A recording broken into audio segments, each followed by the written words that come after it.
Hello, hello. This is Taylor Ursula of That's So Pisces. And y'all, after the intensity and the heat wave, quite literally, of Aries season, it is finally time to slow our roll, lick our wounds, and eat up. It's Taurus season. Taurus season features some of our most anticipated astrology of the year, most notably the Jupiter-Uranus conjunction, which takes place just as Taurus season is beginning. We have the Scorpio full moon, our first without the eclipses, which wrapped up last year. We also have the stationing direct of Mercury. And last but not least, we get to experience the pleasure of both Venus and Mars returning home to their respective signs of Taurus and Aries. Over the course of this season, we'll also see planets making their way to meet both Jupiter and Uranus post this epic conjunction. And so we'll see some sort of breaking down into smaller parts what bounties or what newness this conjunction is bringing into our sphere. We'll see Mercury enter Taurus over the course of this season. We'll also see Pluto stationing retrograde at 2 degrees of Aquarius. This also means, as it's Taurus season, that many planets moving through Taurus will be encountering this Pluto, both pre and during its retrograde stationing. So lots of themes of power, themes of comfort, themes of change, all being broken down into some tangible bite-sized pieces for us to begin working with in the wake of the intensity that we experienced during the eclipse season that we had during Aries. So let's break down the transits, get a look at some of the flavors that we'll be experiencing across this Taurus season before we take a look at both the Strength card, our card of the year, and the Hierophant, our card of the season.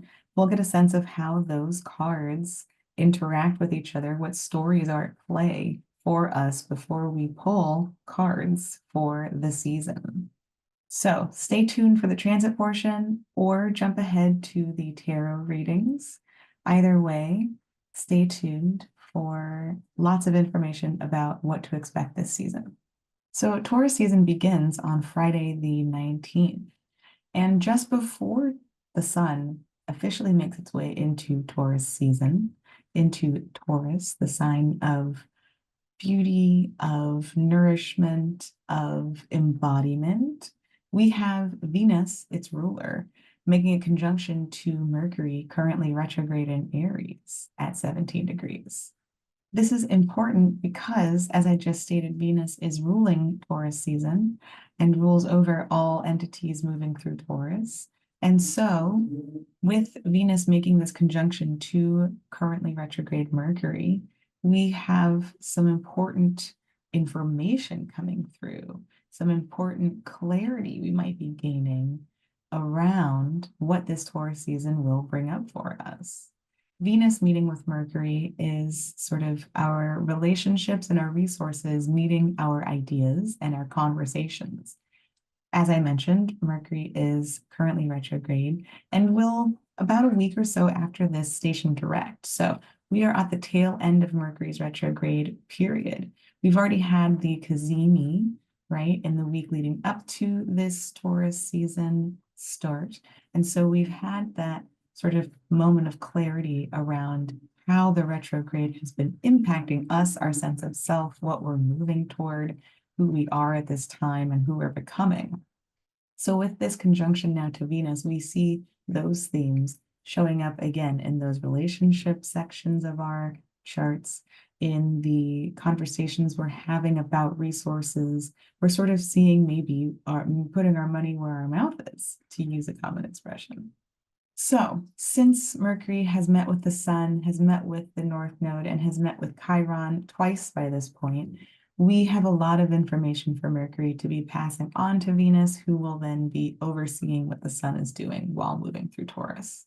On the same day, we have Mars in Pisces making sextiles to both Jupiter and Uranus, who at this point are so close to conjunction that Mars is maybe even kind of giving us little spoilers as to what this conjunction is going to look like and yield for us, maybe allowing us to kind of get the early bird special jump on this conjunction, perhaps showing us where in our actions we are already ready to act upon whatever is showing up here. And on Saturday the 20th, we have that Jupiter-Uranus conjunction at 21 degrees of Taurus. Okay, so this is really potent energy. Jupiter moves in approximately 12-year cycles. And so Jupiter last made a conjunction to Uranus while moving through the sign of Aries. And that conjunction took place, I believe, at 0 degrees. So we have now this new cycle beginning between these planets, one being a social planet, one being a trans-Saturnian planet.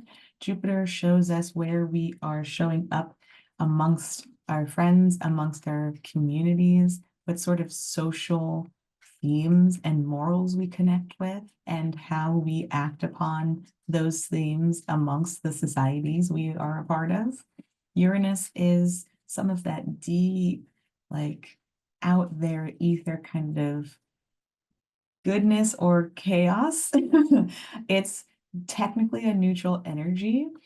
Uranus doesn't really care about consequences. It is all about producing. It is all about taking a risk. It is all about pushing for evolution, or at the very least, stepping into our next form. So this may see us shattering old roles we've been playing, breaking through old limitations about what sort of guidelines we live by and how we actually live that in our day-to-day world. How do we show up and embody that if we use some Taurus language? So where this is in your chart will show you where some of these perhaps unexpected new opportunities might be showing up. You might be breaking through old expectations or old limitations. You might be shaking out of old perspectives and philosophies about how you live your life and what that means to you. On the same day, we see Venus in Aries making a square to Ceres in Capricorn at 19 degrees. You may wonder, who is Ceres and why are we suddenly talking about this character? Ceres is a sibling to Saturn, and in fact, they share a similar symbol that looks like a scythe. And Ceres might be the inverse of Saturn's. And so Ceres is the goddess of agriculture. Ceres harvests the crops and delivers them to the people, and this is how people eat. So there is a sense of providing and of nurturing in Ceres, but also there are themes of loss and reconciliation in Ceres. And so with Venus ruling over the planets moving through Taurus, including this very potent conjunction happening between Jupiter and Uranus, making a square to Ceres, we have some similar traits between these planets, right? Venus is about connecting. Venus wants love and pleasure and experience. Ceres wants to feed and nurture. We certainly see Taurus themes when we talk about Ceres. And so what this introduces is perhaps a conflict or a contradiction in how we are currently experiencing ourselves as individuals and how as individuals we are pursuing our desires, that is up against what sort of structures of care we are currently bound to or committed to providing to others.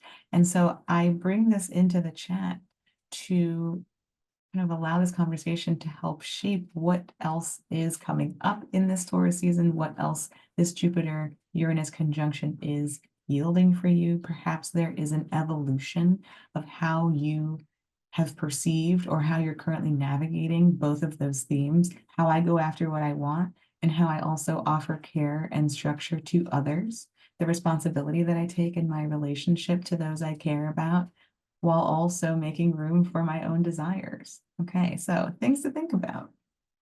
On Sunday, the 21st, we have a conjunction between Venus and Chiron at 20 degrees of Aries. So this follows that conversation that we just described about Venus and Ceres being at odds with each other. And perhaps Venus is identifying some of those wounds of wanting to initiate the pursuit of our desires when it runs into Chiron the next day. And again, this is Venus ruling over Taurus season. So this may show us, or this may show up in how the sun in Taurus on the same day makes a square to Pluto in Aquarius at 2 degrees. Okay, so we are acknowledging some dissonance in what we want, perhaps, and what we have been asked to do, and what we have committed to and signed up for, what we kind of are expected to do by the higher ups or whoever has power in our sphere at this time.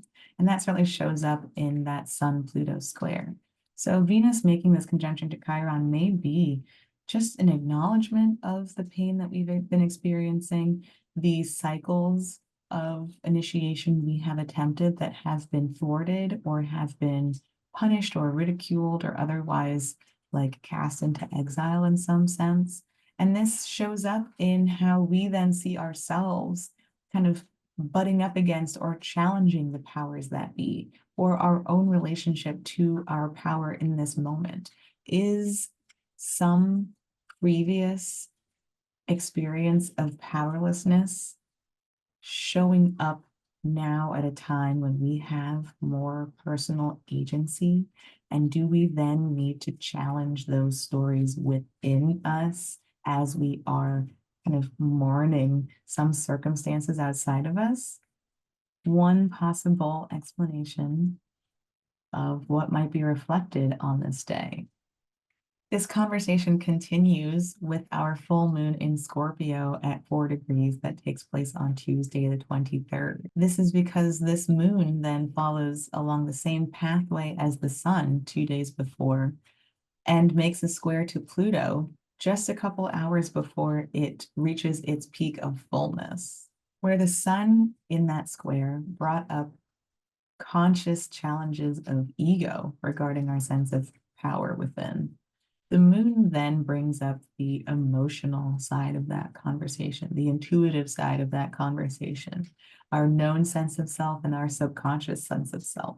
So we'll be addressing challenges at this full moon. We'll be perhaps breaking out of old power dynamics, or perhaps naming and confronting those dynamics at this full moon. And we'll talk more about that in the full moon video. On Thursday, the 25th, we have Mercury stationed direct in Aries at 15 degrees. Okay, so our first like proper full Mercury retrograde now has ended. All right, what kind of themes did you explore? What got rewritten in that time? We'll begin to clear that shadow in the days and weeks following this. We will clear that shadow before this season ends, and we'll start to get a sense of what stories came up and what pieces are now falling into place. On Sunday, the 28th, we have Mars making its way into the foggy, nebulous zone of Neptune at 28 degrees of Pisces. This might be a day when we find our energies to be rather low. And let's think about what our drive has felt like the past several weeks with Mars being in Pisces. We've already been in something of an ebb and flow state. We haven't necessarily been connected to directness in these weeks. We've had to kind of suss out where movement is happening around us and where we can kind of fit into that current. So we've already been a little bit slower than usual, a little bit more emotionally motivated than usual, maybe a bit more imaginative and creative at this time. And this conjunction is really bringing that to a head, all right? So this might be kind of the most delirious climax of this Mars journey before it makes its way home to Aries in just a short time. So if you're able, find rest where you can, allow for maybe daydreaming or creativity at this time. There may be urges to plunge into escapism. Perhaps we'll feel that we don't see the efforts that we are making manifesting into anything tangible at this time. And it would be advisable to try to ground that in some way, try to temper that through something compassionate or empathetic, and shift out of trying to kind of chase those efforts with desperation. On Monday, the 29th, we have Venus make its way home to Taurus. And we collectively sigh just a little bit of relief into the atmosphere. But in a real sense, we do really get to fully embrace that feeling of slowing down. That first part of Taurus season may still have been motivated by some of those urges striking in Aries. And now we get to actually kind of cultivate a sense of calm for ourselves where we are able to. We are able to tap into a sense of nourishment, get a sense of our resources at this time, and really just find ease in more of our day-to-day experience now. And on the next day, the final day of April, we have Mars making its way home to Aries. So both of these personal planets are returning home at the same time. We have this sense of maybe returning home to ourselves, certainly depending upon where in our charts this is showing up. We finally get a chance to just take inventory of what we've been purging in the South Node and what we've been gaining momentum toward in the North Node, and just getting a sense of what comes next from here. On that same day, we also have Venus, newly in Taurus, making a square to Pluto in Aquarius at 2 degrees. Venus coming through and making this square may challenge our sense of security at this time, may have us questioning where our relationships will make room for this evolving power and the instincts that come with it that are being reprogrammed within us. We might have some disruption in our resources at this time as we make adjustments to who we are and also what we value now. And that may create some friction. And this is of the final conversations that Pluto has before stationing retrograde. The final one will be at our third quarter moon in Aquarius. And on Wednesday the 1st, we have that third quarter moon in Aquarius at 11 degrees. So as I just mentioned, Venus has that square to Pluto conversation that brings up all of those feelings, perhaps of friction, insecurity, uncertainty.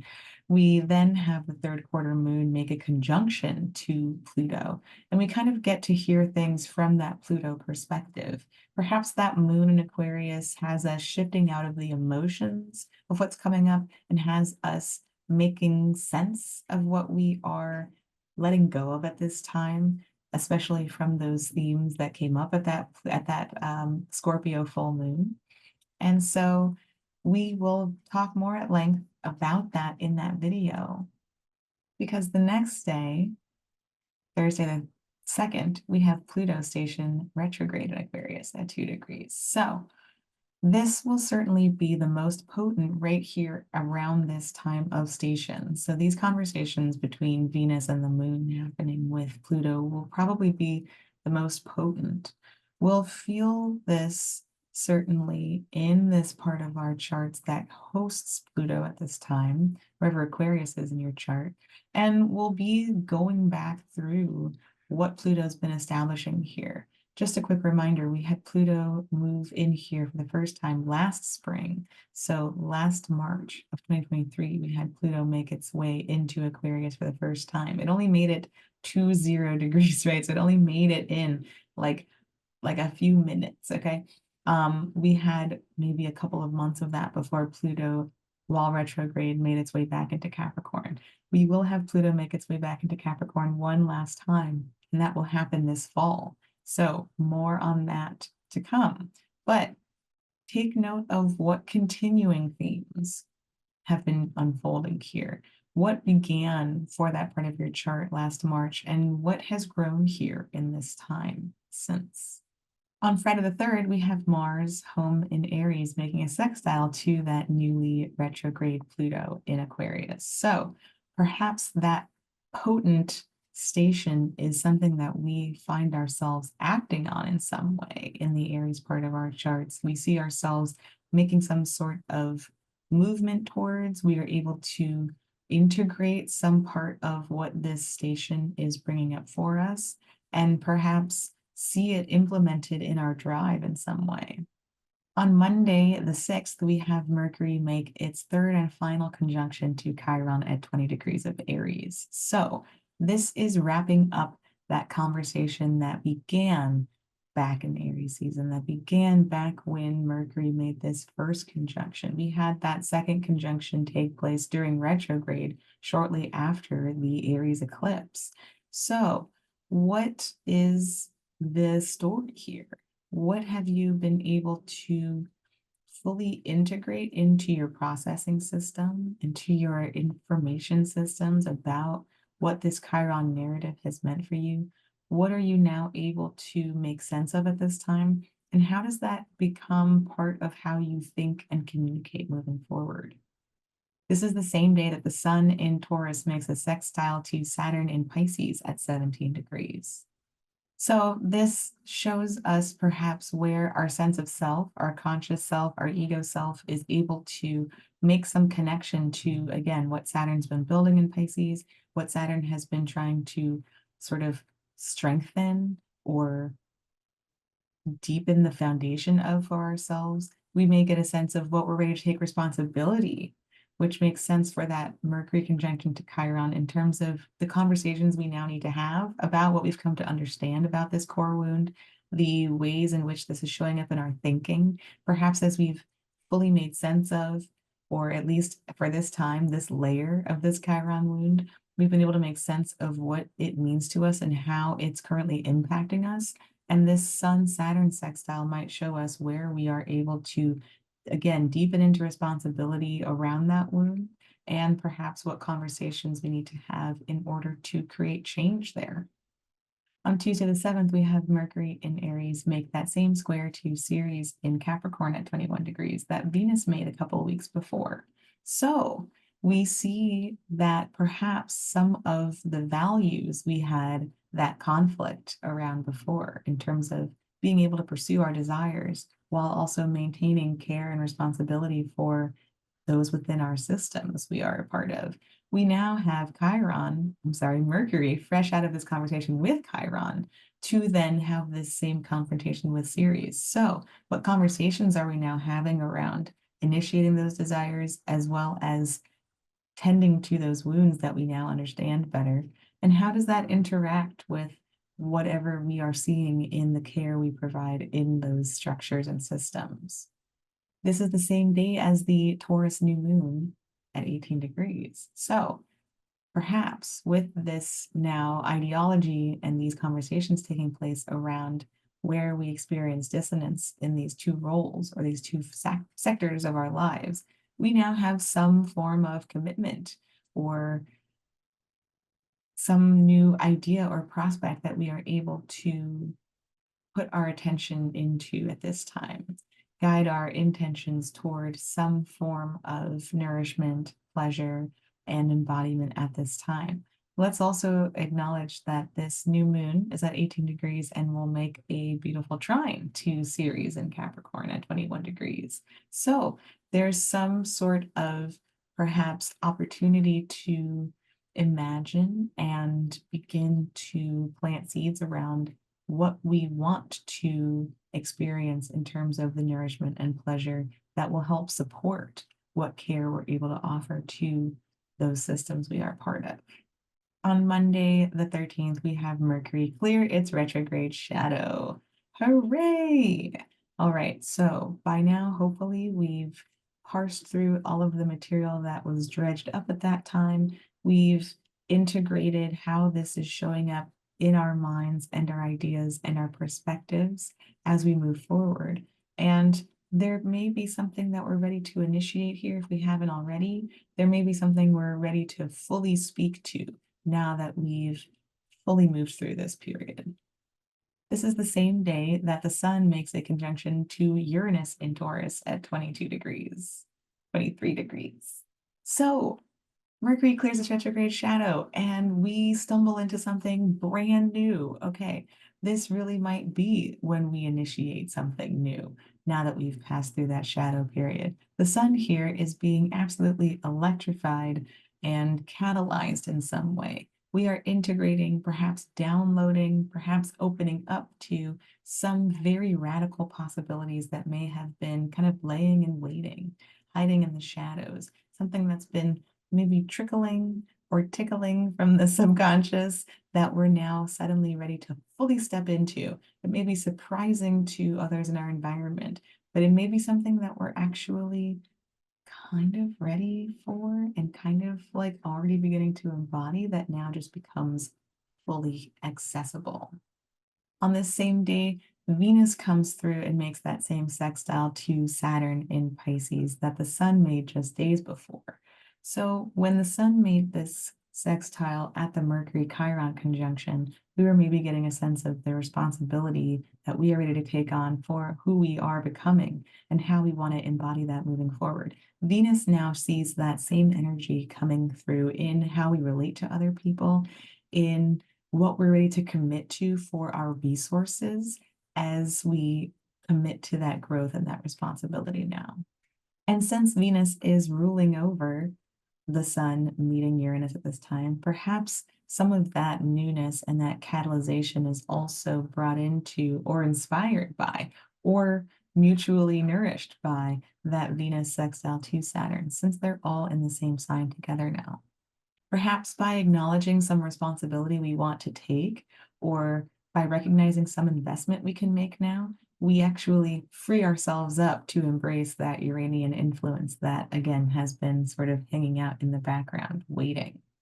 On Wednesday the 15th, we have our first quarter moon in Leo at 25 degrees. Okay, and this is just 3 degrees from where Venus stationed retrograde in Leo last summer. Okay, so since this is the Taurus sun squaring this Leo moon, since this is a Taurus sun ruled by Venus, who's also in the Taurus right now currently, we have perhaps some of those themes from last summer. I know, like we're going to keep talking about it. It's the Venus retrograde that keeps giving somehow. We might see some of those themes illuminated here in this first quarter moon, especially since it's activating and showing us our progress toward those goals we set at that Taurus new moon. This is also the same day that Mercury makes its way into Taurus as well. So the whole gang is here. And we might be really ready to act upon Venus's missives now. We might really be able to finish what Venus maybe was concerned with in Leo all those months ago. Whatever those initial experiences were that have shaped everything since then, this might be a time when we are really grounding into something new, grounding into perhaps that sense of embodiment or whatever the sun and Uranus opened up for us in that conjunction. On Friday the 17th, we have Mercury newly in Taurus, making that same square to Pluto that is retrograde in Aquarius at 2 degrees. Okay, so to recap, the sun came through here at the top of Taurus season and challenged our ego sense of self about power and what agency we currently have. Venus then came through and made this square just about 10 days before this. That was a total guess. And so we had that same sense of power then confront our relationships, our resources, and our values. We now have Mercury coming through and showing us where we are challenged mentally, how we think about things, how we speak about things and communicate about things. What conversations are we compelled to have around what sense of power we feel connected to at this time? And where can we challenge ourselves to rise above challenges we face now? On Saturday, the 18th, Venus comes in and makes the conjunction to Uranus at 23 degrees. So perhaps now our relationships are being shaken up a bit. Perhaps our values are following through with what we've seen ourselves coming into embody in the week before. Perhaps we find some new access to unexpected resources that prior to this moment didn't seem accessible to us. This might be especially true as on this same day, we have the sun making a conjunction to Jupiter in Taurus at 28 degrees. So that is absolutely indicative of some sort of stepping into a social role, leveling up where we currently are and what we currently experience within our communities, within our relationships to others, within those roles that we perform. We might see some opportunities appear, or perhaps some recognition comes through and makes something new suddenly very possible. On the final, yet very eventful day of Taurus season, we have the sun in Taurus make a sextile to Neptune in Pisces at 29 degrees. This may have us really zooming out and getting a sense of what's possible now. With this conjunction between the sun and Jupiter and Venus and Uranus the day before, we've certainly been opened up to new possibilities on the ground level. The sun making this sextile to Neptune might show us far beyond that, what might be possible on like a global scale, however real that is to you, or however real that should be, on a like just a full sort of big picture scale. We might tap into our imaginations and get a flood of ideas that stem from this initial catalyzation that's taken place between these planets on the ground level. We might tap into a sense of possibility and abundance and empathy at this time, because we've been recognized and because we've had some sort of opportunity emerge before us. Caution is advised here because we also have the conjunction between Mars and the North Node that it is ruling, happening at 17 degrees, 14 degrees. Mercury is still retrograde at the time of this recording, okay?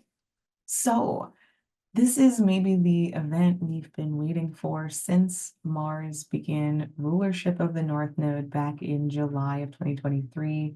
This may be a moment of really big, like, force coming through. That can be good if we are in need of some courage now to really push for that North Node journey to reveal some evidence of its growth. That may also be really stressful. It may be very aggressive. It may be really intense, y'all. Let's remember that the North Node is a point of instability. It's not a planet that provides energy. It is a point that it is a portal even that gives us a glimpse of what is possible, but in doing so, it bends or distorts our sense of the present moment, right? If we're going to get some glimpse into the future, it means kind of bending the rules of reality in the present, right? So with that in mind, we might go overboard. We might kind of bite off more than we can chew. This is why there is hunger associated with this particular body in the astrological lore, because it is something that is seeking experience at all time. And because, again, it's not a planet that yields energy, we don't necessarily feel when we're tapping into that. It is a course that we are taking over our whole lifetime, okay? So we don't necessarily see in real time whether we're nailing it.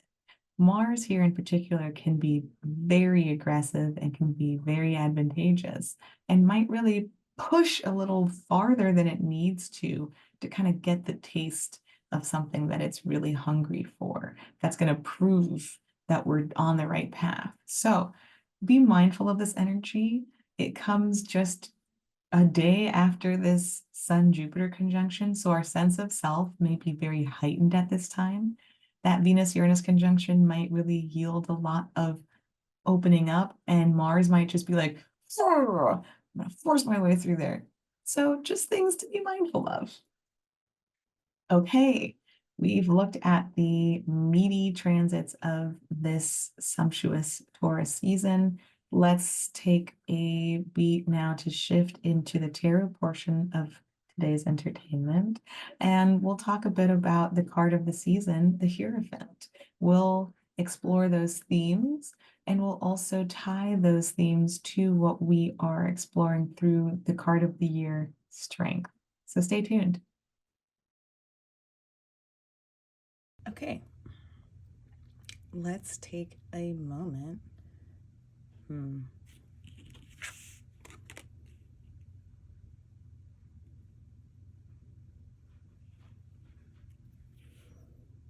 Okay, so we'll take a moment really quick to review what we've been learning thus far through the Strength card, the card of the year for us collectively. And then we'll explore a bit about the Hierophant and how it connects with Taurus season, as well as how we then tether these themes to the Strength card and explore how they're connected. So, a recap here for Strength. We are in a Strength year. We are spending the year navigating the connection between our instincts as we currently experience them and our cerebral nature and how we currently conceptualize our instincts. We're kind of navigating this function between instinct and intuition. We are getting clear on where we need to be in more refined alignment with those two functions. We are getting a sense of where our instincts tend to overpower reason and perhaps compel us into situations or circumstances that we maybe weren't ready for, or perhaps need to then find our way through. Conversely, we're getting clear on where we over-intellectualize and suppress our instincts, bringing us into situations that seem logical but that are not right for us. Okay, so we are now mid-April, about 4 months into this journey. Joining us for this segment of the ride is the Hierophant, which is the card connected to Taurus. And the Hierophant is about what we believe in, what we trust, where our faith lies. Now, that's often a very Sagittarian theme, and where Taurus connects with faith and belief is what we connect with on a fundamental kind of day-to-day level that affirms our reality to us, right? So Taurus is some of the simple things. Give us each day our daily bread comes to mind. That idea of what are these basics that I have that allow me stability, and how does that stability then shape what it is I have trust in at this time, what it is I believe in at this time. Okay, so thinking about how these interact, it feels a lot like we are coming to a place of grounding, especially with Venus returning home to Taurus as well. And this grounding being something that helps us then stabilize, regroup, and get a sense of what our intuition is really trying to communicate to us, about what our instincts are really being informed by. If we have felt hopeless, if we have felt like we don't know what to trust, that we don't have systems in place to hold our faith, if they are perhaps not worthy of our faith at this time, then our instincts and our intuition are going to be compromised, right? If we don't have something grounded to literally shift our weight into, to trust to hold us in times of need or uncertainty, then this whole function is going to be out of alignment, right? We're going to be responding from a place of scarcity and fear, which are very Taurus themes. Having enough, right? In order to trust myself to be able to move through spaces, knowing what needs to be done. If we are in a place of hunger, if we are in a place of, again, scarcity or insecurity, then that really colors what our instincts and our intuition are trying to tell us. You know, what is real, right? Again, a Taurus theme, tangible. What's tangible here? Okay, so These are going to flavor our experiences that we'll have over the course of Taurus season. So let's now start to pull, all right? Tune in for your sun, your moon, your rising signs. Whatever feels right to you, take it with you. Whatever doesn't speak to you at this time, leave it for someone else. These are pulled through the lens of the rising sign. So starting with Taurus, we'll be looking at a timeline of events. All the transits we've just described, we'll be looking at through the lens of those happening in your first house of self, and so on and so forth. So go ahead, head to your fortune, if you will, head to your section, and we'll get to stepping. Welcome, Taurus, to your season forecast. All right, so as we are exploring Taurus season, we see the sun, the new moon, Venus, Jupiter, Uranus, and eventually Mercury, all jam-packed in your first house of self and how you move through the world, what you show up for. We have a first quarter moon in your fourth house of home, origin story, family, chosen or biological, emotional body, land. We have a full moon in your seventh house of one-on-one relationships, be they lover, friend, business, or enemy. We see Pluto stationing retrograde, as well as that third quarter moon in your 10th house of career, legacy, reputation, traditions we uphold. Saturn and Neptune are hanging out with Mars in your 11th house of friends and communities, as well as hopes and dreams for the future.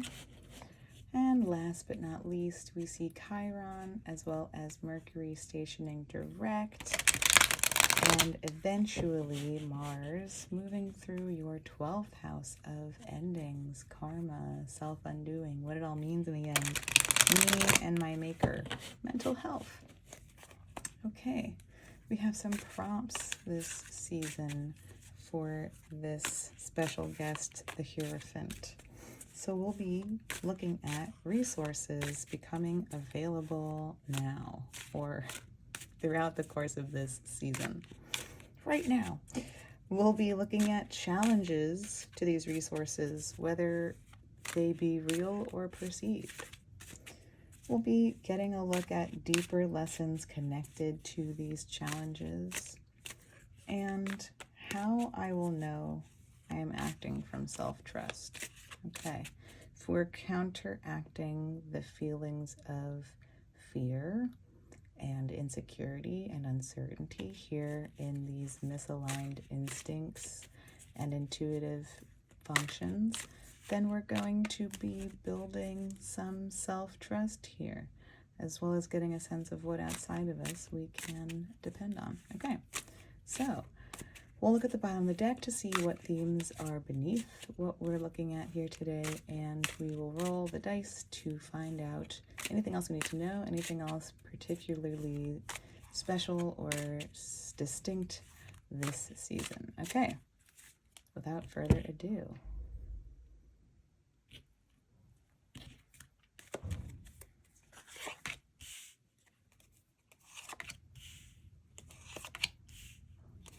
The soothing sound of the gods. Okay. Shabam. Okay. Four of Wands is reversed. Okay. Maybe that's a little bit of what our first quarter moon in Leo is about for you. Maybe there are some themes. I mean, that's appropriate given that Wands are fire. Leo is fire. So there is something maybe remiss. There is something maybe, I mean, I'm thinking about how that moon is also opposite Pluto, right? It's going to oppose Pluto as soon as it enters Leo. Maybe there are things happening from that 10th house to that 4th house space that are creating some change in what home looks like to you, in what you want home to feel like for you. Is there some overhaul that needs to be taking place here? We have the sun moving through your first house, and that's what is ruling that fourth house space. So your experience from the first house and what you're showing up for in the world is going to ultimately shape what you need home to look like for you. Do you currently have the agency in your home space to own that, to live in that fully? Some things to consider. Let's see what else is here that might support that narrative. Resources becoming available now. Friends, that's what's going on in your 11th house right now, and perhaps what you're going to see revealed to you in this full moon in your 7th house as well. So we've got planets hanging out in both of your kind of houses of relationships, right? The 3rd house is not left out of this, all right? We love that 3rd house, Cancer, beautiful. And if anything, the moon rules that space for you. So all of the lunation cycles that you experience really show up in your 3rd house of your mind and how you communicate. Okay, so maybe that is certainly connected, right? That's where the 7th and the 11th houses start to take shape, is from the interactions we see in the 3rd house. Okay, so let's bring them all into the chat. So what are your relationships like right now? Not your romantic ones necessarily, but your friendships. Who holds space for you? Okay, if that has felt fraught for you lately, we did have the South Node moving through your 7th house just recently, just before this nodal transit began last summer. So there may still be some information missing about who those one-on-one friends look like right now, who you can really trust at this time. So resources becoming available to you look like emotional support connections, people who are here to celebrate with you, who are here to hold space with you, who are here to just kind of be with you in some sort of compassionate, space-holding way.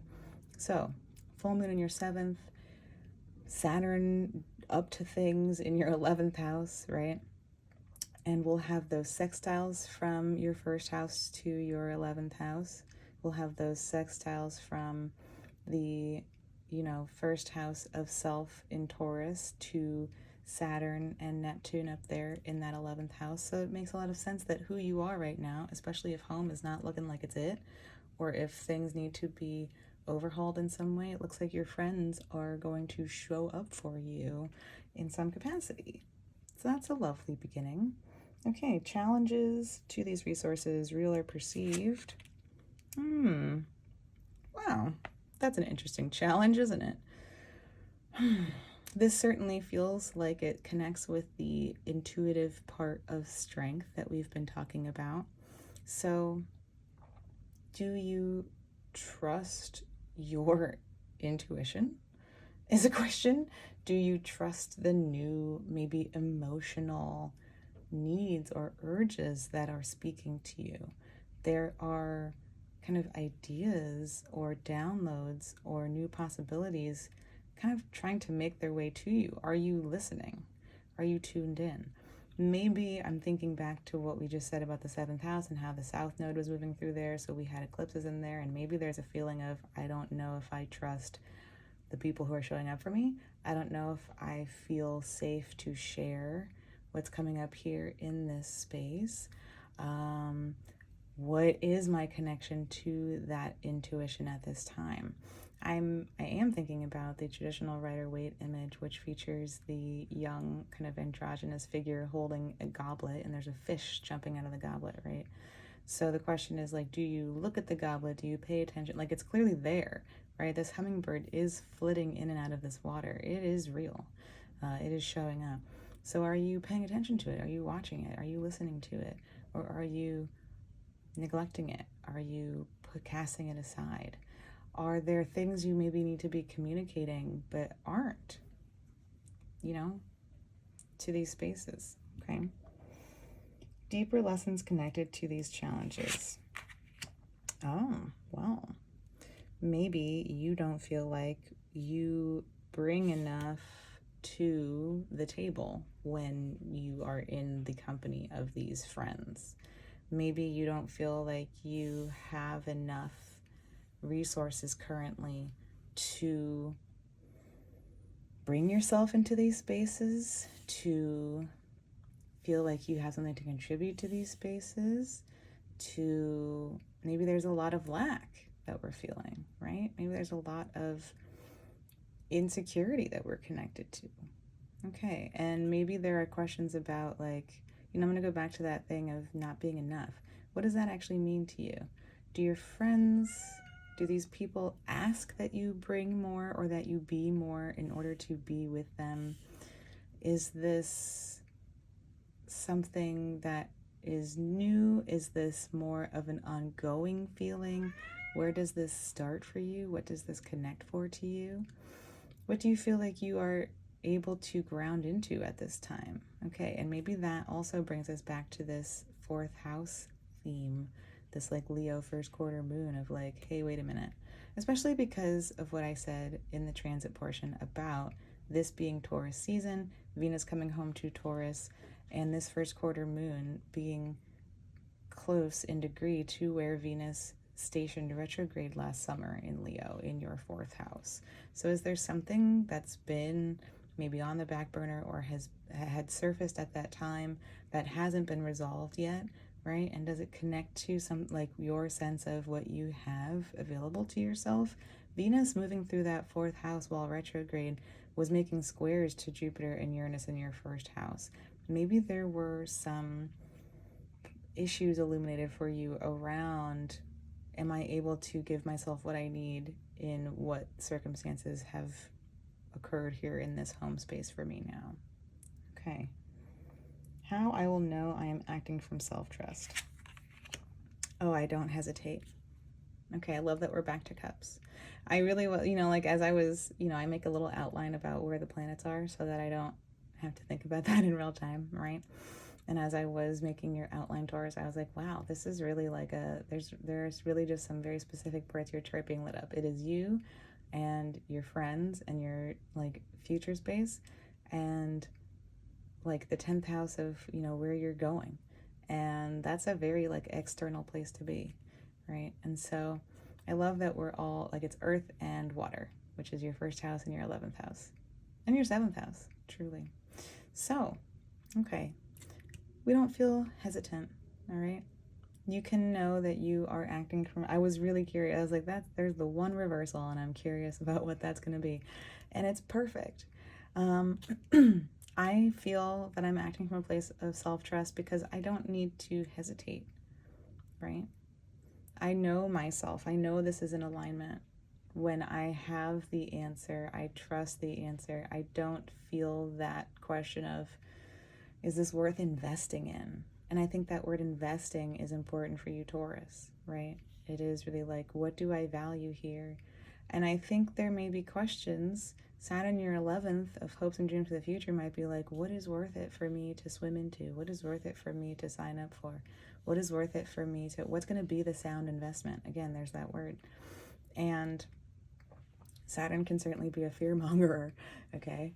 And can certainly make us feel like, oh my God, this planet's looming over me. If we think about the chart, like it's looming over your ascendant, right? It really is just like, where am I going? And it also rules your 10th house too, of where am I going?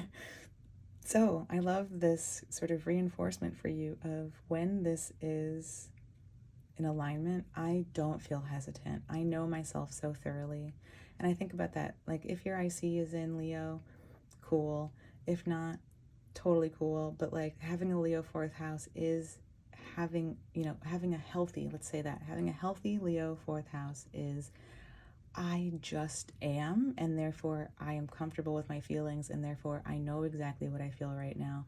I'm not fearful about my own emotions. I don't fear that this is going to like interfere with something or derail something. And I know in this moment right now what my choice is. Okay, I love that for you. Let's see what else we have going on here. But as you can see, I mean, well, I hope you can see. I certainly see the connection here to the Hierophant. What do I believe in? Like, this is really myself. This is so much about myself, which again, everything is in your first house of me. Okay, so like, how do you see yourself? Nothing here is really telling me that there is like a literal...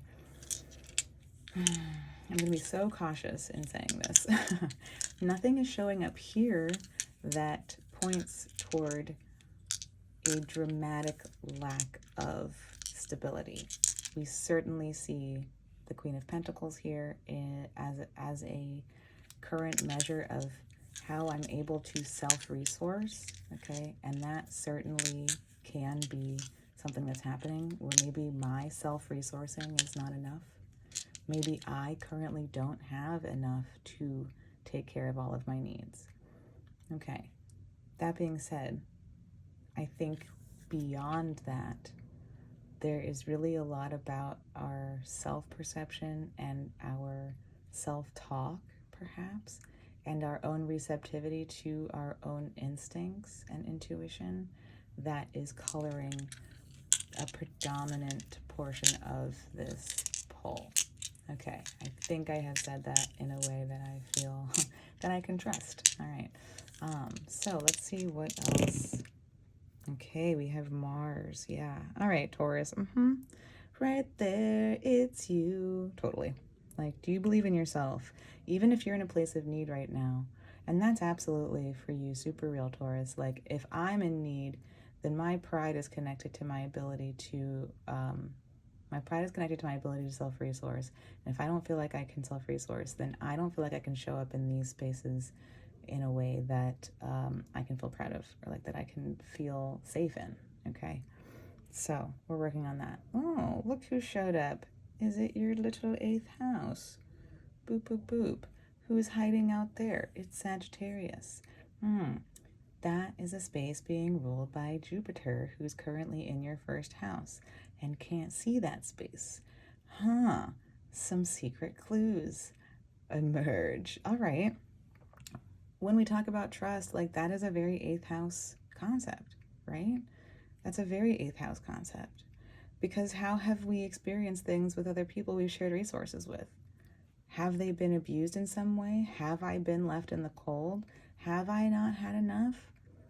And has that caused me to question what I'm able to have faith in, or how free I'm able to feel? That's a very Sagittarian theme. Okay, so we'll have Jupiter finally be able to see that space come just a little over a month at this point, if I am remembering correctly. Jupiter will soon be moving into Gemini. In the meantime, Jupiter's in your 1st house, asking you to find that sense of faith in yourself. Part of these Taurus themes, perhaps part of this Jupiter-Uranus conjunction, is shaking yourself into some of that faith. Let's see what Mars is up to. Mars is in that 11th house still. Mars is ruling that 7th house of one-on-one relationships, right? Mars was ruling those south node eclipses and is now ruling the north node eclipses in your 12th house.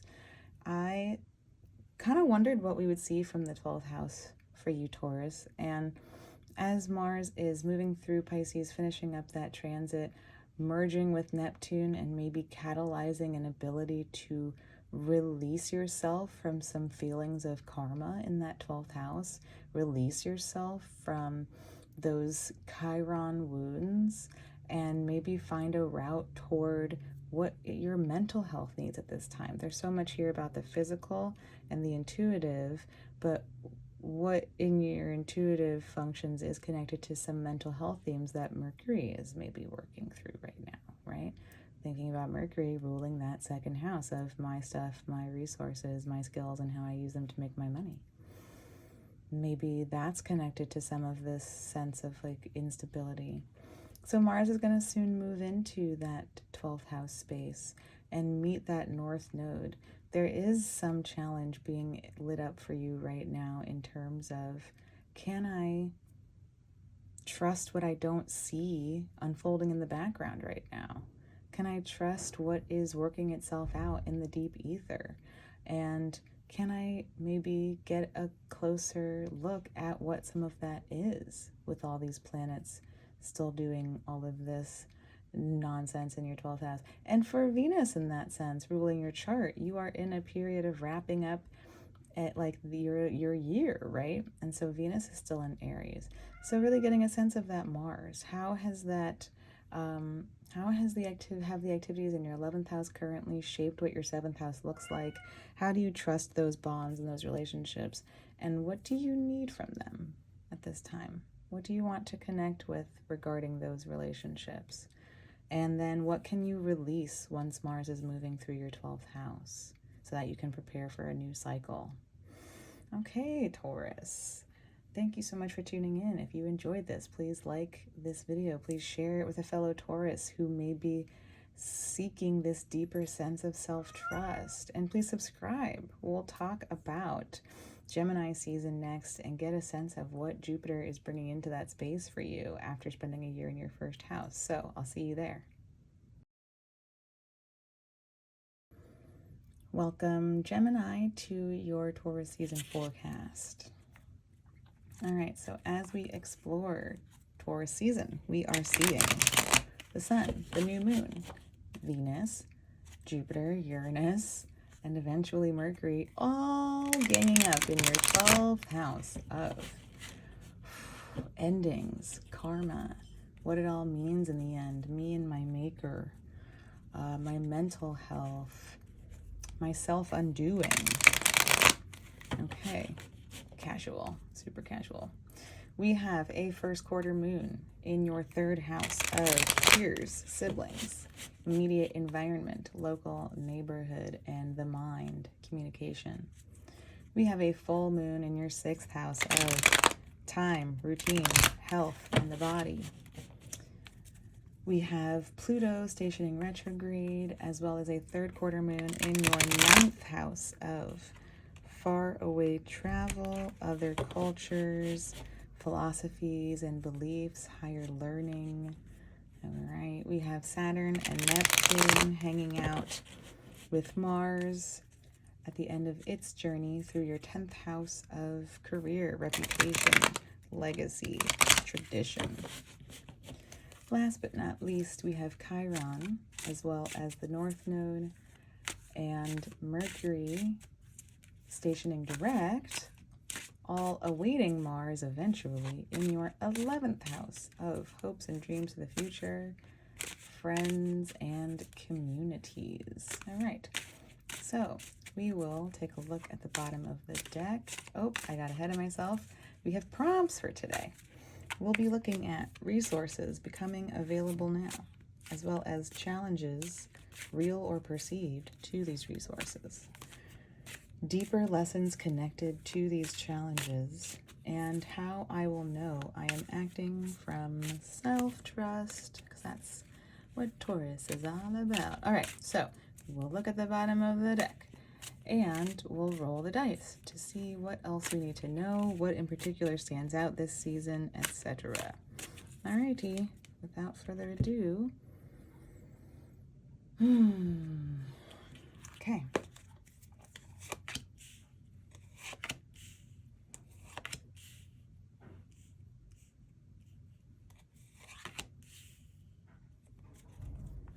Who's there? It's the Ace of Cups reversed. All right. Maybe one of the better reversals to encounter.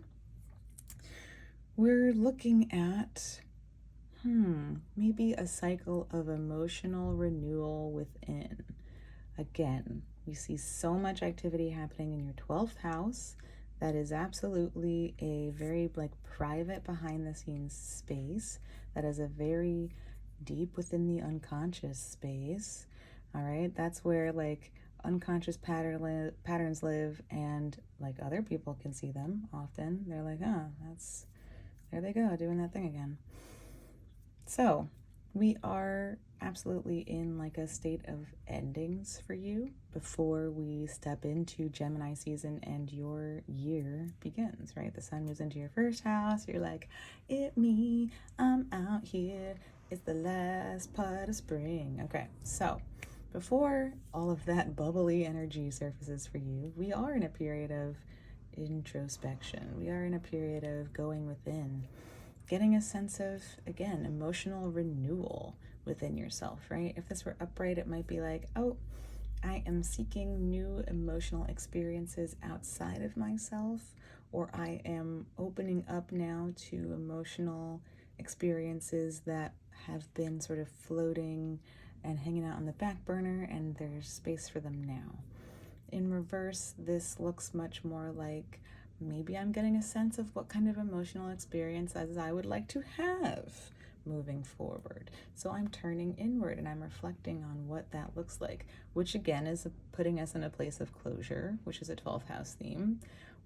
If we are assessing what kind of relationships and experiences emotionally we want to have, that may involve reflecting on emotional experiences we have had leading up to this point that have not been fulfilling, or emotional expectations that have not been met, or emotions that we didn't even know we could feel until now. All right, so there's certainly some reflective practice that's possible here. And again, just opening up into a space of what I'd like to feel now, seeking that within myself at this time, before then seeking that outside of myself. Or maybe we don't even get to that part of seeking it outside of ourselves.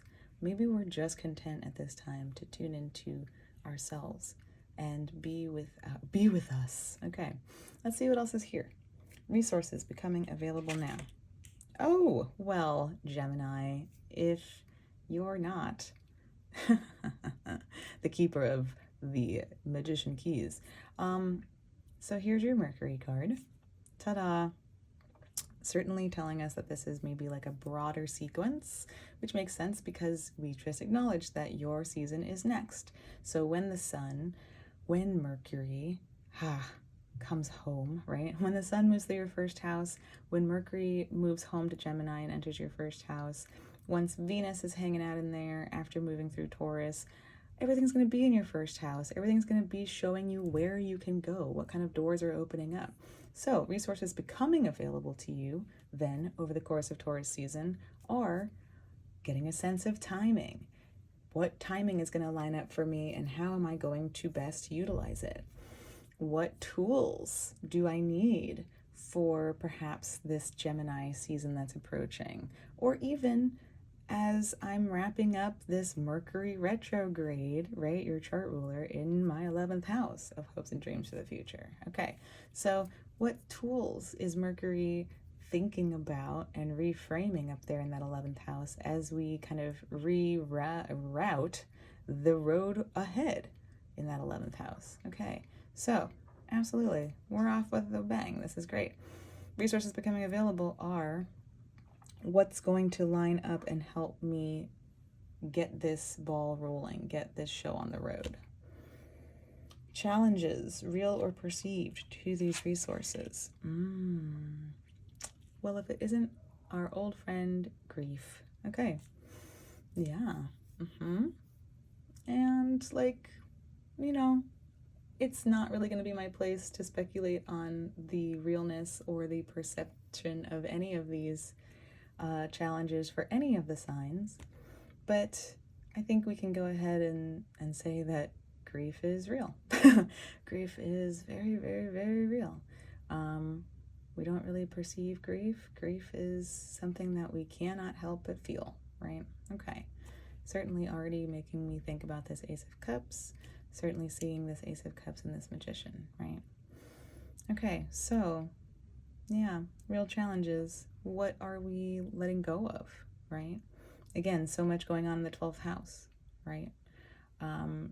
So much being maybe exposed to you as not being what you thought it was, right? If we're starting a new cycle of something lining up that we are going to be able to execute, that might mean we are also then letting go of something to open up for this new cycle. So what grief are you currently carrying, right? What kind of experiences are you releasing at this time? And what weight comes with going through that, right?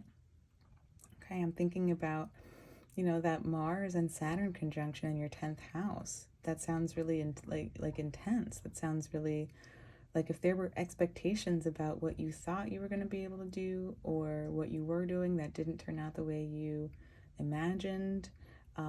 If there's something that you feel like you can't live up to, okay, that's a lot. And maybe the dice will show us more about what is being grieved at this time. But it's certainly a challenge to feeling like we can have the tools line up. If we had tools before that we lost or that didn't pan out, there's grieving that.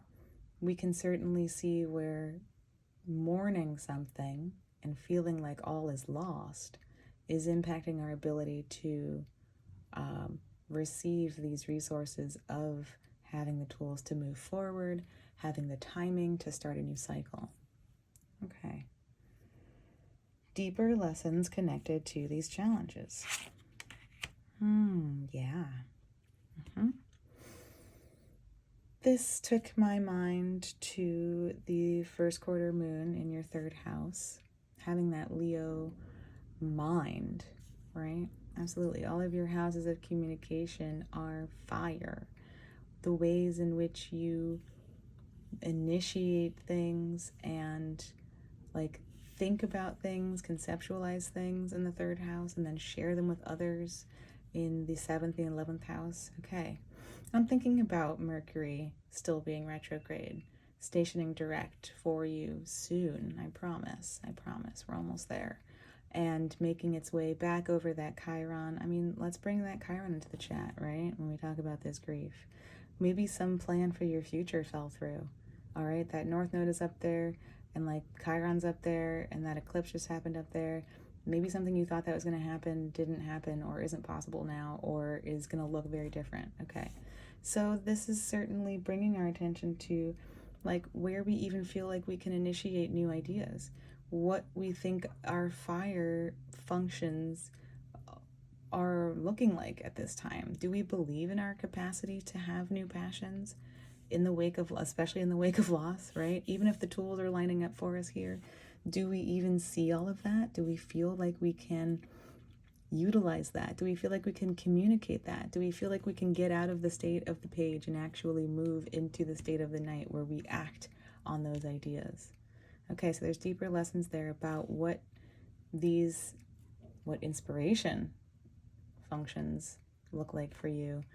I kind of appreciate that we have some similar shapes here. You know, here's this circle of grief, and it's sort of infinite, right? Like we're trapped in the circle, kind of have to go through it, but we can't really break out of the circle. Ooh, I like that. And the circle is sort of clouding our capacity to move forward, to create a focal point through which we can pierce ahead and make progress. How I will know I am acting from self-trust. Well,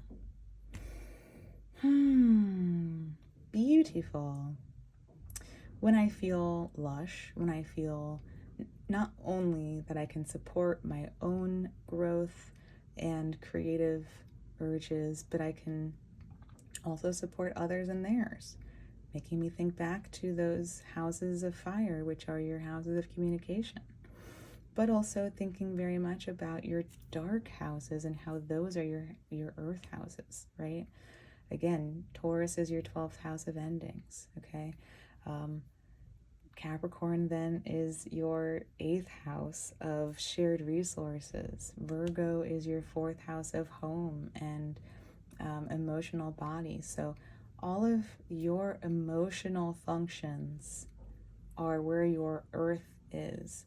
So this is not just, you know, do I have resources? This is like, do I have faith? Like, do I feel resourced in my emotional spaces, right? From there is where I'm going to feel connected to a sense of abundance. Really helps us understand this Ace of Cups. I need to focus on my emotional spaces. I've been talking all about how Mercury is retrograde and ruling your ascendant. Mercury is also retrograde and ruling your 4th house of emotional body, okay? Makes so much sense. So while Mercury is retrograde and moving through that space of hopes and dreams for the future and wondering about like, oh my God, can I initiate new plans up here and new hopes and new dreams, and can I connect with friends? It's also, do I have enough here at home? Is my emotional body going to get what it needs? If and how, let's think about how that present moment of emotional body certainly connects to those themes of the 11th house of hope and dreams of the future. Those houses don't see each other, but they absolutely make a lot of sense. How can I go where I'm trying to, how can I imagine what the future looks like if I don't feel resourced in the now? Okay, certainly shows us where we see this. That 4th house is where like our instincts live too, right? And our intuit, like that's where things begin. Is, do we know our own feelings to even understand what is emotional, what is instinctual, what is intuition? All right, what's just a feeling? Okay, all of that is being rewritten for you right now. Makes a lot of sense. What can you trust? 12th house, right? Like, oh my God, what does this all mean for what it all means in the end for me? This could be a lot of anxiety in there. So absolutely, you'll know that you are acting from a place of self-trust. And let's keep in mind with major arcana cards, they are bigger than this immediate moment. This is on the ground. That is definitely like helping me understand what this 5 of Cups is about too, and the challenges that it presents to these other stories about being resourced and having ideas and having the tools to act on them. This is the only card that's on the ground. This is you thinking about how you connect to your creativity, but that's still like a role, and therefore it's conceptual. How do I conceive myself playing this role? This is the thing that's on the ground right now, so it might feel the most accessible and therefore the most predominant of all of these narratives. These are bigger than this month, these are bigger than this moment, these are bigger than this particular season. Okay, so this is also Venus, who is moving through your 12th house and is moving through your 11th house currently, and is going to move through your 12th house and bring you closer to these questions of, wait, the being resourced starts within me. It's not a tangible thing outside of me. It's something that begins within me first, that I have to feed and nurture and nourish to then feel like this is possible. Okay, yes, absolutely. Helping us reshape those instincts and that intuition, and calling us within to nurture our emotional body first and foremost. What else do we need to know? The North Node in your 11th. Okay, so yeah, you might be like, what what are my dreams and goals? Like, where am I trying to go? What's even possible for me now? Mars is going to be moving into that space partway through this season. Mars will be meeting that North Node on the last day of Taurus season. So I think you'll get a lot of information of what you're able to make happen there right as the sun is about to step into your 1st house of self and start to illuminate for you what new cycles are opening up. Okay, 5. Let's think about the South Node opposite that, okay, in Libra. So we have maybe some signals about the grief, perhaps. What have we been losing in our house of true love, of self-expression, of children? What have we had to let go of and renegotiate or stop surrendering to there, okay? That's certainly connected to that North Node story, because whatever we're losing in the 5th house is creating an emotional pattern about what to expect then in the future in the 11th house. And look, it's you, Gemini. Okay, so truly, I think that there's a period of grief perhaps that you are in for Taurus season, but that is really trying to open you up to what's going to become possible when everything shifts into your 1st house, which is very soon, right? Mercury is going to enter Taurus this season. It's going to spend about like 3 weeks there. It'll be home. Venus and Mercury might honestly be moving into your 1st house around the same period, okay? So there is all of this newness coming for you, and it's just about really shifting into nurturing what emotional needs you maybe have at this time, or what emotional experiences you desire, and feeding those so that you can feel abundant and feel that sense of self-trust within you first, so that you can move through this grief that's affiliated with what's being fed now. Okay, thank you so much, Gemini. If you enjoyed this, please like this video. Please send it to a fellow Gemini who might be experiencing a similar challenge of grief and feeling it interfere with everything else that's trying to line up here to unfold. And subscribe so that we can talk about that season next month. Talk about you, talk about what is lining up for you and what tools are making themselves available. And I hope to see you there.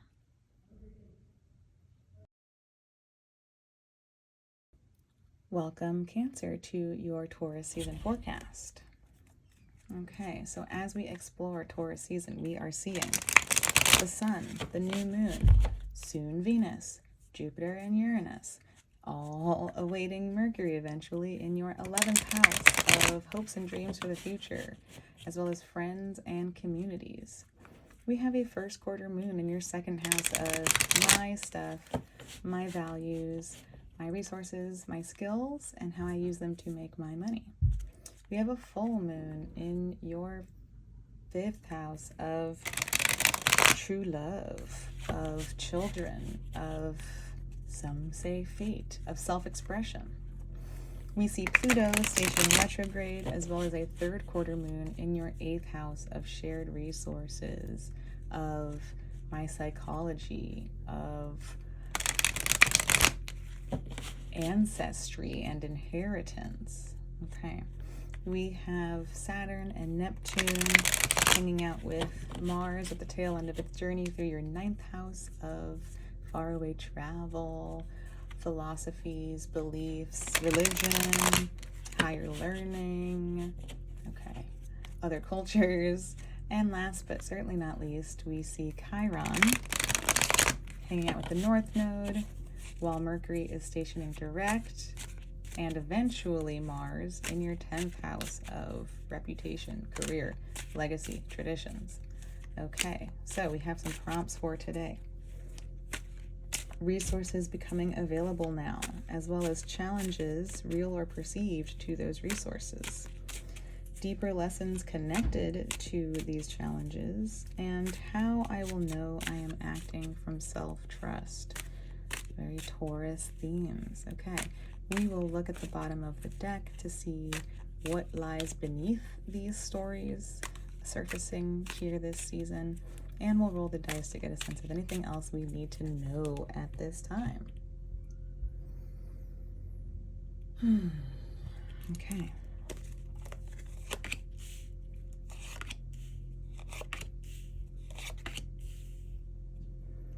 All right. Hello. It's the King of Wands reversed. All right.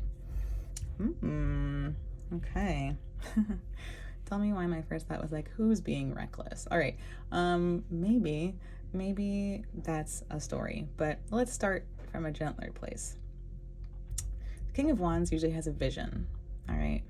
The King of Wands is someone who has mastered their relationship to that vision, has a thorough understanding of that vision, and is able to not only move toward that vision in alignment with that vision, but demonstrate to others where the pathway to that vision lies, or perhaps inspire others to follow their own pathway or to find their own pathway. Okay. The King of Wands has a sense of purpose and passion. When reversed, perhaps we are unclear about what that purpose or passion really is at this point. Maybe we've gotten really carried away with something that is no longer really viable in the sense that it's like actually something we can reach. Maybe we are being irresponsible with that vision or that power to lead others. Maybe we don't know where we're leading others, right? Maybe we are just kind of going through the motions of I'm in a position of authority and I have the map, but maybe we're not willing to admit that we don't know how to read the map, or that we've lost our place on the map somehow. Maybe we are in a state of re-envisioning what this vision actually is, okay? And that could certainly go along with the story of, I've really lost the through line. I've lost our place on the map. I don't really know where we're supposed to be going. That requires a lot of humility to be able to acknowledge that. And I'm having a very stereotypical, like a jokey thought of like, the king doesn't ask for directions. Like, you know, the king is like, I'm the king. So are we able to recognize that we've lost the directions or that we need to draw an entirely different map? Let's see who else is here to shed more light on what this looks like for us. Okay, so resources becoming available now. Okay, so interesting. Resources becoming available now are perhaps a sense of where things are imbalanced. Okay, so, when we see this 6, let me make this upright for this example. When we see the 6, we are typically on one side of this equation. We are the tree that has a surplus that is therefore able to share that surplus with those who are hungry, with those who would benefit, with those who might be in need. Conversely, we might be the person in need. We might be one of these hands, and we are in a relationship to someone with a surplus who is then providing us with nourishment.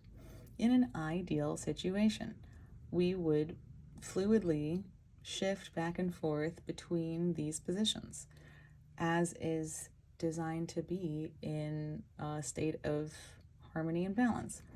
Being in a state of harmony and balance does not mean I have everything I need all the time. It means I have what I need at some times, and when those times change, I have access to something that provides.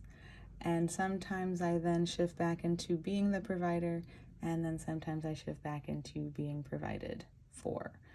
Cancer is not a sign that, how do I want to frame this? Let me start over. Cancer is a sign that would really like to be in a state of harmony.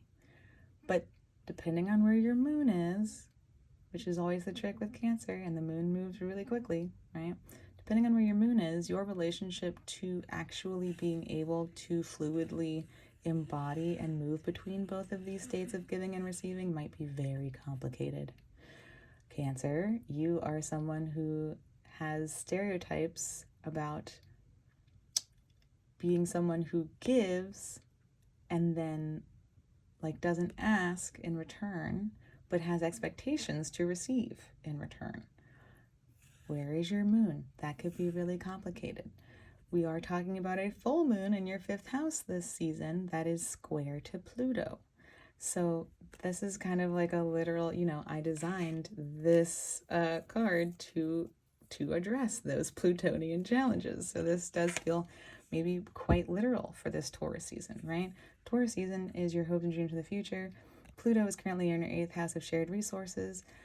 If this is reversed, then resources being made available to you this month are perhaps some setting this right, some recognition of what is imbalanced, and some opportunity to set this back into a state of fluid motion. Again, not to call you out for being someone who's in need and then forcing you to be a giver, not calling you out for someone who's trying to constantly give and doesn't feel comfortable or have a natural relationship to then asking in return. Okay, we're not pigeonholing you. We're saying the whole that you should not be strictly either. All right, and that might be part of the problem right there. We might feel stuck in one of these roles. We might feel stuck as one of these components and unable to shift into the other. Again, where's your frickin' moon? Okay, so some opportunity arrives this season to get clear on this, to get clear on the whys of it, perhaps, and to set this narrative right, to start understanding what sort of shifts and flows would feel better to move into. All right, that feels pretty big for a 6 of just a minor arcana card. So let's see what else is here. Let me make sure to reverse this. Yes. Challenges, real or perceived, to these resources. Let's just talk about how your houses of relationship are Earth. Okay, so Cancer, that says a lot about you, right? You gain your stability through your connections to others, through how you relate to your peers in the 3rd house, through how you have your needs met in the 7th house, through how you are able to connect and collaborate with friends in the 11th house. That is what grants you your feeling of stability. Okay? Let's just name that right now. So, this is a relational card. This is not just us talking to ourselves, okay? This absolutely involves a self and another. No matter what side of this equation we're on, we are engaging with someone outside of us. That feels very Cancer as well. Even though it's you, it also, no matter what you're doing in the world, it involves engaging with another. It involves nurturing another. Okay. So complications then come, and let's take note, we've got 2 reverse kings now. All right. So is one of these you? Is one of these someone else? Is this all roles that you are playing as Cancer, right? You have a Capricorn 7th house, which feels very King of Pentacles. It feels very, I will show up for those other people who need me. Okay. But if you are always the tree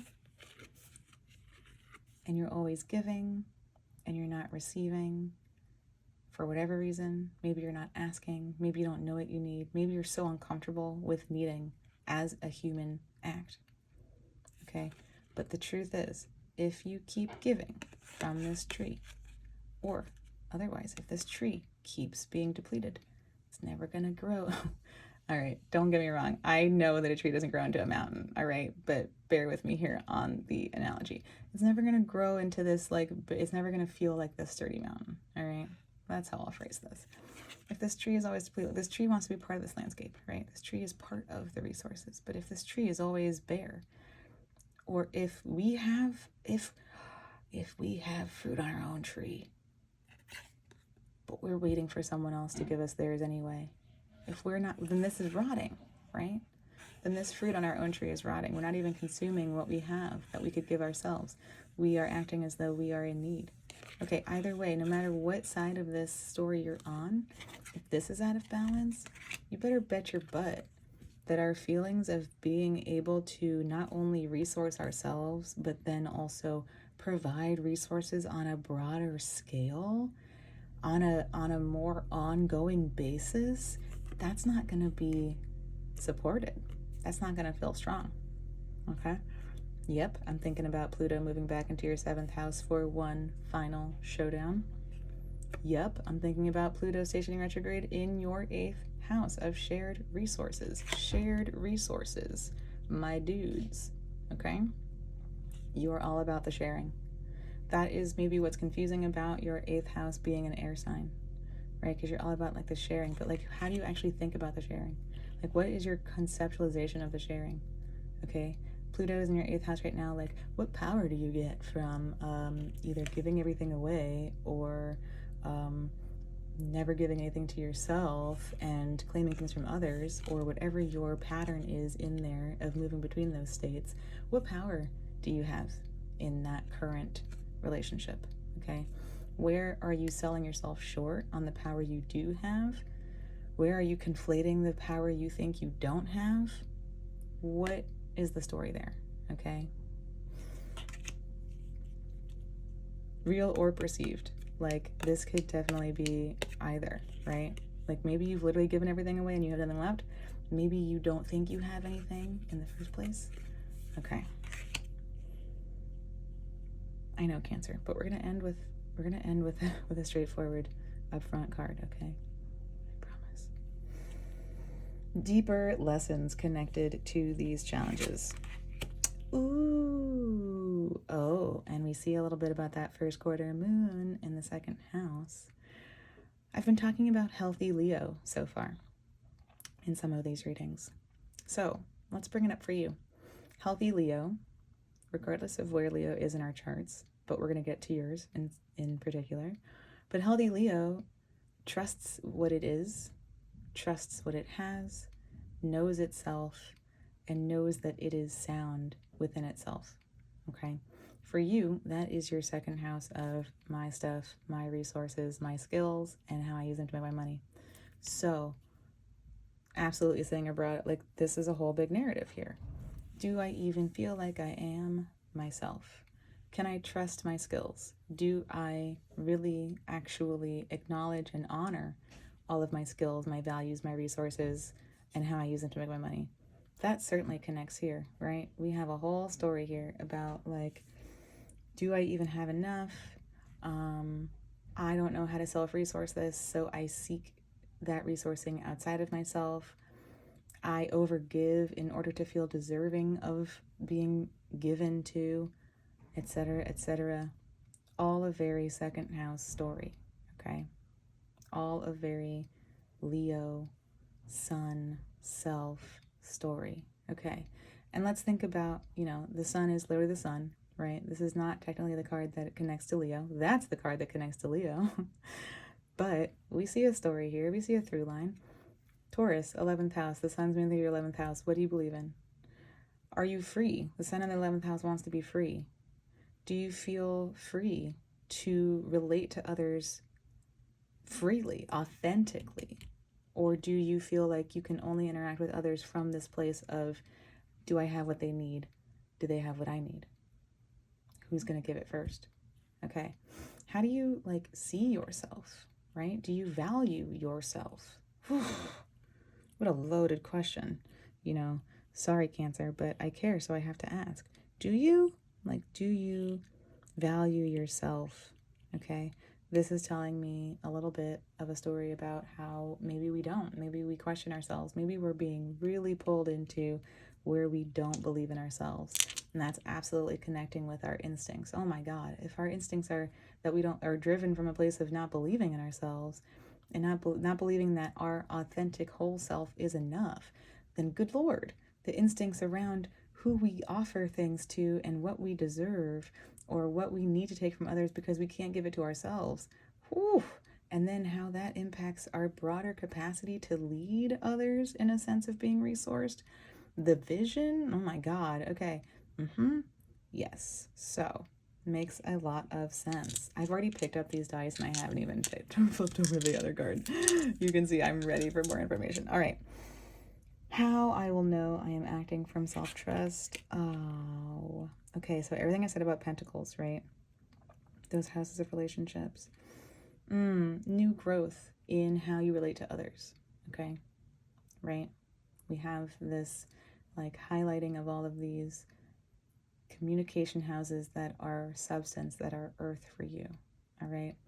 So this is not just new possibilities, which it is. It's absolutely new possibilities, but for you in particular, they are new relational possibilities. They are new ways for you to see yourself grow in the company of other people outside of this mess that has developed here. These instincts that have been misinformed by whoever taught you that your sense of self-worth is not sound, is not enough, okay? You will know you're acting from a place of self-trust when you feel yourself open up to new possibilities with other people. Be they in that third house, which, is currently being ruled by a retrograde Mercury, all right? So it makes a lot of sense that we are really like reworking how you think and how you communicate, all right, with others. That's where it all starts. That's where the other relational houses take shape from, is how that third house is formed. So we're seeing this focus on these relational houses, and you'll find these opportunities where you feel comfortable, allowing new situations to grow relationally with others, be it in the third house of peers, siblings, cousins, your own mind, be it in that one-on-one space, right? And let's remember too that the ruler of that one-on-one space is in your 11th house of, oh no, I'm sorry, that's your 9th house, JK kidding, of beliefs though. Okay, so believing that this is possible. Okay, 11th house is absolutely being very lit up by Taurus, by the sun, by everything moving through there. Neptune is in your 9th house currently and really confounding what it is that you believe in, like what it is that you find is possible, right? Everything I said about the 3rd house just now, Virgo, where you meet peers and you begin to communicate with other people, that all shapes what you feel is even worth sharing with others in the ninth house. And there may be big questions about, like, what is worth sharing with others mentally, emotionally with others. I've been trying to give people physical, tangible things, and of course, this is not always just tangible, but it is physical, it is like, it's resources, right? So a lot of times you are probably giving physically to other people. And so Neptune is kind of like, what of my emotions should I be sharing with other people, though? Like, wouldn't that maybe be enough for me to do? And on that note, let's pop into your 5th house of Scorpio for a moment and think about that full moon, which I brought up is going to be square Pluto in your 8th house. So we have challenges about how I express myself, how I offer my love, and whether I think I'll be entitled to or deserving of resources that I share with others. Whew, no small feat, Cancer, okay? So, rewriting the map. Where am I even trying to lead people? What is my passion?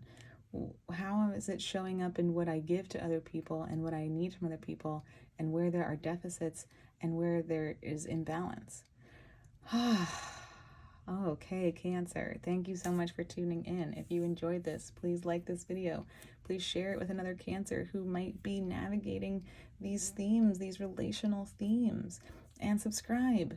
All right, we will talk about everything moving through your 12th house next season and what sort of closure and endings you'll be seeking at that time. So I hope to see you then. Welcome, Leo, to your Taurus season forecast.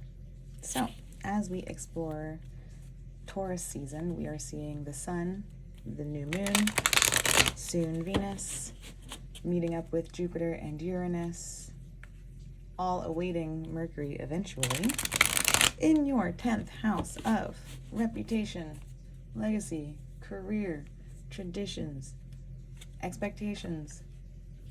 Okay. Whew. Chill, Leo. All right.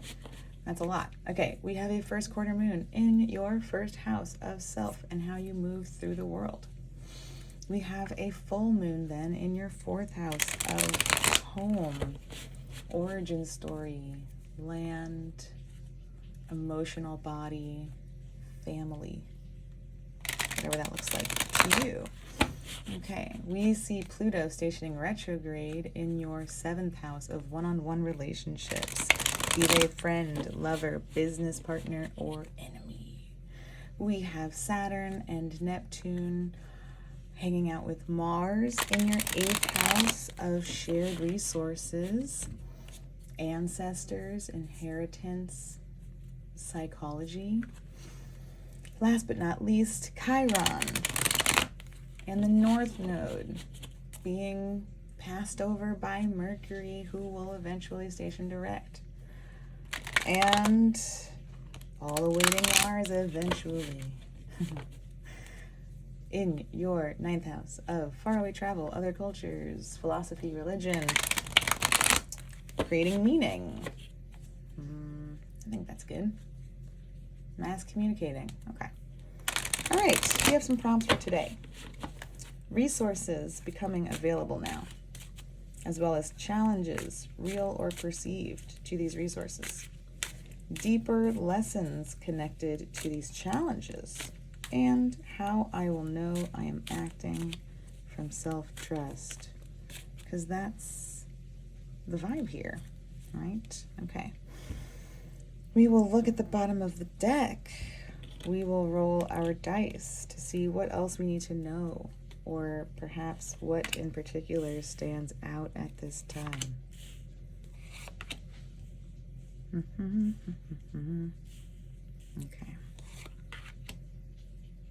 Alrighty.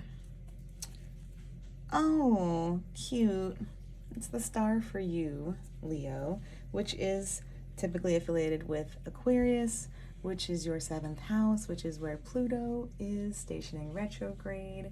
It will dip out of this house, if we think about this in whole sign, for just a couple months as it goes back to the final degree of Capricorn in the fall.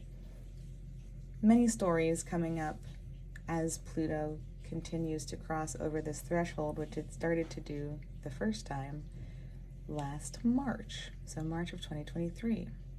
So you've probably been coming into some big lessons, especially if you have planets in Aquarius in that 7th house. All of those planets in that 7th house reflect how you interact one-on-one with people, right? So Leo is your ascendant. You are big and bright and shiny if you are living in your radiant truth, which I hope for you, Leo. And in that 7th house, in that Aquarian space, you are meeting others as equals, which means that you are greeting the radiant truth of the other with whom you are interacting, while maintaining your unique truth, radiant truth as well.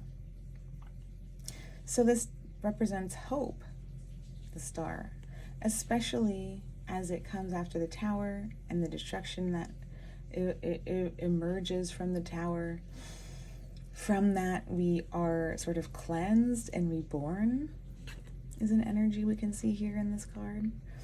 There is a sense of feeling one again with one's environment. If we think about the traditional Rider-Waite image, there's that figure who's naked, who is scooping water from the pond, who is touching grass, who is, again, like freely out in the open air, right? So there's all of these elements, again, similar to Temperance. We have all of the elements present, and this sort of new, naked, raw figure getting in touch with all of these elements, right? And the star is the fire within them. Like the star is the fire element of the 4 elements. So the fire is within that newly reborn person, right? Who has that beating heart of hope once more as they connect all these resources. So, all right, no like small feat here, this star energy.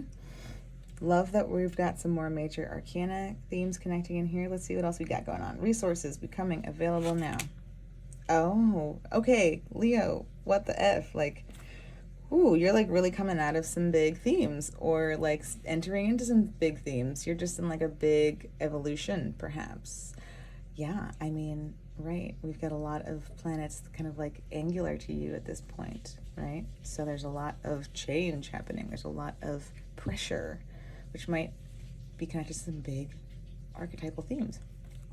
So when we are in the moon upright, we are in the process of wandering into this fog. We are hopefully, willingly, perhaps willfully, slowing down enough to enter our kind of unconscious realm safely. Like if we rush through there, we are bound to crash into something, anger something, displace something, maybe break something, right? We need to slow down when we're going into that space. We need to slow down, and often we feel resistant to slowing down because it's uncomfortable. We don't want to see what's in there. We don't want to know what might be angered if we don't do it right. But it's necessary for us to see all the parts of ourselves. And this card precedes the sun, which is your card, right? So the sun might be a really nice complement to the star energy in terms of that authenticity, in terms of that sense of rebirth, coming into the self, starting fresh, fully aligned. Okay, so we have to go in here to get to that shiny part, right? We don't just get the prize. Life doesn't play that way. So when reversed, I'm tempted to imagine, especially since we are talking about resources becoming available, you are done with this journey. You are stepping out of this place. You have done some deep soul searching, and let's go ahead and point towards Saturn and Neptune and Mars hanging out in your 8th house of psychology and shared resources, what I've inherited from other people that I might not be conscious of, or what might be running through my ancestral line that needs my attention, right? Mars in there is like, let's dig some stuff up, okay? So there might be material galore that you've been in this state of examination with, all right?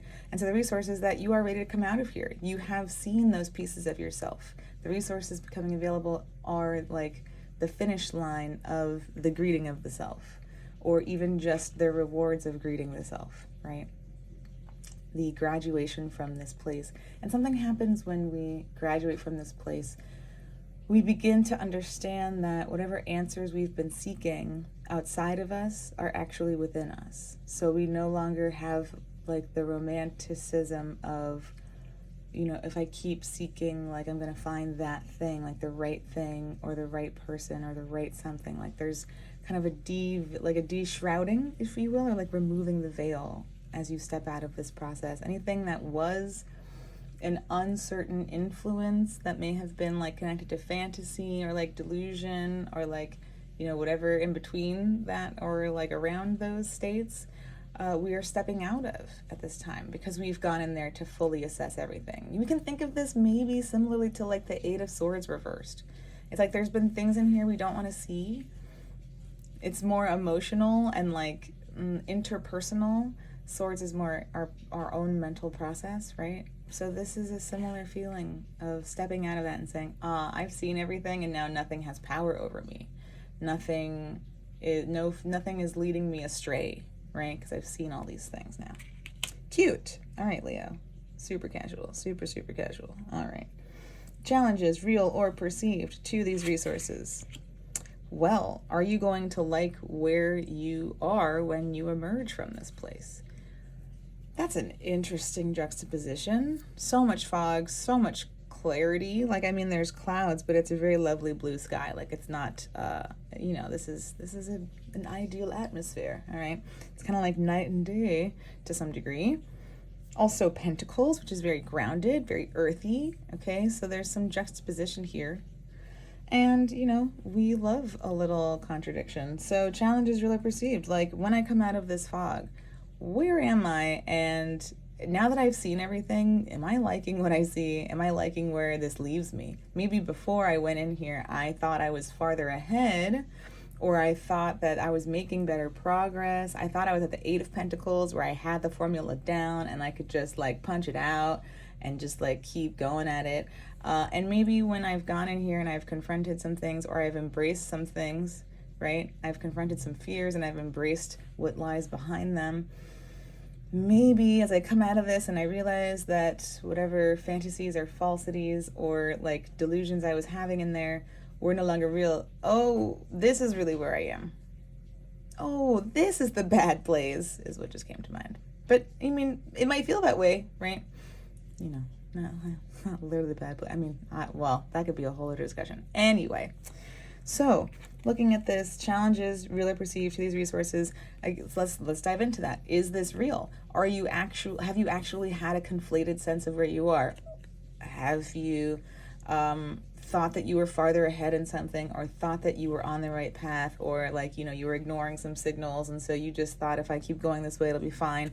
And like you're coming out of this fog and you're like, ah, man, I'm not where I thought I was. And like, that has me kind of messed up. Like, that has me feeling a certain type of way. That has me feeling less than. That has me feeling like a failure. That has me feeling whatever sort of negative emotion comes up with that, right? There could be, I'm like, where is there a positive spin on this? There could certainly be the inverse of that, where you've had negative self-talk about where you are. And when you come out, it turns out you are actually like faced with the fact that you've done more than you have. That's also still a challenge to your sense of self and your ego, right? And like who you think you are. If it turns out you are doing better than you thought you were, and like there's proof of that, which is pretty much what the 7 is showing us, like, is it real or not, right? This is the big reveal.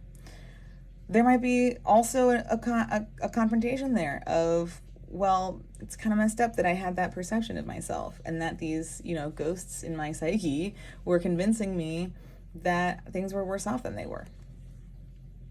I could have sworn I had a third, like, response to this, and if it's meant to be, it'll come to me. So, deeper lessons connected to these challenges. You know, Mercury's still retrograde, like, you just gotta go with it. Okay.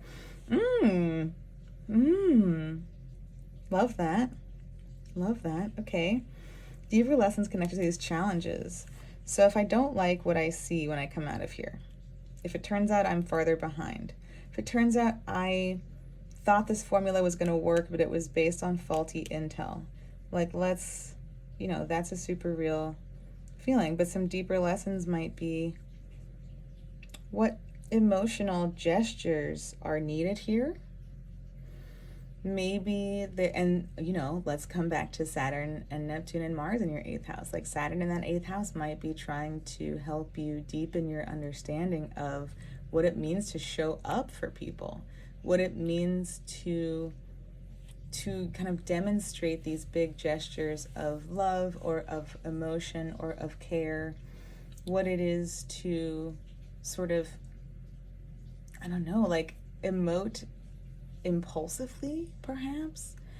Maybe there's some, you know, there's some more contradiction, right? Saturn's like, well, it's important to emote. Pisces is mutable, right? So it's going to change how it feels.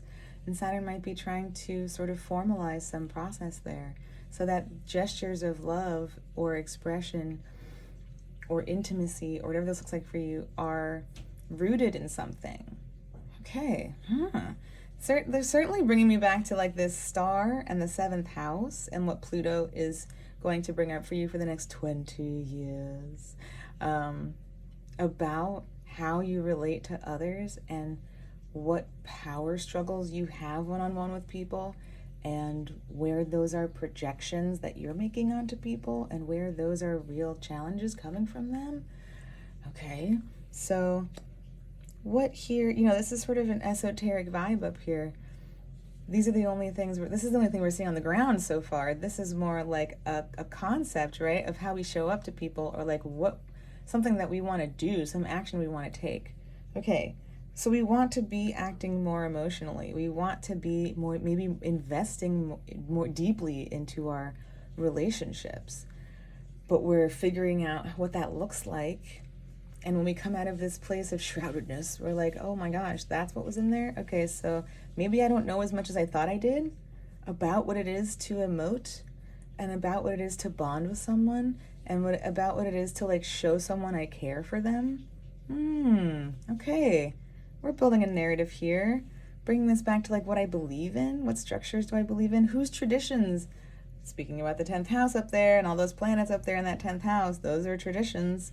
Whose traditions am I adhering to, or have I adhered to in the past when I've tried to express myself to people, and what was hiding in my unconscious space, although, you know, subconscious 8th house, okay, so many layers. What was hiding up there that I've recently gotten to know, or I've recently explored, that is helping me understand where I really am with other people I want to be close to, and how I go about demonstrating that. Do I feel like I'm a novice in this place? Do I feel like I'm a baby? Or like I thought I had the formula down, but I don't know what it actually is supposed to look like or feel like? Okay. How I will know I am acting from self-trust. Well, these feel similar, right? This is Pisces. This is Neptune. If you're like, what's the moon? It's... Wait. Oh no. Now I've put myself on the spot and I'm going to have a little meltdown. The moon is Pisces. Yeah. Chrysalis is Neptune. The moon is the High Priestess. Fantastic. All right. So these have a very similar vibe, right? Some believe that Neptune rules Pisces. I'm on board for some modern co-rulership. All right. So this kind of adding some deeper layers, or like just really doubling down on the significance of the transits happening in your 8th house, right? And I have been talking about Saturn. We don't talk a lot about what Neptune's up to, because Neptune takes 14 years to transit a house, and like Neptune is so far out there, y'all. Like, how do we translate Neptune? That's part of the Neptune vibe, is like half of this message isn't in earth language. Like it's just not, it's in art language. Like it's in, you know, it doesn't translate. It's like cooking, and some of the things you just like, they don't go into the meal. The egg gets cracked, the shell gets discarded. It can't all translate into the final product. So we don't always talk about Neptune. It's like very confounding. But Mars is up there. Mars is about to hit Neptune, right? Everything that passed through Pisces earlier this year hit Neptune. When we talk about Neptune, it's usually really confusing. It is a lot about this fog. It is, oh, half of me is not on Earth right now. The same way that that message can't translate all the way. There is a certain sense of dissociation that can be experienced as positive or negative, that can be helpful or can detract from what we're aiming for, depending on how we're experiencing it and the purpose it's serving and how we come out of it. Okay, tiny TED talk on chrysalis, aka the Hanged One, aka Neptune. So you are, in a similar fashion to what we described here, coming out of this unconscious space and having greeted these sort of shadowy figures in order to now be whole and integrated and emerge as the sun, your unique self. The chrysalis reversed is showing you coming out of this place of deconstruction. Absolutely, Neptune melts things. I call Neptune like a car wash. Whatever Neptune is passing through or over, it is putting you in the car wash. You have to put your car into neutral. You probably don't have like very good cell service. There's not a lot you can do. It's dark. You're literally covered in bubbles and being brushed by alien creatures. Okay, I have a very active imagination. So you're literally like just suspended in action in the chrysalis. So you are now emerging from that car wash, right? Coming out of the chrysalis. I use this because the metaphor is that the caterpillar fully dissolves itself inside the chrysalis, but it contains the programming to rebuild itself into its next form. Okay, right? So you are coming out of that. That is, or that is rather the sign that you are stepping into self-trust and acting from that place. I love that. That's so beautiful. Okay, so you're taking your time considering things. You're erasing, perhaps in some way, maybe not fully like eternal sunshine, but like you're maybe forgiving and letting yourself be free of the weight of previous bonds with others in that 8th house space, of what that's weighed on your psyche, of like continuing to carry that baggage. Okay, I love that. South Node in your 3rd house of ideas, the mind, communication. All right, so you're letting go of how you communicate with people. That could certainly be here or part of this action here. This could also merge into how you communicate with your 7th house people, right? Okay, and that's also like freeing out things from your mind, okay, that have been up there. 2, your 2nd house, Virgo. Oh, hello. Being ruled by Mercury, which is currently retrograde in your 9th house of beliefs and philosophy, right? With the North Node. So that makes a lot of sense and very interesting to have that axis, that 3rd house, 9th house axis lit up here with the dice. So your mind, how you think about things, what things mean to you, and how you've integrated or internalized those meanings prior to this moment might be up for debate at this time. Makes a lot of sense for how hope and feeling reborn are coming into the chat. Okay, Leo, thank you so much for tuning in. If you enjoyed this, please like this video. Please share with another Leo who is ready to come out of the fog and step into self-trust. Please subscribe. We will talk about Gemini season next and get a sense of what is going on in your 11th house of hopes and dreams for the future as you're rewriting these bonds with people. Everything's going to square everything we just talked about. So I hope to see you then.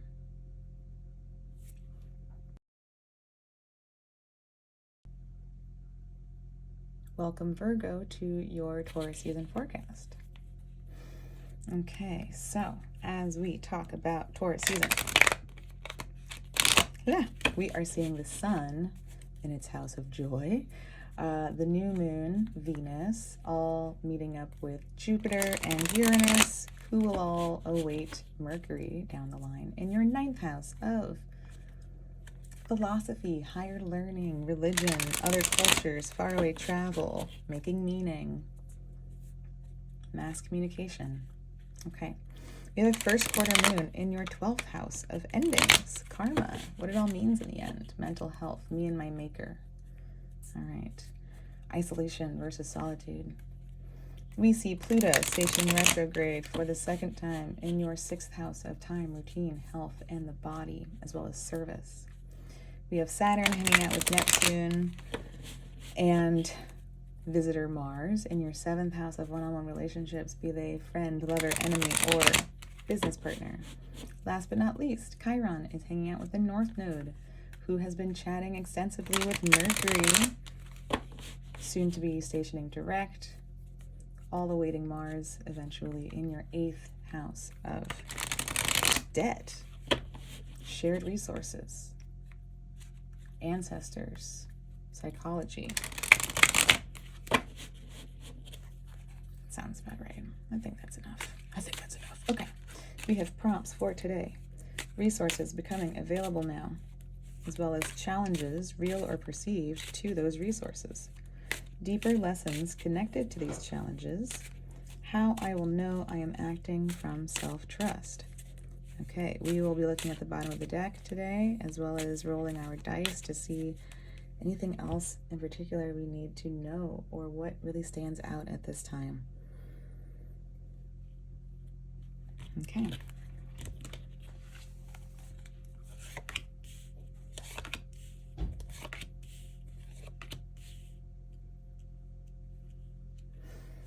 Burr, burr, burr, burr.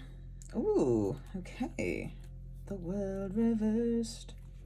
Interesting, because I was thinking about like, I wonder what that 12th house first quarter moon is going to bring up.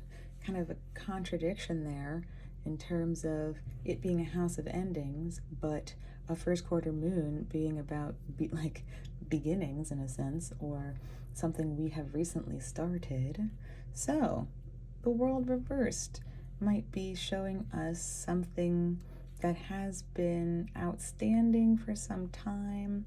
Maybe it's been ready to end, but it's needed a minute, and there's some closure waiting for you this month. Don't look at that too. There's some closure. Perhaps there is something that you're not ready to let end, and you are kind of ruminating about this. You're thinking it through. You're maybe making sure that there's nothing left for you to finish up here. Okay, so this doesn't necessarily mean that something is not ending. It might mean that you're contemplating what it would mean. You're doing some reflecting on what that ending might give you, or what the meaning of this ending might be. Makes a lot of sense. The 9th house represents making meaning. Okay, and like collective definitions of things. Okay, giving us a lot more insight into what that first quarter moon is exploring then. Okay, like what is it to end? Okay, so resources becoming available now.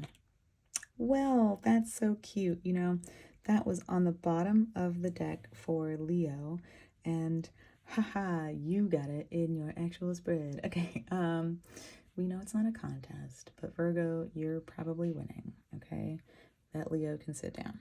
So resources becoming available now is hope. That's amazing. So something I told Leo that might apply to you as well. I'm sorry to be, recycling information, but you would think that was really efficient, wouldn't you? So something in there about being reborn. Okay. There's something about being reborn that happens in the star, because it's happening for us after we've gone through the treachery of the tower, right? We've had things destroyed, we've had things uprooted, we've seen sort of the brink of destruction, if you will. Maybe not literally, maybe literally, but certainly emotionally, or it feels that way to us, right? Reality is relative. So we've been stripped down to nothing in the tower. And I cited the traditional Rider-Waite image of the naked figure hanging out in nature, which feels very Virgo, hanging out in the nude, in the flesh, in its birthday suit, in their birthday suit, and that being connected to fresh air, right? And this figure is scooping water from a pond, and there's our emotions, there's our water, and they have their feet and their legs on the grass, so there's our connection to earth. and the fire within that has been reborn is the fire of the 4 elements. So we are looking at a time of perhaps for you being reborn in some way, right? Maybe that Mercury retrograde in your 8th house has really been doing the most. Maybe this eclipse on Chiron in your 8th house has been opening up like portals of healing, bringing like suffering to an end, and you are just reconnected to like a cycle of rebirth. That's a very 8th house theme, renewal. Okay, cute. My goodness, so many major arcana cards coming up for lots of y'all this season. Challenges, real or perceived, to these resources. Oh my goodness, even more major themes. Okay, so let's just note that a lot of what you're experiencing right now might be activated this season, but is certainly likely to unfold across the next season, if not beyond. Okay, major arcana themes are big picture stuff. All right, so you've probably gone through some very big, significant changes recently. Okay, so the Chariot, Cancer. Okay, I'm thinking about your 11th house with Cancer. But let's see. So the Chariot is the card that we collectively explored last year, right? We are now in Strength. Let's also really quick just draw a connection here between like hope and faith. Okay, so we're connecting these themes here and instincts. All right, cute.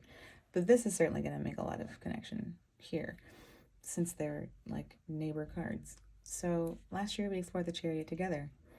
There were themes coming up of, similar to Strength, our like kind of emotional connection to our instincts, right? This is more of our perhaps intellectual connection or our intuitive connection to our instincts. This is, being Cancer is much more founded from a place of like what we've been nourished with and how that allows us to be conscious and trusting of our body and its direction, as well as our heart and its direction. Okay. So, challenges to that. Perhaps coming out of this stage of chaos or like uncertainty or like whatever rupture happened to yield this rebirth here, maybe there's now a call of, oh, where do I go now? My heart is pulling me here because this rebirth is connected to so much fire energy. And yet there are so many other considerations to take into consideration. There are so many other elements of this to take into consideration. There are like, what are my emotional needs and what are they asking for versus maybe my intuitive needs? What does this new reborn person do? What is my psychological space telling me to do now? Okay, we might think about like the 4th house here, connecting with like your 8th house, and like, okay, in this new place, what is my programming? What direction am I even trying to move in? Let alone like, do I have the energy to get there? Do I have the directions to get there? Am I ready for this road trip? Right? Okay. Yeah, big stuff. Okay. I laugh. Deeper lessons connected to these challenges. Oh, literally tender. Okay, so there's something here, you know, maybe superficially people talk about the 6 of Cups as looking back and feeling nostalgic. And perhaps there is a certain layer to this, right? Like, you know, let's continue this rebirth analogy and think about like, oh, now from this rebirth state, I'm really in a place where I'm able to reflect on what I loved about myself when things were pure and easier, what I loved about love at that time, what I enjoyed then, and how that colors what we're moving toward now. Is there something from the past you want to like kind of rescue? Or rescue sounds so desperate. It doesn't need to be, I mean, maybe perhaps like if like many of us you've had a tumultuous childhood, rescue might be the word. Perhaps go back and retrieve for anyone else who wants that version. There might be something we are looking back on that we want to bring into the foray, into the conversation, to help be the motivation or to help us formulate these directions, right? And again, some juxtaposition, which I love, might be we're moving toward the past in order to figure out where I want to go in the future. Or I'm reflecting on the past and I'm thinking about what I loved about it in order to figure out what I want to incorporate into where I'm going.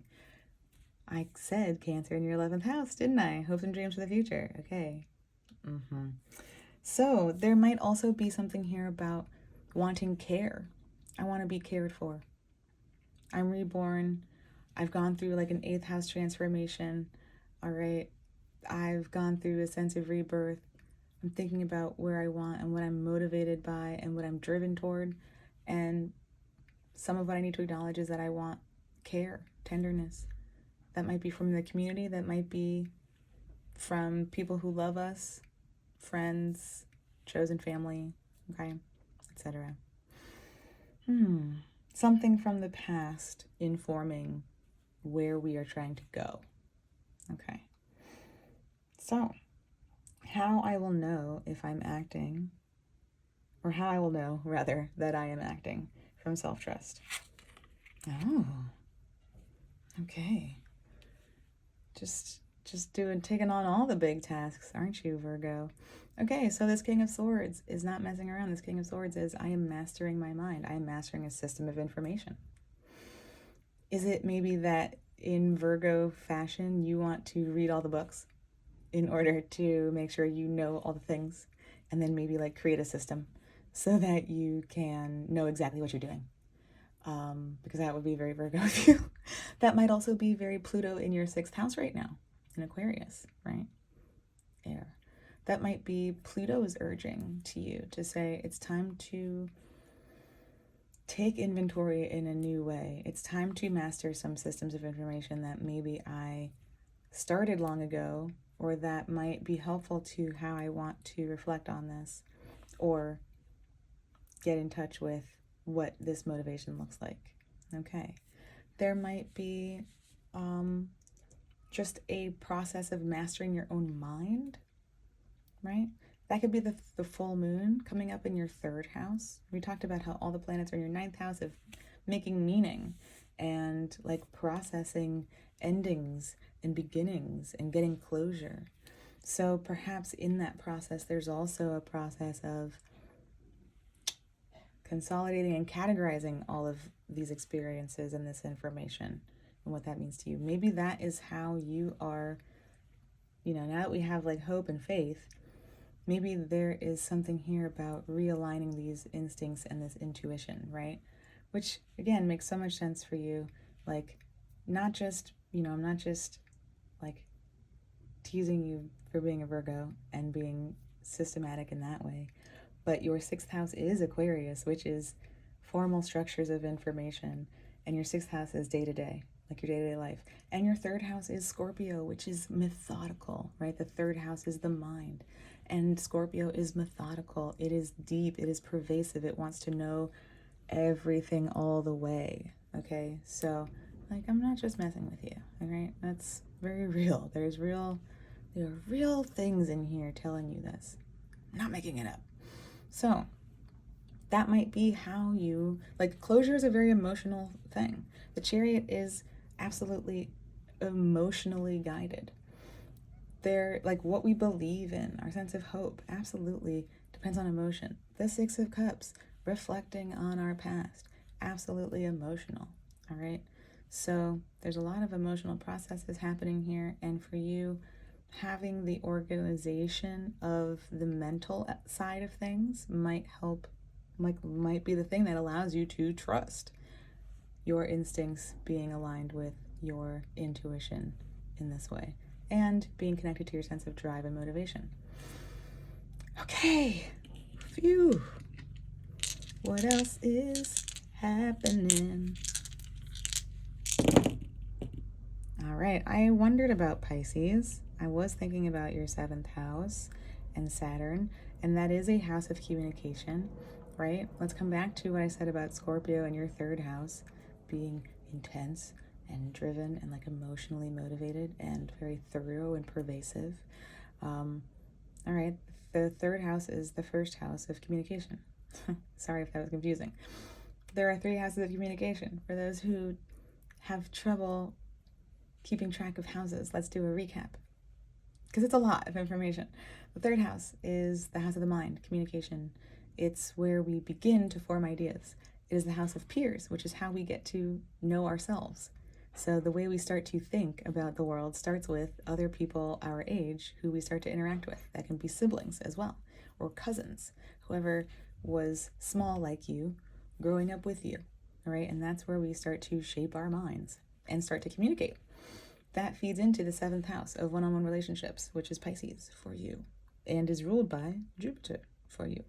Okay, so that is where we start to communicate one-on-one with people. So whatever we like that we learn about in the 3rd house, oh, I like books, oh, I like that show, we become friends with or otherwise one-on-one involved with those people, and we start to communicate more intimately with them, right? And then we shift into the 11th house, which is a little more detached communication. That's where we have like friends and like friend groups, all right, communities we're part of, acquaintances, all right, like people we know on the street say, hey, cool. So it makes a lot of sense that we're talking pervasively, Scorpio 3rd house word, about how you talk and how you emote in what you communicate and how you think in what you communicate and how those things function together. All right, so Pisces, then, your 7th house of one-on-one relationships, being ruled by Jupiter, is of emphasis at this time. Mars is still wrapping up in here. Mars was ruling that eclipse that happened in your 8th house of deep healing and new cycles of rebirth. Okay, and so it might be that that eclipse was really like driven by a need from Mars to heal something that originated in your 7th house, right? So what kind of started in your 7th house that got carried into your 8th house at some point, that Mars is kind of like excavating. Mars is like, I dig you out. So something in that 7th house of deep importance. Saturn there also for a good chunk of time. We're not even going to bring Neptune in. Neptune has maybe been the car wash that's like, let's get rid of all of this old debris in here. All right, so all of that combined is trying to kind of give you a restart in your house of one-on-one relationships. Absolutely. Saturn is teaching you to be constructive there and to create a formal means of relating emotionally to people. All right, so we certainly see all of this, and that's also giving me another idea or a deeper idea about this world, right? Mars and that eclipse helping you clear out, and maybe this season you're reflecting on that. You know, I had a lot of aches and wounds here that others had left here from previous bonds and that were kind of haunting me, and something has really cleared this up, and now I'm learning to build on a new foundation. I'm building something better this time, right? And so I'm reflecting on everything I've been through thus far that's led me to this point, and I'm understanding what it's all meant. 9th house planets this season, right? I'm getting a sense of what it's all meant to me, whatever meaning I'm making of that, and whatever significance it bears in my life now. Jupiter in your 9th house, literally also, right? Jupiter being in that 9th house, part of that stellium up there, the sun and its joy. Reshaping what you believe in, right? What those stories mean to you, who you are now as you grow out of them. And of course, the 9th house. So it's all very nicely tied together there. Thank you, Virgo, for tuning in. If you enjoyed, please like this video. Please share with another Virgo who may not believe that any of this actually sounded accurate to you and who may need some proof. Subscribe. We'll talk about your 10th house and what traditions you are interested in from this new place of rebirth, from what your expectations are moving forward now, and what this means about your legacy. So I hope to see you there.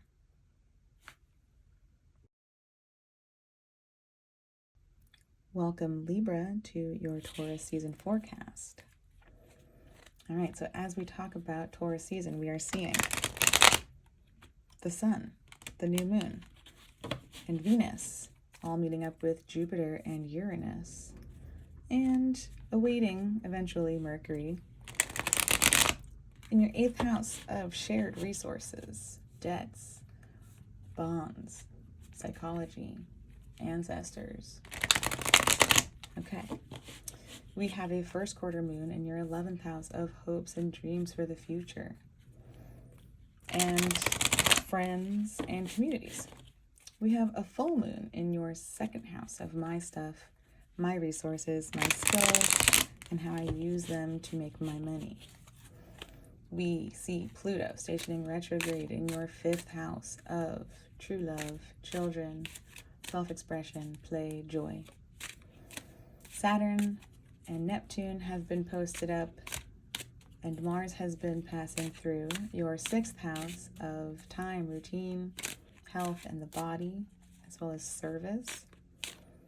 We see, last but not least, Chiron and the North Node being met several times over by Mercury, who will station direct, as well as Mars will finally eventually pass through your 7th house of one-on-one relationships, be they friend, lover, business partner, or enemy. We have prompts for today. Resources becoming available now. I feel like I need to be shuffling during this. I feel exposed. Resources becoming available now, as well as challenges, real or perceived, to those resources. Deeper lessons connected to those challenges, and how I will know I am acting from self-trust. Okay, now we can put these down.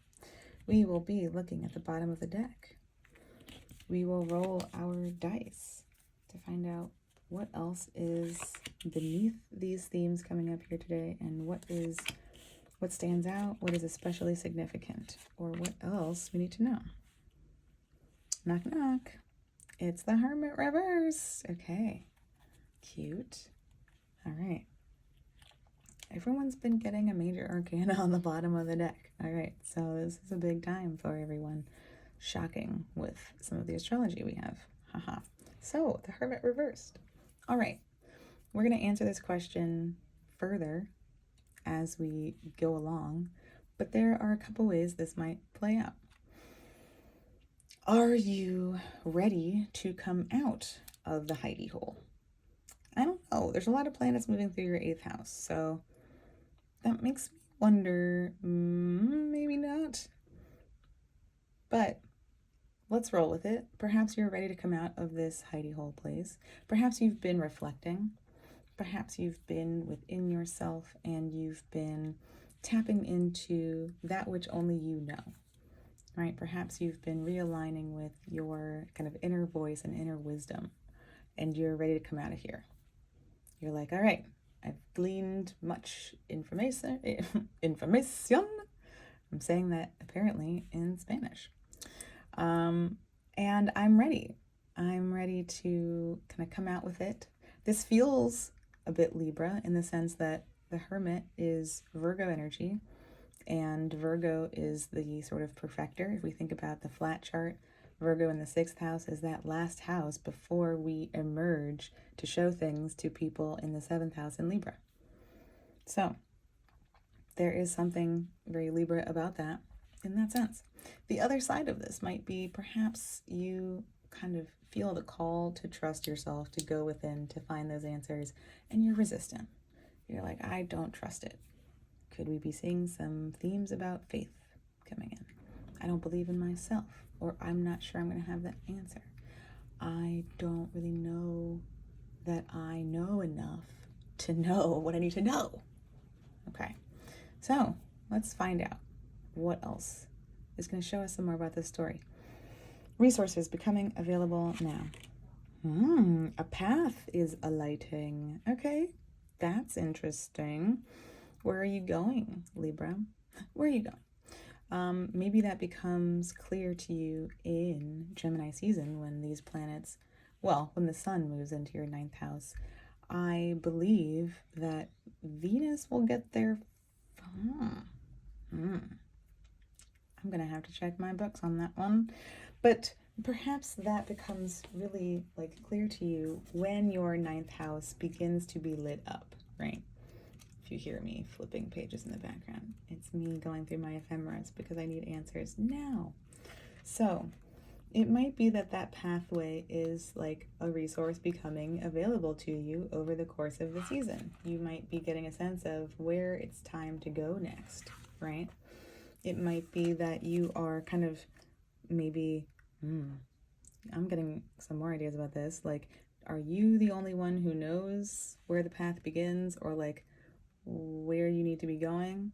And you're kind of uncertain and you're like asking other people. That could be some, okay, that could be some. Maybe you're coming out of this place and you're like, yes, and now I know the place to go.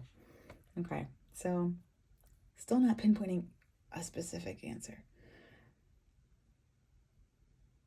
This pause is brought to you by when does something move into Gemini?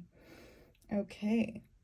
All right, so it will be the Sun first, and Venus will follow just 2 days after.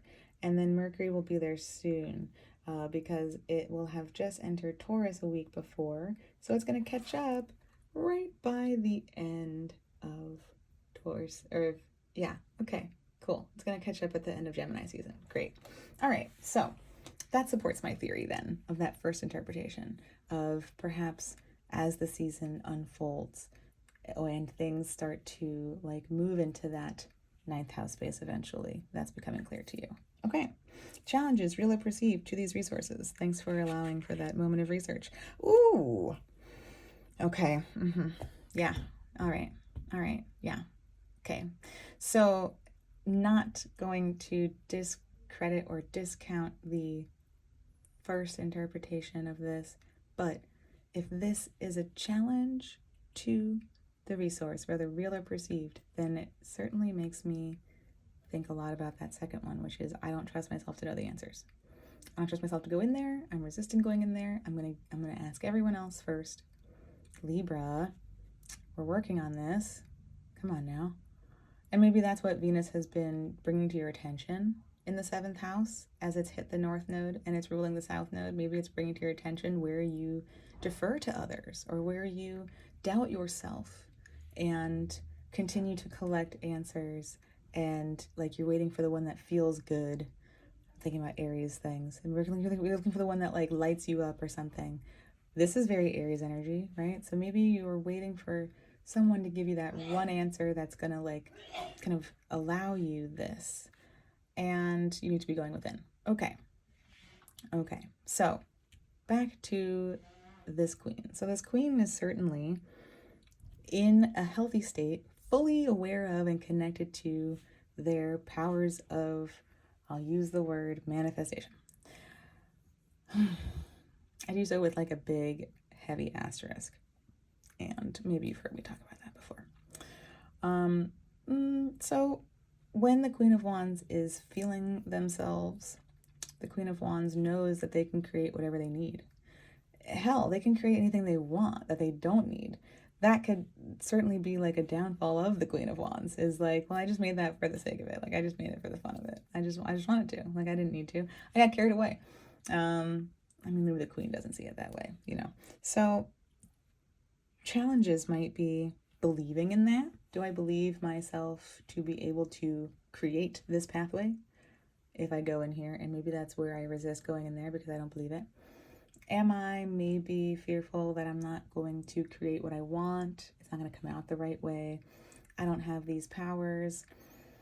Maybe I'm even reflecting on what this process looks like right now. This all feels very 8th house, absolutely. Like this feels very, you know, like Taurus is, and this feels 8th house too, honestly. Like Taurus is lush, Taurus is resourced, Taurus can work with whatever is available to create something. Taurus will go, oh, I've got, here's what's in the fridge, and you know what? I can make something. All right, I got this. And so the Queen of Wands in that Taurus context, in that 8th house context, is someone who maybe needs to go through some challenging lessons about trusting that I can figure it out along the way, or that I have whatever I need and that I know that. Someone else might be telling me something different, but I need to trust within myself. Getting a lot of this. I need to trust within myself that I know exactly what is needed. All right. I need to be able to not rely on other people for that part, for the part that is already like intuitive within me. Okay. I mean, let's go with like the reckless narrative. Let's think about like challenges to these resources is that maybe I'm going to get carried away. If there's a pathway lighting up for me, or there's an idea of where I need to be going next, maybe I'm going to like kind of blow it out of proportion or like go too far. Maybe I'm going to like go wild with it. All right. That seems less, listen, I don't know where your Venus is, okay?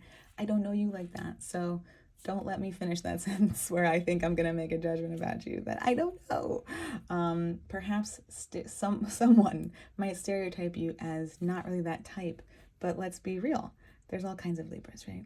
Venus can be anywhere. Okay. Deeper lessons connected to these challenges. Oh, here's some Aries energy. Man, all right. Everyone, like, it's been very minimal on the like minor cards for everyone. And like a lot of people have had a court card and then like just a bunch of majors. It's a big time. All right. Deeper lessons connected to these challenges. Well, yes, absolutely. It's our card for Aries, which we could say is the card of the North Node journey that we've been going through since July of 2023.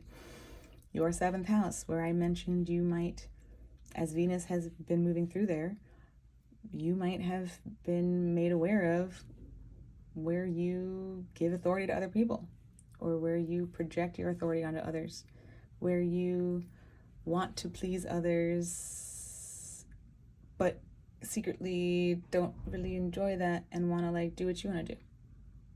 North Node is trying to show you a healthy way to interact with people one-on-one where you get to be self-authoritative, sure, and you get to hold your own, right? While also finding the helpful, healthy ways to accommodate that from others which you can actually accommodate.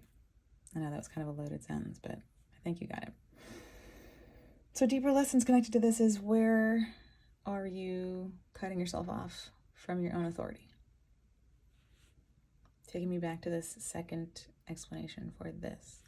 Where are you resisting the call to trust yourself? How is this showing you something you need to know about being your own compass, about knowing innately what truth is within you so that you can steer yourself toward those who allow you to be a leader and not just accommodate any old person, but like be connected to causes you really actually genuinely care about based on the truth you know within yourself. Looking at that first quarter moon in Leo in your 11th house of hopes and dreams of the future, as well as friends and communities. A Leo 11th house is like, I am a benevolent leader. I demonstrate to others what is innately magical about me in a way that invites others to tap into that within their own selves and find their own inner leader. Okay, that could be distilled down into your 7th house of one-on-one relationships of I express my truth with people one-on-one that models for them what it is to be righteous, which is a very Libra theme, okay? Like when we talk about healthy, powerful Libra, maybe you're like, nobody says that because that sounds like an oxymoron. It's not. Libra's powerful. All right? When we talk about the power of Libra, it is in truth and justice and righteousness that is of pure heart and mind, right? Not clouded by our sense of mistrust and the instincts that have been programmed for us to create self-doubt. Okay, to not trust ourselves, to trust how others see us first, and then to come back to ourselves second. Okay, taking a deep breath after that. How I will know I am acting from self-trust. Okay. I was like, who's going to show up here? And I can't say that I saw this coming, and I love a surprise. So we have another court card. When I am willing to ask questions, when I am willing to trust the questions that emerge within my mind. Okay. So there is something about, certainly bringing us back to the Hermit here. I mean, we need to go within our own minds first to then, like, even understand what questions we have there. Oh, yeah. If allowing ourselves to have questions is how we're going to know we're acting from a place of self-trust, then that leads me to believe the inverse is true now, which is that we don't trust ourselves to even ask questions. Okay. Yeah. We don't, I mean, like, who else is hanging out in your 7th house? It's like Chiron and Mercury retrograde, right? So Mercury in there is like, well, wait a minute. How do I even talk? Like, what do I even, how do I communicate with other people? How do I trust my mind in the company of others? Right? Mercury going back and forth over that Chiron and that North Node. Like, let's hold on. Let's reboot this. So how do I allow myself to trust my thoughts? This is a card that can connect to instincts, right? These are like lightning bolts that strike. These are like ideas that come to us. These are like curiosities that surface that we then want to pursue. This is even recognizing that we can think outside of our current limitations. Wait a minute, I can rewrite my framework. I can rewrite my schema. I can, now I'm thinking about the meme that is like the brain, like just having the epiphanies, the bigger and bigger epiphanies, if you will. So trusting yourself to be curious and seek out information and have questions. Trusting yourself to go within and even find out what those questions are, to then be able to allow yourself the freedom to allow this kite to move past the parameters that have existed for you, to find out what else is out there, to really evolve into this like eagle state of being able to kind of transcend and move beyond all of these frameworks that we live within, to continue pursuing knowledge. Okay. Making me think too about that 3 of Wands, and also that 9th house of Gemini, right? Pathways to knowledge is like how you create meaning, and asking questions is how you create meaning. Okay. And you are the one who has the answers within you, or at least the questions, and you are probably the one who can create some of those pathways or some of those answers.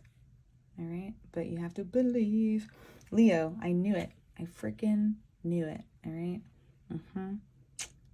The moon, that first quarter moon in the 11th house is like, am I allowing myself to be fully seen by the people I consider community and my friend groups? And when I meet people, am I authentic? Like with my acquaintances, what do they know about me?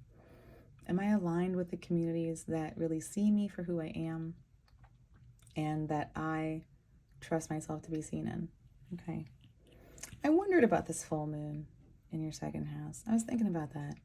My stuff, my resources. It might feel like you're very guarded about what you have or what your skills are, right? Scorpio, and, again, where's your Mars? And Mars rules your 2nd and your 7th houses. So how you communicate with other people is also impacted by what you think you have, what you think you own, what skills you think you have, what resources you feel connected to. Okay. Very Queen of Wands. Whatever I can make is going to be based off of what I think I have access to, right? And again, that's where we have that 8th house opposite this 2nd house, trying to show you to trust that you, regardless of what you think you lack at this time, you have enough to make what you need. One example. Okay, so that full moon really illuminating to you, oh, this is actually the value of my resources. This is actually the value of my skills. And we were just talking about Mars. So let me ask you, like, where is your Mars? Mars right now is in your 6th house of time, routine, health, and the body. maybe, I mean, that's Mars' house of joy. Perhaps Mars and that conjunction to Saturn have been pressuring you to be productive or to get clever about your energy, whatever that looks like to you. And that certainly connects to where we think we are going, or what pathways are becoming illuminated for us, and whether we trust ourselves to like create what we need, or to have the questions or the answers. Okay, thank you, Libra, for tuning in. If you enjoyed, please like this video. Please share with another Libra who is needing to connect to deeper trust and faith and realign those instincts of intuition and realign those pathways of intuition and instinct and how they operate. Part of this big 8th house theme of you having that power, having those resources, trusting that.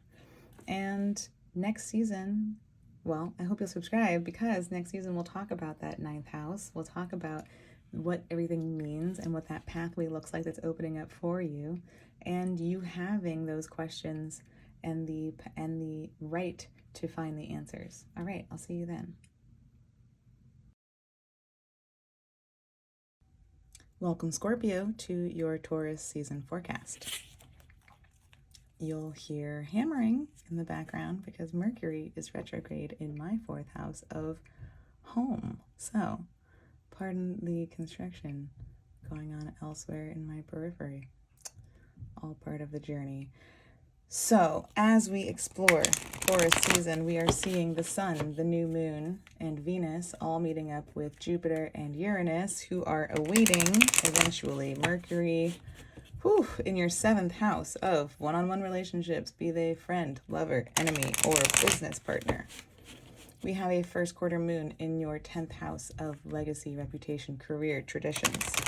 We see a full moon, the first, without eclipses, in your 1st house of self and how you move through the world. All right, welcome home, Scorpio. We see Pluto stationing retrograde in your 4th house of home, family of origin, emotional body, what else? Land. Okay. Saturn and Neptune have been visited by Mars in your 5th house of true love, self-expression, play, joy, children. Last, but certainly not least, we have Chiron and the North Node being triggered by Mercury, still retrograde, planning to station direct, all awaiting Mars eventually in your 6th house of time, routine, health, and the body. We have prompts today. Resources that are becoming available now, as well as challenges, real or perceived, to those resources. Okay, we are looking at, oh goodness.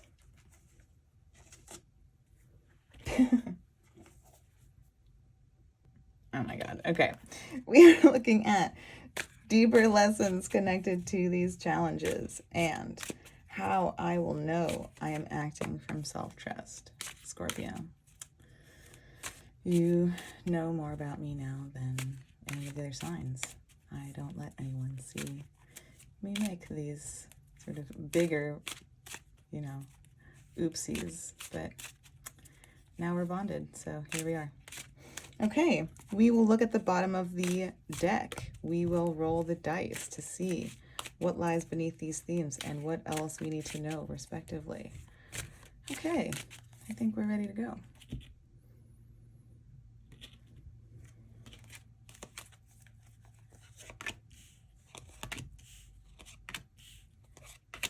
Whoops, make room. There we go. All right, who's there? It's the Tower. Okay. Woo! I'm just going to say most of y'all have had a major arcana card on the bottom of the deck, so this astrology is no joke. All right. So something's being uprooted. Something's changing. Something dynamic is happening. My first thought was Pluto stationing retrograde in your 4th house. Now, I did this for the first time last year. Okay, this is not the first time. But with each time that Pluto makes a pass over a certain point, and we might think about this especially at the beginning and at the end of a sign, it's really taking its time to kind of rake up more and more about what's going on there. So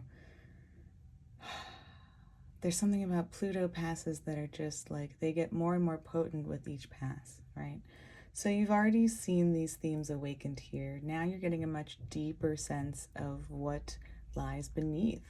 Perhaps something within your emotional body is erupting or is surfacing at this time. Perhaps there is great change that's sort of changing everything that you knew about yourself.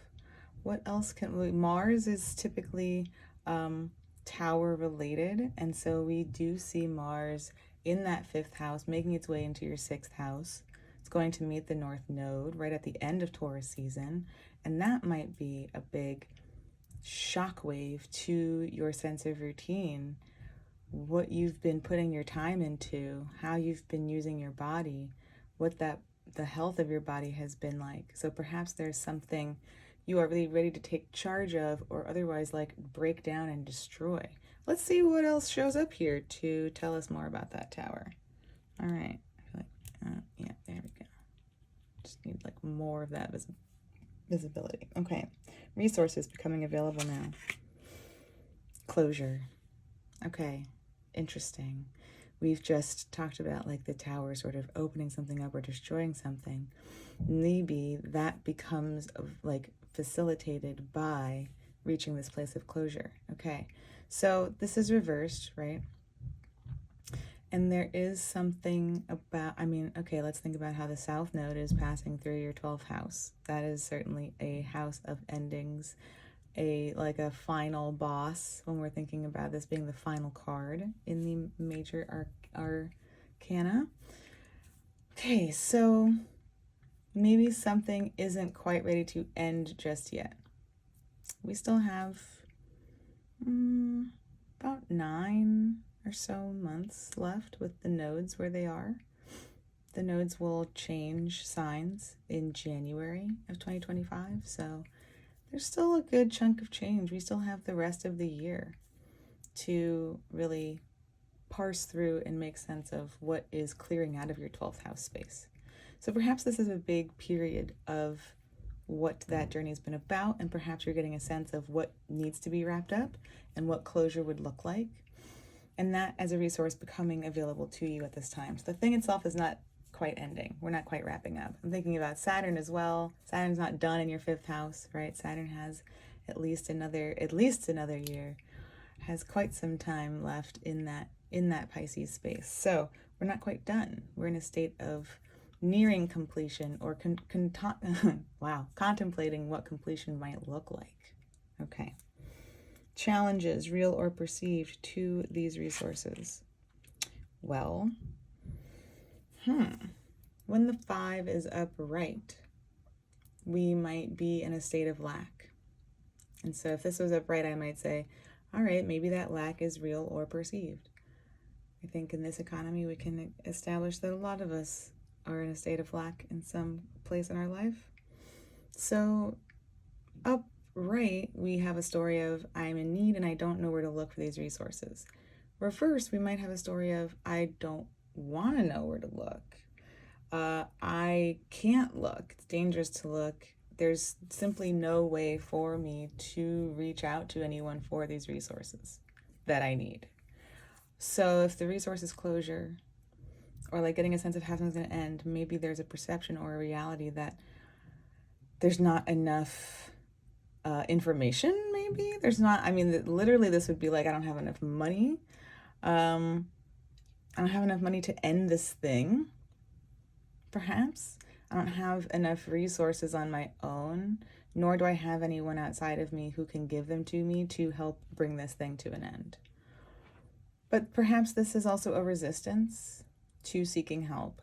Perhaps this is like an internal sense of poverty. I don't have the morale. I don't have I don't have the physical energy to like parse through what this closure looks like. Okay, I'm curious if there's like a third meaning there, and we're gonna see what else is here. Deeper lessons connected to these challenges. Oh, something emotional is happening. Okay. So something, okay, something maybe wants to end. Something, right? We want to get closure on something, or we want to begin to understand what closure looks like. We are in a place of feeling like we don't have enough. And yet there's something beneath this about this closure bringing a deep sense of happiness that is shared. So there's a sense of isolation here, right?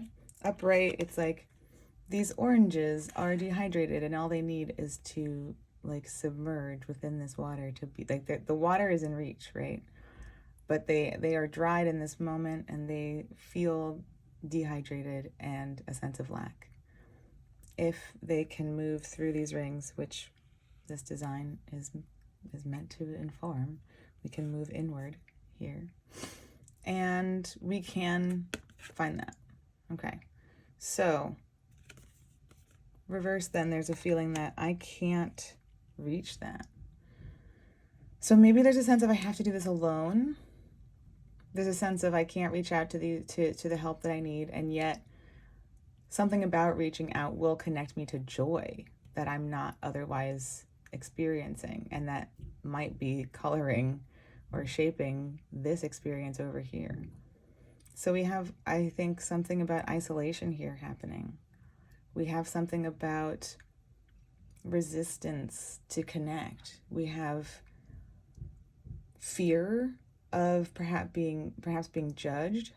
I mean, absolutely, Scorpio, like that's super real, especially for the like Pluto and Scorpio generation. Y'all have Pluto in your first house. Resources are like a lot of what you are assessing and like who has access to them.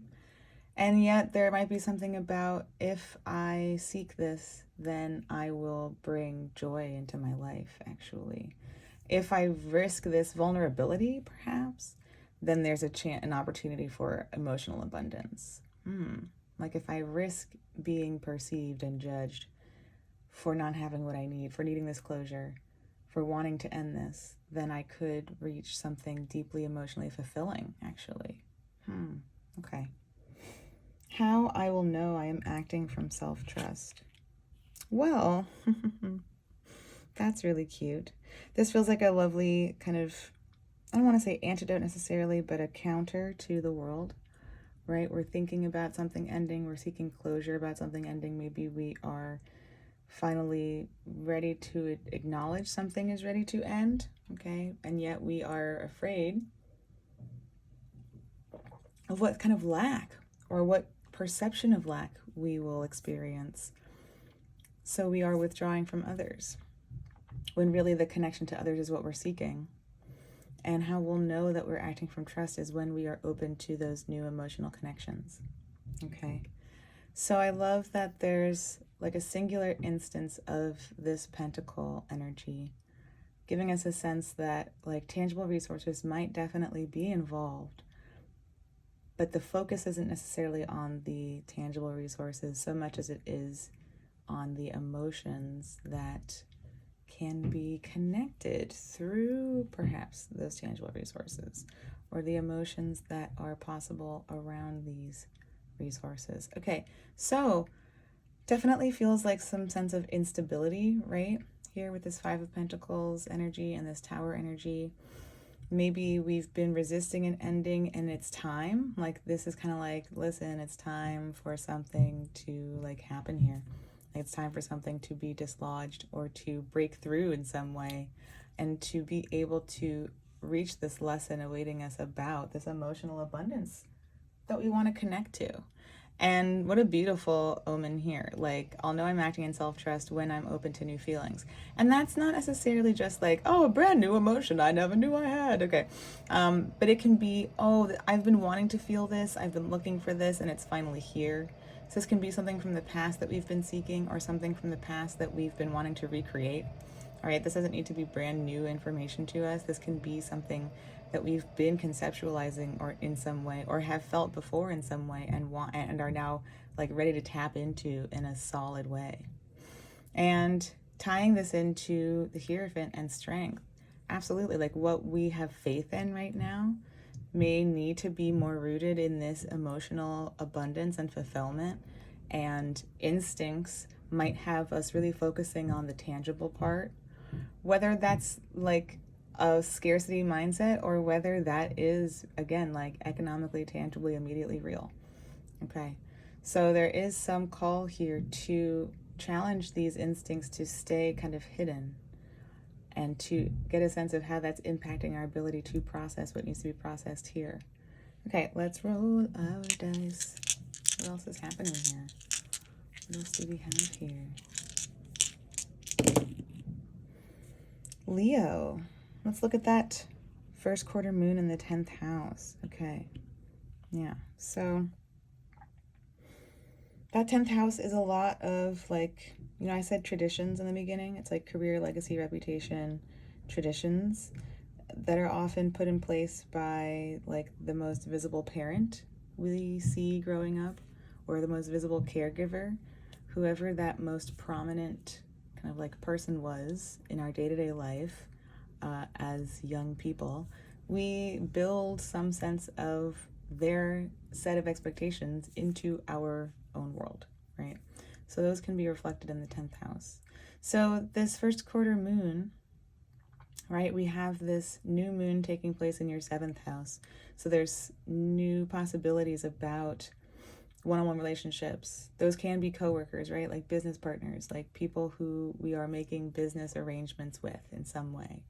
These might be like negotiations with someone who will become your boss, right? If we think about the 7th house moving into the 8th house, as that relationship evolves, you might have an interview in the 7th house that then turns into like an 8th house bond. Okay, so that new moon in the 7th house, the first, like, I believe, I think it's the first without an eclipse. I know this is the first full moon in Scorpio without an eclipse, but it's like the first new moon without the nodes in that 7th house. Okay, so without that pressure of the north node there, without the instability of that north node there.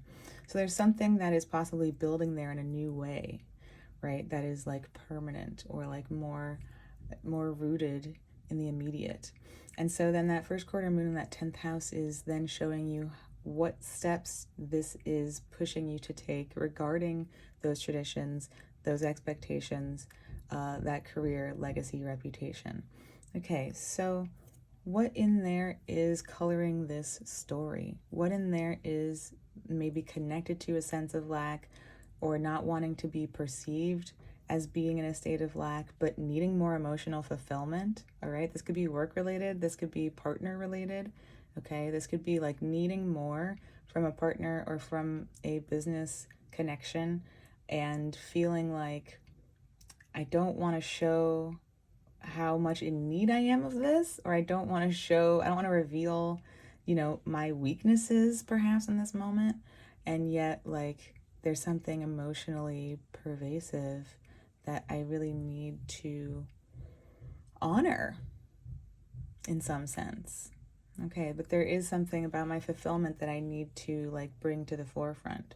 I'm also looking at Saturn and Neptune and Mars in your 5th house of like true love and self-expression. Like maybe feeling some sense of blockage there, but ultimately really wanting to be connected to some sense of expressing abundance. And that brings us to Jupiter, who is in your 7th house right now and ruling that 5th house. And so there may be some, and actually let's weave in this too here, because Jupiter rules your 2nd house, Sagittarius, of my stuff, my money, my resources, and how I use them to live my life. Okay, so Jupiter can't see your 7th house. I mean, I'm sorry, your 2nd house from the 7th house. Jupiter is trying to bring perhaps a deeper sense of your own value, a deeper sense of your own resources to you through what it's connecting you with in your 7th house. Maybe something about those connections is disruptive with Uranus involved. Let's absolutely bring Uranus into this chat with Tower energy here. So maybe something disruptive in those one-on-one relationships that feels unpredictable or feels uncertain, and that ultimately might be trying to bolster that 2nd house of what is mine and like what I have. Okay, what I have access to, what I'm able to ask for, or like allow, what I'm entitled to, right? Maybe there's a sense of I'm not entitled to ask for that. I'm not entitled to ask for that. And Jupiter is like, hang on, I'm trying to bring more abundance into your second house space. So can we push through what this feels like or what this looks like and find a way to recognize that this lies beneath, right? Okay. My goodness. All right. So absolutely, like these instincts may certainly be about that second house space and like what I have. And, you know, where is your Jupiter or what's your Jupiter experiencing?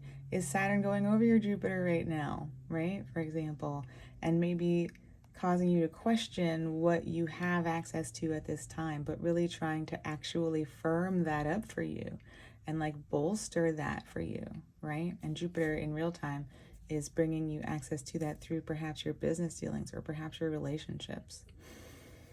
Okay, Scorpio, thank you so much for tuning in. If you enjoyed this, please like this video. Please share with a fellow Scorpio who may be approaching closure, right? Getting a sense of what closure looks like in order to kind of push beyond this real or perceived scarcity to lean into trust, being open to connection, right? And this connection allowing more of this to come to a natural end. Okay. Pluto retrograde in your fourth house is certainly like, yes, time to evolve how we feel about our security. Okay, so share with that Scorpio who's thinking about that security piece and subscribe. Next month, we'll talk about Gemini, your 8th house that is opposite that second house space. We'll get a sense of what sort of activities are coming up here. Jupiter will be moving in here around the same time, so we'll have new big stories there. I hope to see you there.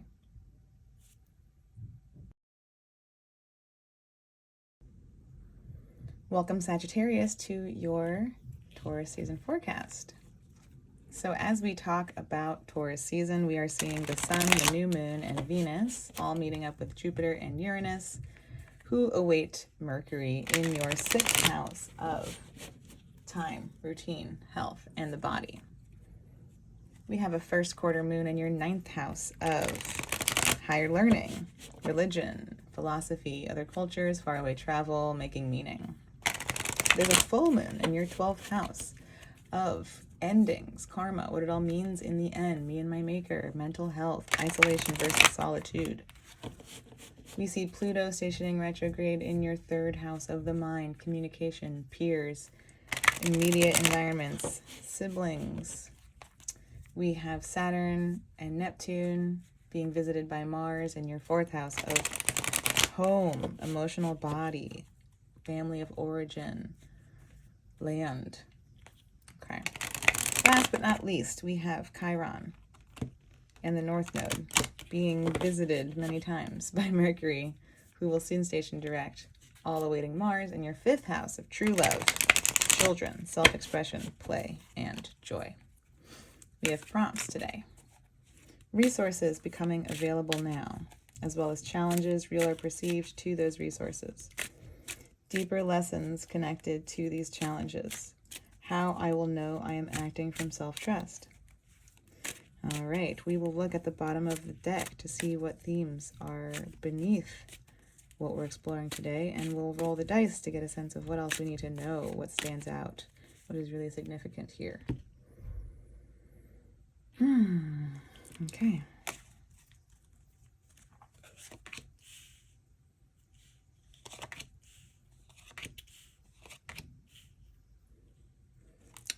Okay, cute, Sagittarius.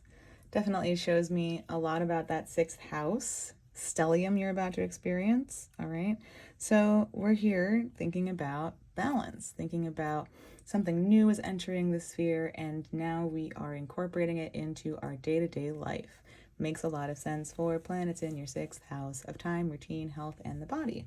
So something we're going to unfold here is going to connect with you taking on some new part of your life, taking on some new responsibility, accepting some new tangible opportunity, be it financial or otherwise practical, time concerning, right? Earth themes, and figuring out how to make sure that your roots are growing and stabilizing all of the growth that is emerging here to the surface. So what else is here to support this narrative?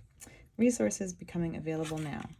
Oh, well, we're stepping away from maybe like too much work. Okay, so yeah, this night upright is like, hey, I will come and pollinate all of these flowers. I'm a busy worker bee. I am committed to performing these tasks and for getting this done for you. Reverse, this is like, you know, maybe I need to step back a bit. Definitely contributes to the story of the sixth house narrative. Maybe there's been too much work. Maybe there are new health issues that you need to, or like new health diagnoses that are bringing awareness to what you're what you're doing with your body, what has been happening to your body over time, and maybe less energy needs to be exerted at this time.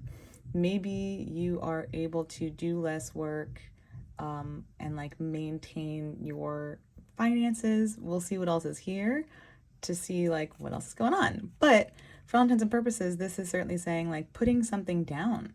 Maybe we're beyond that, thinking about like, what is the purpose of me doing all this work? Am I putting in this effort for something meaningful?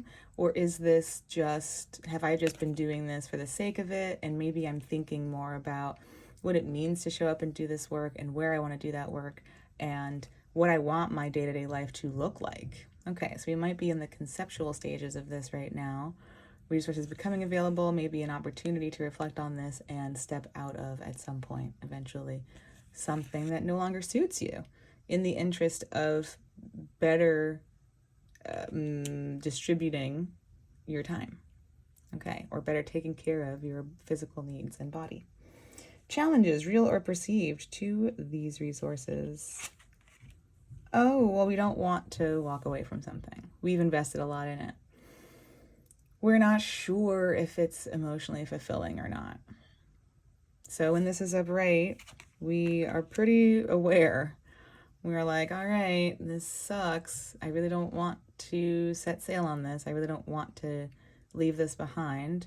I really thought this was going to, you know, last longer or fulfill me for a deeper period of time, and it hasn't. And so I got to do the challenging work of like leaving this now. So reversed, maybe we're not sure. Maybe there is something emotionally fulfilling here still. Maybe physically we're not able to show up in that same way, or we are ready to stop showing up in that way on the practical side of things, but something emotionally might be pulling us back. Maybe we are resisting walking away. Maybe we're like, tugging at my heartstrings. Like, the pain of this is too big for me. Okay. And so, like, maybe I'm trying to think of, like, could there be some, this feels pretty emotional, right? Like, this is not really like another pentacle thing of, like, I don't have the resources to do this. This feels very emotional. This feels very much within the self.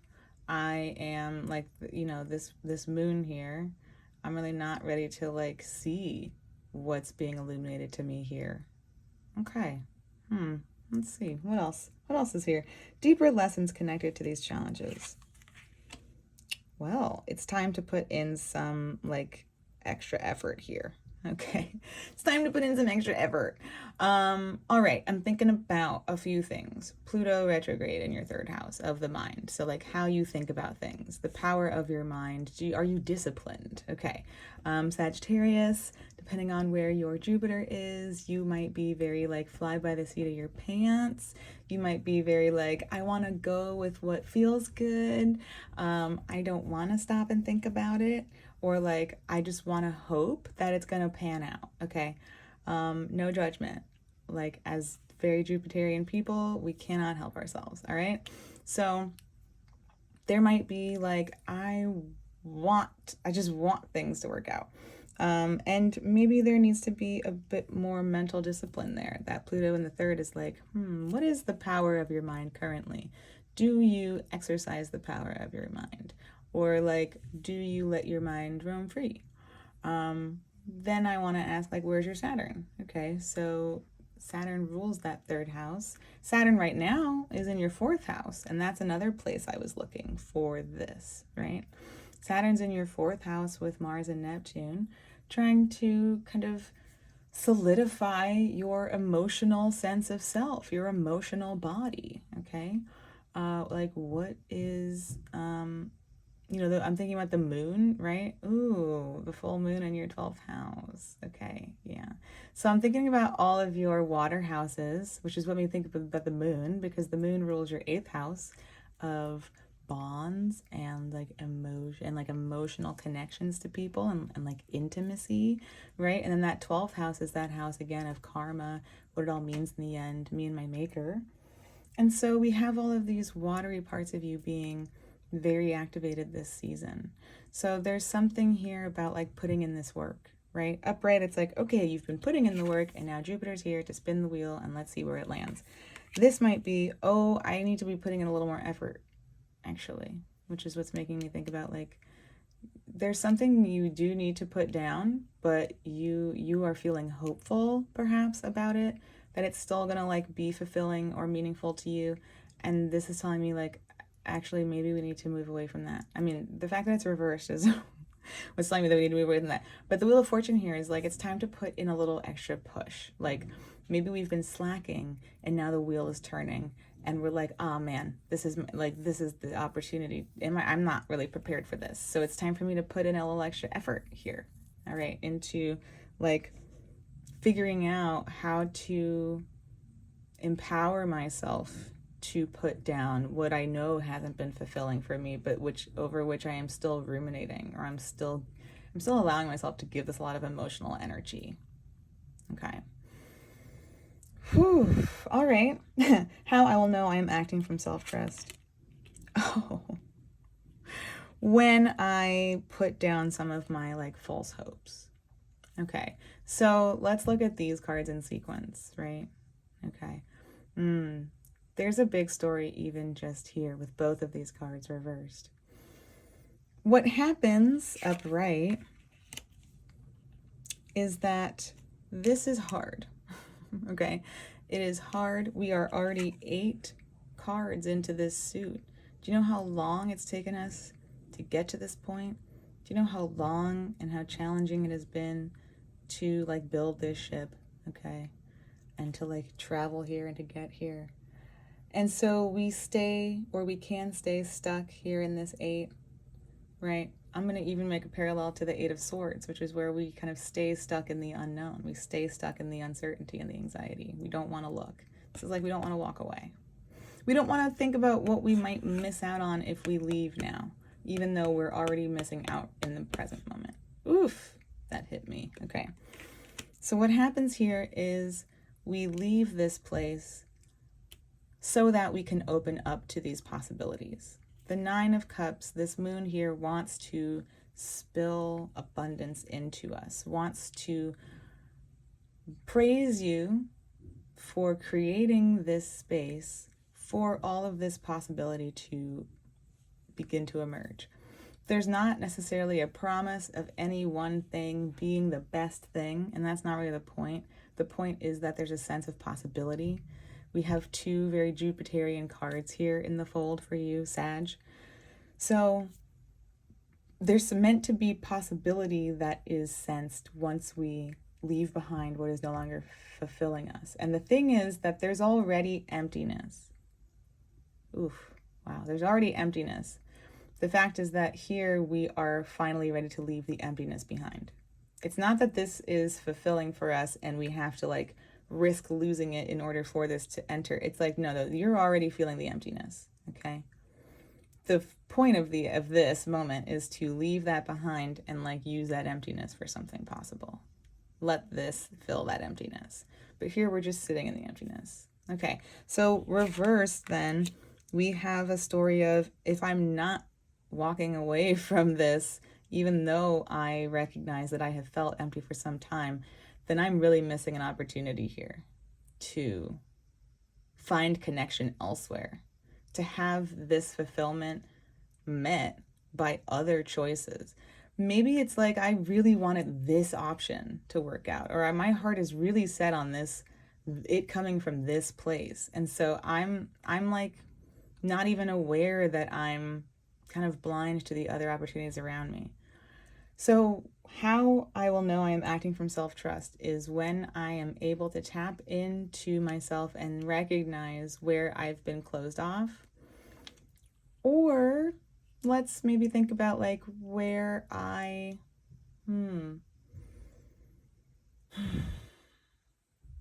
like, is there a positive, me and my Jupiter, I'm like, should there be something more positive here? Maybe this is like I'm going within myself to get clear on what is not emotionally fulfilling. And when I recognize myself acting from a place of trust, I will do so by getting a sense of where fulfillment is possible within me. Okay. Maybe there's a bigger story here about seeking emotional fulfillment outside of ourselves. Okay. Maybe there's a bigger story here about I've wanted these things, and maybe that's why we've stayed here, right? Maybe we have remained committed to putting in effort into something because we've really wanted this one thing, or the one way we've looked or imagined it to pan out. And perhaps the resource is no longer need to put in that work and getting back that energy, but then the lesson being about looking within, right, for that fulfillment rather than seeking it outside of ourselves. Okay, so we have our two kind of ends of a spectrum here. Either way, there is some push to put in effort this season, and I'm still looking at that Saturn in your fourth in terms of like really getting disciplined on what this fulfillment needs to look like within myself, or accepting that this has felt empty for some time and really opening up to where I have either resisted possibility outside of that, or I am finding that possibility within myself now. Okay, what do the dice have to say? Really like some big themes here when we think about how simple the Two of Pentacles is, and I kind of love that juxtaposition for you. Thinking about this is all certainly connected to this like instinctual, intuitive place. If our intuition has had us doubling down on putting in effort into something that is no longer emotionally fulfilling, then those are intuition and instinct connections we want to reframe, right? What do we believe in?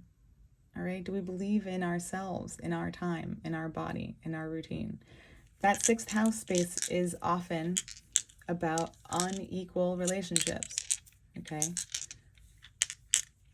Maybe you have planets in your seventh house that like are connected to your sixth house. Maybe, I don't know, but there's something in that sixth house space that is very much about things I am in service to, things in spaces where I am not considered an equal. I'm not a business partner here. I'm just on the staff, okay? And there may be something within this narrative about whether you believe yourself to be worthy of being treated as an equal in some capacity where you might not be right now. And this stellium lighting up your sixth house may be revealing to you where you are not going to be seen as an equal to others, and where you've been trying to put in the effort to show up, to make that push, to be seen as that, and it's just not going to happen. So then making that big push for you now to pull back that energy and to reframe for yourself what's going to be fulfilling if those relationships that you've wanted to be seventh house relationships are being revealed to you as being sixth house relationships.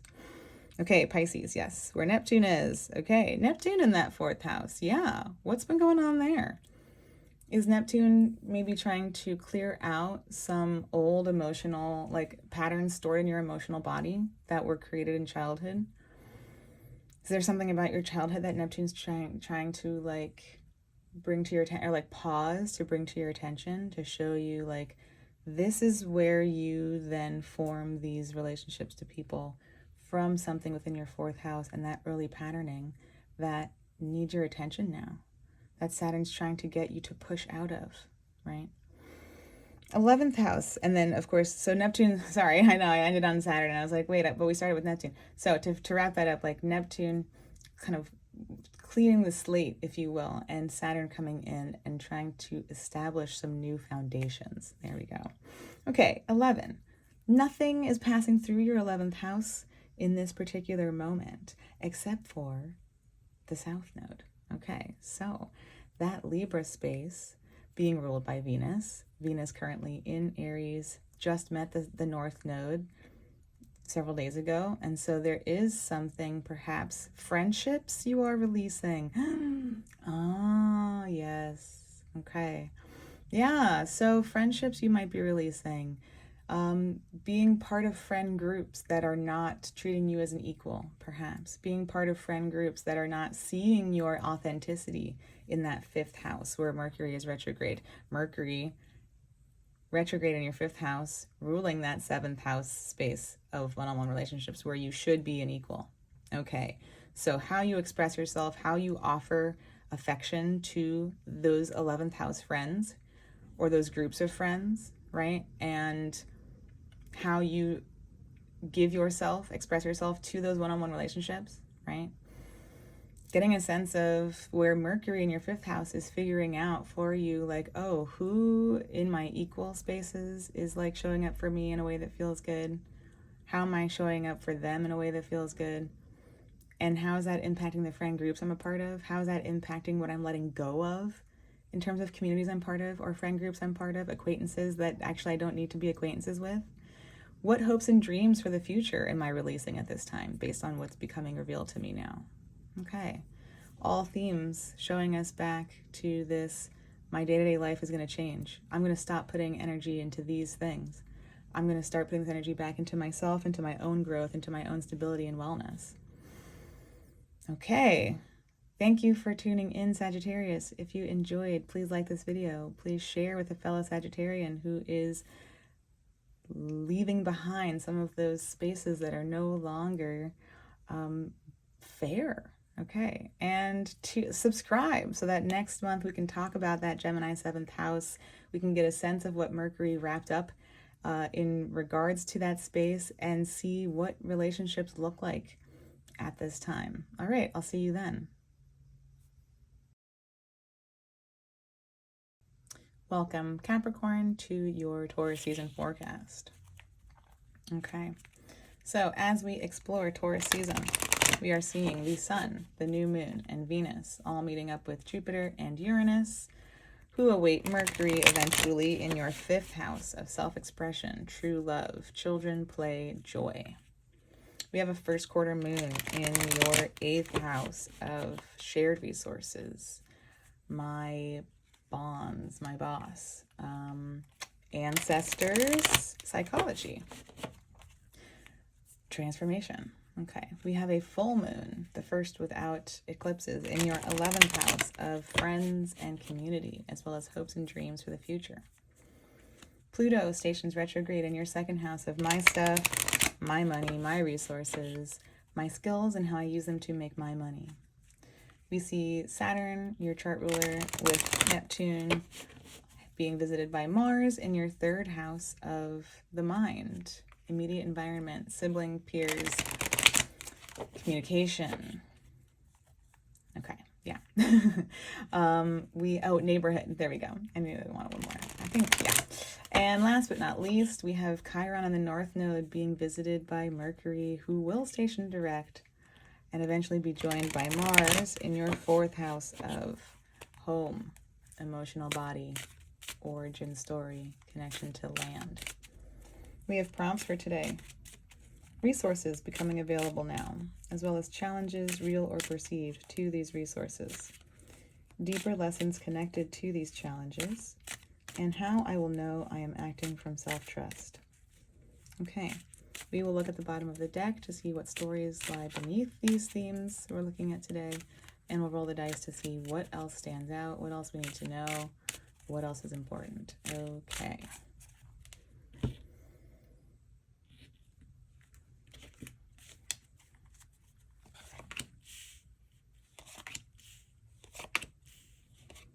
Okay.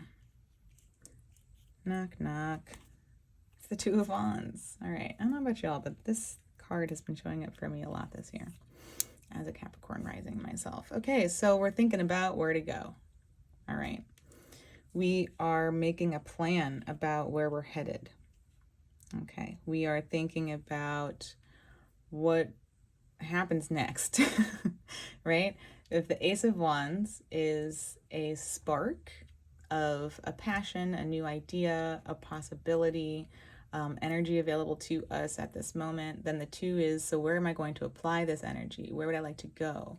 Now I put the emblem of the Fool in here in terms of kind of thinking about, you know, I can create a certain amount of a map or a plan for where I'm going to go, but I do know that once I get there, things will probably be a little bit different than, you know, there will be things that I didn't plan for, right? There will be adventures that I could not have imagined. There will be, you know, obstacles and joys and blessings that I can't even plan for. Okay, so let's see what informs this. Resources becoming available now.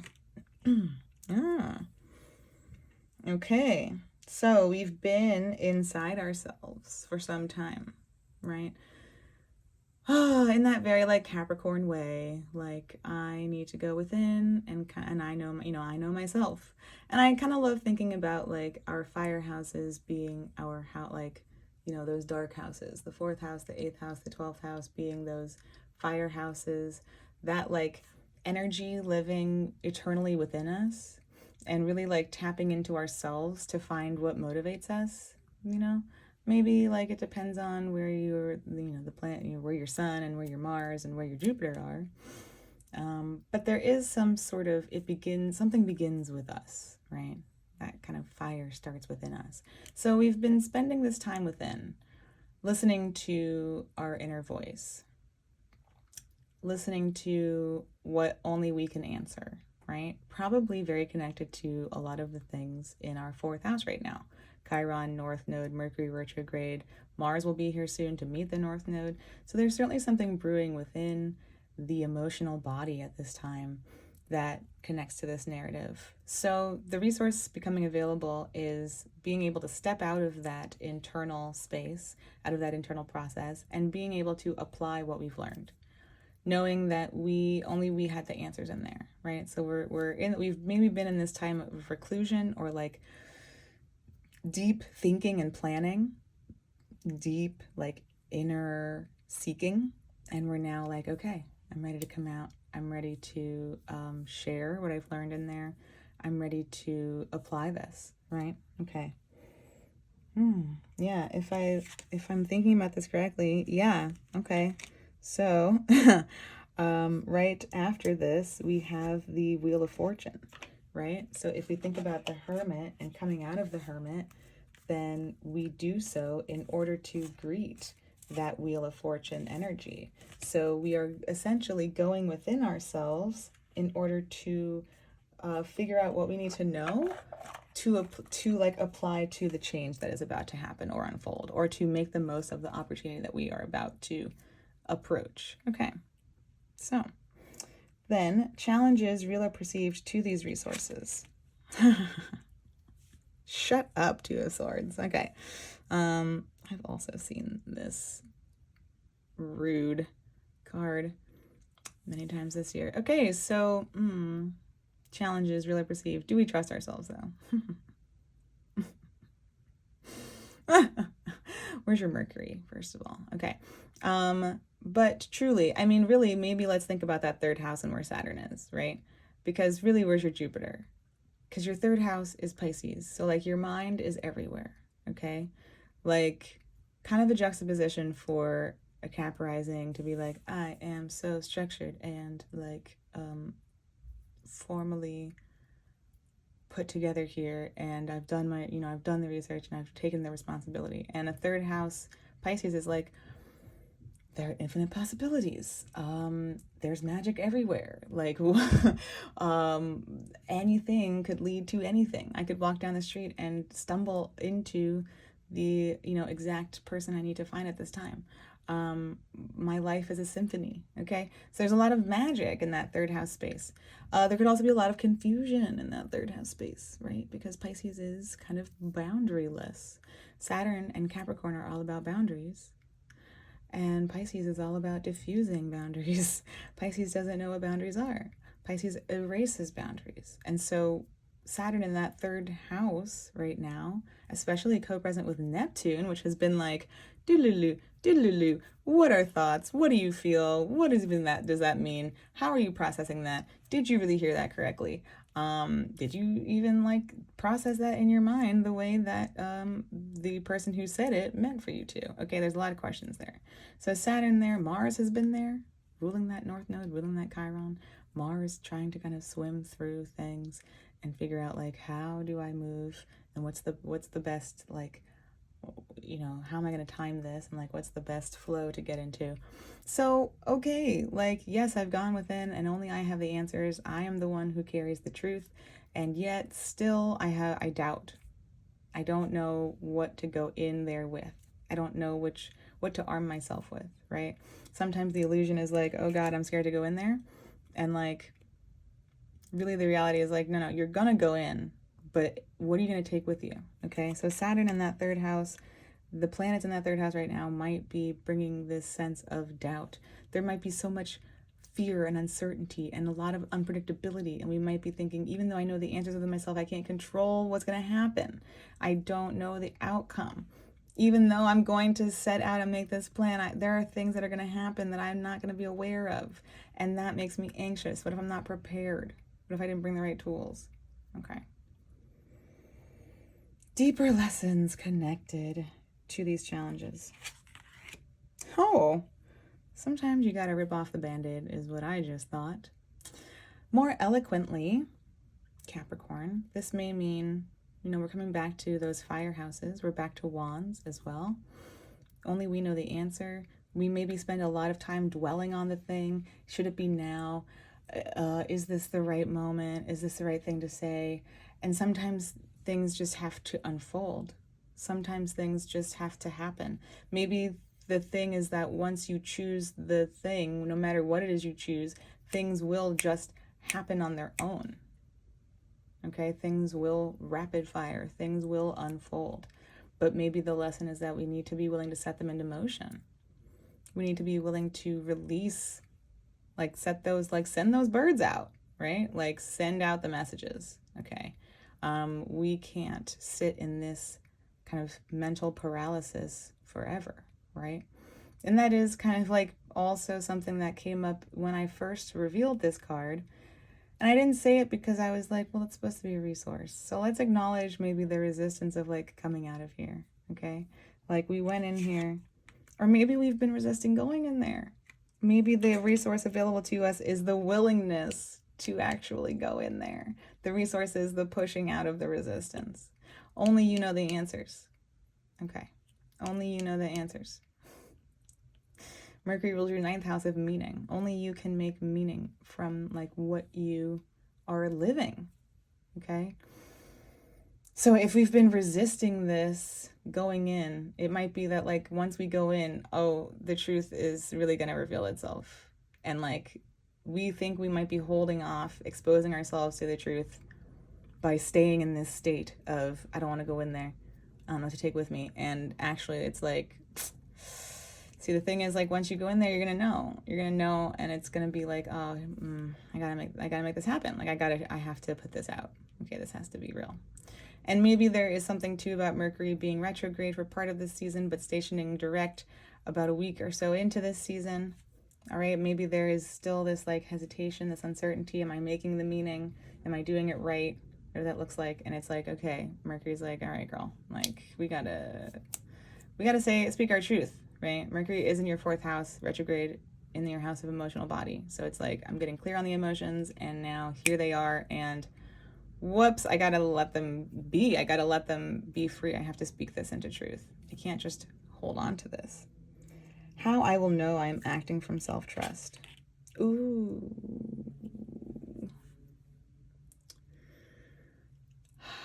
When I'm being honest. Oof, oof, oof, oof. Okay. So I'm thinking about the South Node in our 10th house of reputation, legacy, expectations, traditions. What is it that you know that you like need to move away from, or that you need to honor within yourself? that you need to like start moving toward and take a chance on, right? That you are maybe like still lying about. And I don't want to say like lying sounds so harsh. Being I almost said mishonest. Okay. Being dishonest about. Like, what are you still being dishonest about? Where do you need to challenge yourself on like actually being genuine? Because this is not, this is self-trust. Okay. So we are completely obliterating the translation of this or the meaning of this where we are looking at someone else lying to us. This is about us. This is self-trust. So where are we lying to ourselves? All right. That is certainly what Mercury is communicating with Chiron in the North Node about while retrograde, is like, wait a minute. There are things that I actually know I need to say or like be truthful about. And there's somewhere I need to be going. There's somewhere I need to be getting off to. There's somewhere I need to be like planning to put myself, but I'm resistant because I am really not, I'm really still not feeling like I have the clarity I need to trust it. Maybe I've been in here and I've been getting clear on that truth, but I'm still on the ground with it, really anxious, right?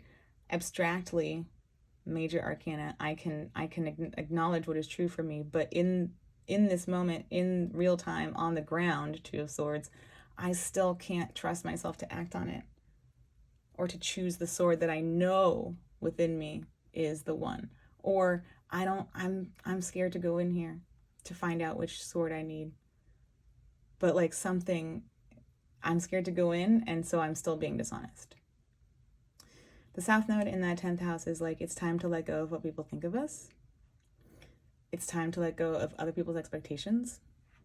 It's time to let go of traditions that we have been honoring, maybe in behalf of someone else or in honor of someone else, that just do not speak to us or just aren't working for us in this moment. Like, maybe the tradition itself is sound, but like maybe the way it's been executed or the person with which you have contracted to fulfill this tradition or this obligation, this expectation, maybe it's done. The contract is over.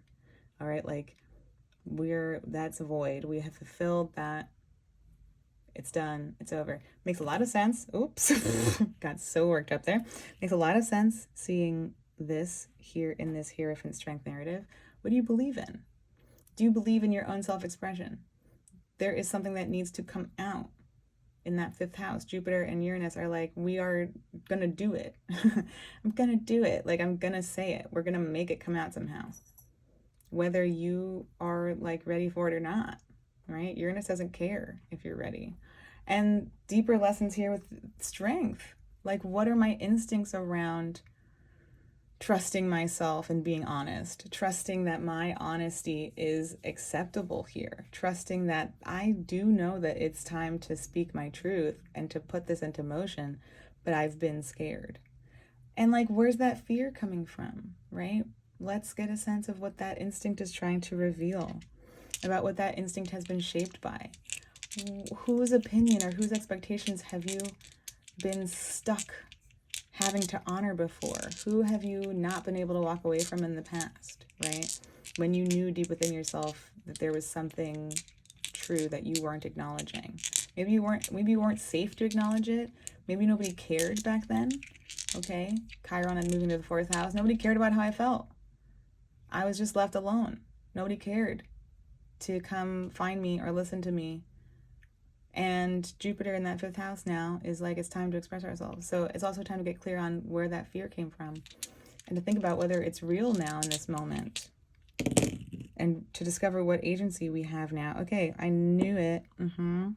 That South Node is messing with us, and Venus has just met the North Node in our 4th house space. Okay, Venus will soon be moving home to Taurus in the 5th house. And Venus at home in the 5th house is in her joy. That is something I love about being a Capricorn rising, okay? Is that Venus in Taurus is at home and in its house of joy. Venus there is like, I am entitled to express myself. Okay, so maybe some of this is working itself out as Venus is making its way back home to that house to say, I am entitled to express myself. I am comfortable. And from here, Venus will not be able to see the Nouth node is that combination of words. Venus will not be able to see the South node that it is ruling in your 10th house space, but that's part of the beauty of it, is that it won't matter. Like, Venus will be at home and feel entitled to that self-expression and to that feeling of true love and like being itself. And it will express itself in a way that continues to shed that South Node influence. Okay. Let's come to Pluto in your 2nd house. Yeah, Pluto spent 16 years in your 1st house. As it stations, or, you know, not as, but in the fall, as it nears the end of its retrograde, it will re-enter Capricorn, re-enter that 1st house of self and how you move through the world. So in the meantime, Pluto's activating these stories about your 2nd house, about your values, about what you believe in, about the skills that you have, how you use them to make your money. And so there is some question of like, are you really aligned with your values right now? Are you living in your values right now? There's a sense of independence in that Aquarian 2nd house, okay? Where's your Saturn, right? And so Pluto there might be thinking about, you know, and let's bring in the 1st quarter moon in your 8th house, opposite that, which is going to oppose Pluto on its way to becoming that 1st quarter moon, and will certainly bring those challenges of, am I safe being myself and trusting that I have enough skill to earn what I need, perhaps? Can I be honest and trust myself to support myself? And those are questions that will certainly color these questions here of, what am I moving away from? What is it going to cost me to be honest? And am I going to be able to make up that cost in my 2nd house? Okay, so Pluto over the next 20 years is going to be challenging us about these questions. But right now in this moment, it's very potent as Pluto is making that station. Venus is the final conversation with Pluto. Venus absolutely confronting our sense of self and, is it safe to express what I'm expressing here? Okay, but we will recognize ourselves in self-trust when we are able to be fully transparent and honest and not feel like we're hiding something. Whoo, no easy task. All right, power to us, Capricorn. Thank you so much for tuning in. If you enjoyed, please like this video. Please share with another Capricorn who has been afraid to be truthful and needs some encouragement. Please subscribe. Next season, we'll talk about Gemini season. We'll figure out what else Mercury retrograde has been up to in terms of your day-to-day life, okay? What are you bringing into your life that is new? What are you letting go of from that day-to-day sense of routine? All right, we will get a sense of that then. So I will see you there. Welcome, Aquarius, to your Taurus season forecast. Okay, as we explore Aquarius season, we are seeing the Sun, the new moon, and Venus all meeting up with Jupiter and Uranus, awaiting Mercury in your 4th house of home, emotional body, connection to land, lineage, origin story, family. There's a 1st quarter moon in your 7th house of one-on-one relationships, be they business, pleasure, friend, enemy, lover. We have a full moon in your 10th house of career, legacy, reputation, tradition, expectations. And it's the 1st without eclipses. We see Pluto stationing retrograde for the 2nd time in your 1st house of self and how you move through the world. Saturn and Neptune have been in your 2nd house and are currently being visited by Mars in this space of your my time, my values, my resources, my skills, and how I use them to make my money. Last but not least, we have Chiron on the North Node visited by Mercury, who will station direct, awaiting Mars in your 3rd house of the mind, communication, immediate environment, neighborhood, siblings, peers. Okay, we have prompts for today.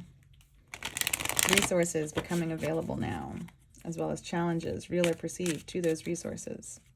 Deeper lessons connected to these challenges. How I will know I am acting from self-trust. We will look at the bottom of the deck to see what stories lie beneath what we're exploring here today. And we'll roll the dice to get a sense of anything else we need to know or what stands out from the spread. Okay.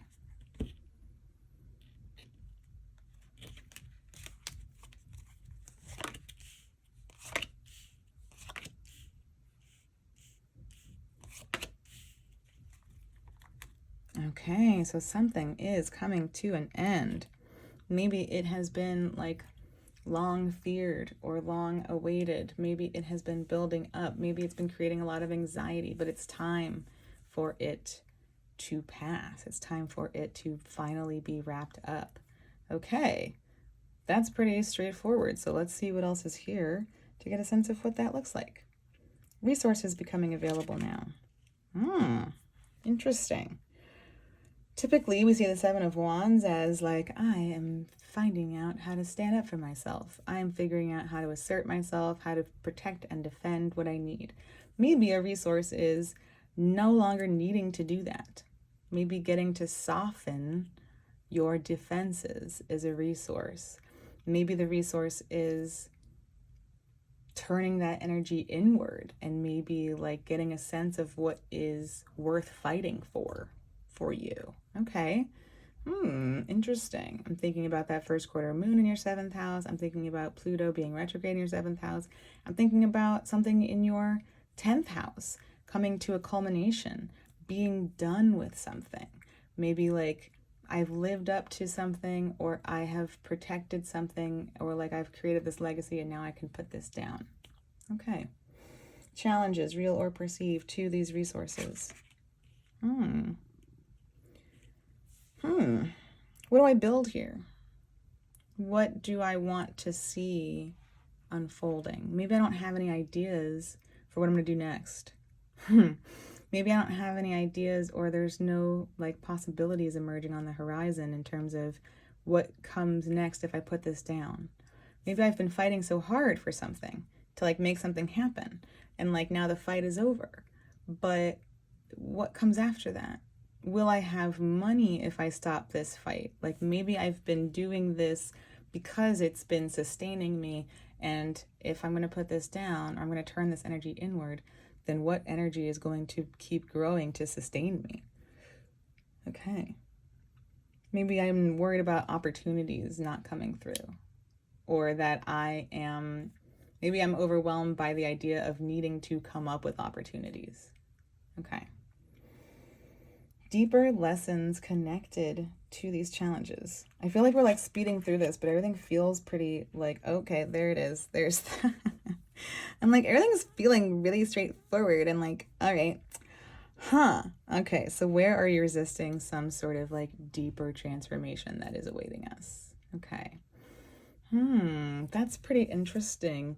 I wonder if that is, okay, so I'm thinking about fire, and like fire is your houses of communication. Earth then is your houses, like your dark houses, right? Okay, and then it's air is your houses of what? Of what then? Of the mind, of the self. There we go. I'm so funny. Mercury's still retrograde. Okay, so your air houses are how you express yourself. Okay. I wanted to go through that because I wanted to think about where each of these cards is sort of activating something. So fire is your relationships, right? Fire, maybe you've had to be like defend yourself against certain people, against how people are talking about you, even though that's more of a 10th house thing. I'm thinking about this as like an on the ground 3rd house, 7th house, 11th house. Like are like your communities maybe talking about you a certain way, or are you being perceived or received in a certain way by people who know you or don't know you? Have you had to defend something about that within those relationship spaces? And then here Pentacles is hitting more of those internal, those dark houses, the 4th house, the 8th house, the 12th house. So that's where we have to have trust, right? The 4th house is the only one of those that we can see from the ascendant, and that's typically like our family. So like that's not very helpful. That's not very helpful to us if our family didn't instill in us a sense of trust, okay?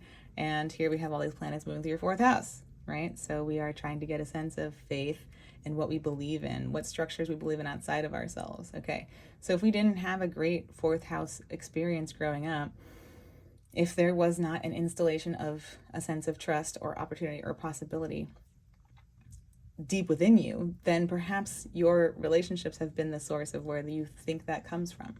Or perhaps your how you express yourself has been how you've had to kind of like get what you need. Okay, so I love this. Love seeing death. All right, deeper lessons beneath this maybe scarcity fear, scarcity mindset here of like there's not going to be opportunity, or I won't be able to find the opportunities, or like the opportunities won't be for me.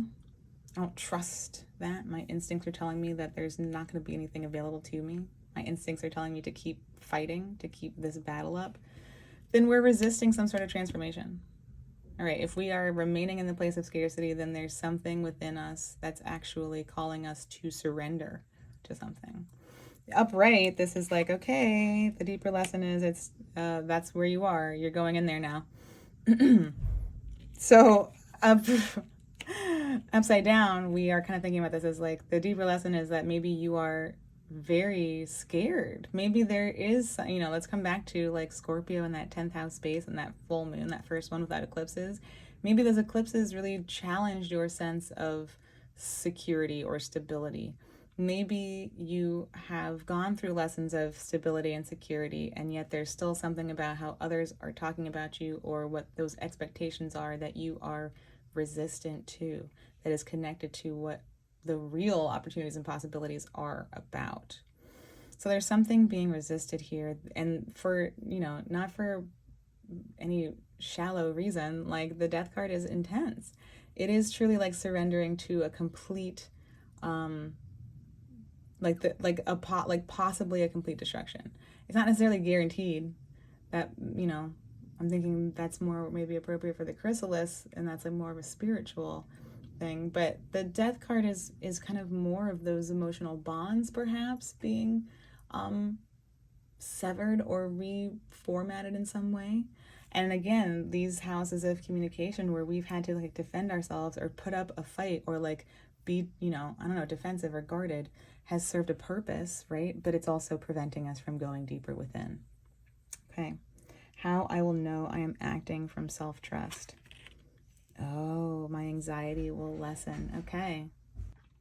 Okay, so I love this for you. Not only because, it's great to see like anxiety ending. I'm choosing to see that as a sign of acting in self-trust. I'm not going to go ahead and say like I'm acting from self-trust because I'm anxious. It might truly be because I'm recognizing the anxiety. Okay. So but the second reason I love this is because it leads us directly to the Ten of Swords. And so what this tells me is like, yes, something needs to end, right? Something needs to end, something needs to be transformed. Something is causing anxiety, okay? Right? And again, like how I express myself in the world is your air houses, which is swords. And so there might be something about how you present yourself to the world that is connected to that sense of anxiety, right? Pluto is in your first house, trying to reveal to you where there are power leakages in how you show up in the world, in that sense of self, and what you present to the world, where you have maybe been giving power away, where maybe others have been taking power from you, and ultimately like what you've been embodying in some way that is no longer for you, is like making you feel sick from the inside, right? Pluto is trying to like suck up the poison and be like, hey, boo, this doesn't feel very good inside of you, and it's time for us to clear it out. Okay, but if we're remaining in this place of maybe being defensive, or like whether that's needed or warranted or a pattern, right? If we are in a state of lack or scarcity about letting go of what needs to end, then it's probably creating a lot of anxiety within us about how to show up in the world, about what we believe in, and about what we feel entitled to, and about what we feel is possible for us, and where those instincts are about being defensive or needing to defend ourselves or put up a fight, and how that's connected to a sense of anxiety. Okay. Whew. All of that is to say, how I will know I am acting from self-trust perhaps is where I will be in recognition of the anxiety. I will recognize, does this pull me away from myself? Does this make me feel Or does this inspire a feeling within me of feeling very separate from what it is I believe in and how it is I know myself and what it is that I feel? Okay, so if this is something that I can begin to recognize, perhaps in my day-to-day life, perhaps in my world, perhaps in my emotional body, right? That fourth house stellium lighting up, then I can recognize then when I can find that self-trust, because I can separate it from the anxiety. So much of what is intuitive can come through as anxiety. So much of what is anxiety can be what we think is intuition. There is certainly a link there. Let's think about too how that then impacts our like physical body, right? If my intuition and my instinct are conflated and I'm feeling like I don't have opportunities around me for new possibilities, then of course I'm resisting a transformation because I don't even know what it's going to look like. I don't even know what letting this end, what nothing new can come in. What if I burn a bridge? What if I let this end and nothing new grows in its place? Then I'll just continue to be in this place of like fighting for something, of like fighting to get what I need from people. Okay, let's roll these dice and see what else we got going on here.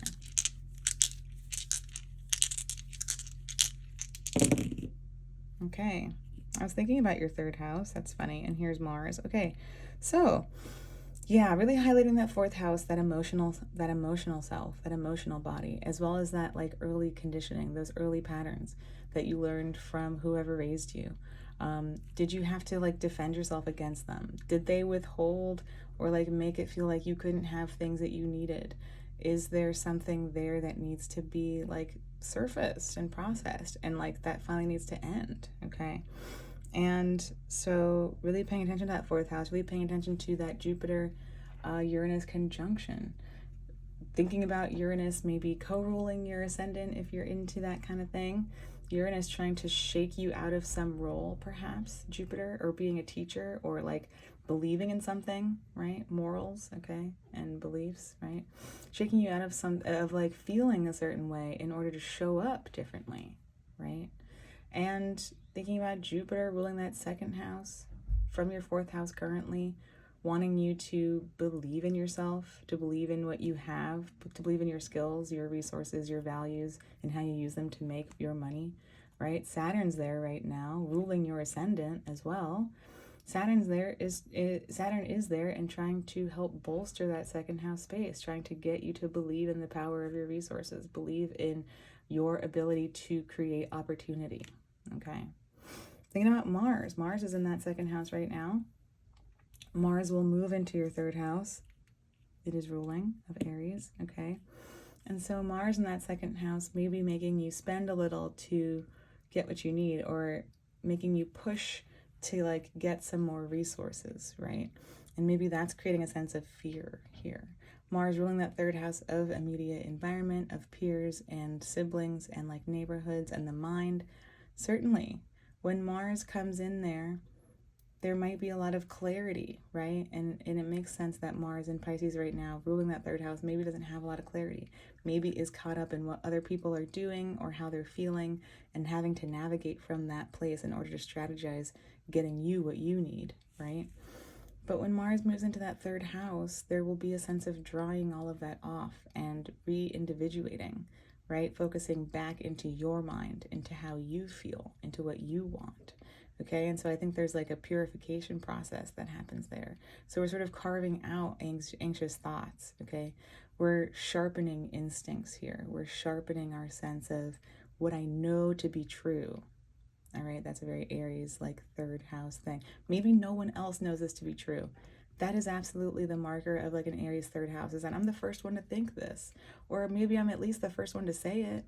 Like, you know, I know that there have been thousands and millions of years of life on this planet at this point. And so original thought is perhaps a fallacy, but I'm the first one who's willing to talk about this, or I'm the first one naming this thing. And that often means that other people are not thinking like you. And if you're trying to battle against these other people who aren't even thinking like you, maybe you're giving away some of that authority and allowing them to dictate what is possible for you in a way that's creating anxiety. So Mars coming home to that third house and meeting that north node, Mars will be very hungry to carve out what doesn't, you know, like we're trying to let go of what's in that ninth house of beliefs, right? Okay, what other people have decided this means. Okay, and so we are reclaiming that for ourselves. We're doing this work to carve out what doesn't make sense to us and to be willing to be first to think something or alone in thinking something. And that can certainly create anxiety. Absolutely, right? Like, oh, I'm far away from everyone because, and maybe that means I'm far away from myself. But really, it's like, no, no, no. Even if everyone else is far away, I'm standing in my truth, and so I know that I'm close to myself. No one's gonna make me feel like I'm alienated from myself. No one's gonna make me feel like I'm isolated from my sense of self and what I know to be true and what I feel. Only I know that. Okay, NBD Aquarius, super casual. Thank you, Aquarius, for tuning in. If you like this video, please please like it. Please share with a fellow Aquarius who might be resisting this transformation that is calling from within. And subscribe. Next season, we'll talk about Gemini. We'll talk about your 5th house of self-expression and true love, and we'll get a sense of like what wants to be expressed at this time. Okay, so I hope to see you there. Welcome, Pisces, to your Taurus season forecast. As we explore Taurus season, we are seeing the Sun, the new moon, and Venus meeting up with Jupiter and Uranus. And they're all awaiting Mercury in your 3rd house of the mind, of immediate environment, peers and siblings, communication. We see a 1st quarter moon in your 6th house of time, routine, health, and the body. There's a full moon in your 9th house of what it all means and how we define things collectively, of higher learning, religion, philosophy, faraway travel, other cultures. Okay. We see Pluto stationing retrograde for the 2nd time in your 12th house of endings, what it all means in the end, me and my maker, karma, isolation versus solitude. We have Saturn and Neptune being visited by Mars in your 1st house of self and how you show up in the world, how you move through the world. And last but not least, Chiron and the North Node have been visited many times by Mercury, who will station direct in your 2nd house of my stuff, my time, my values, my skills, and how I use them to make my money. We have prompts today, resources that are becoming available now, as well as challenges, real or perceived, to those resources. We have deeper lessons beneath these challenges and how I will know I am acting from a place of self-trust. Okay, because we're looking at instincts, right? Oh. Instincts and what we believe in, what we trust, right? And that starts with ourselves. Okay, so we will look at the bottom of the deck to see what lies beneath these themes. We will roll the dice to get a sense of what else we need to know about this time.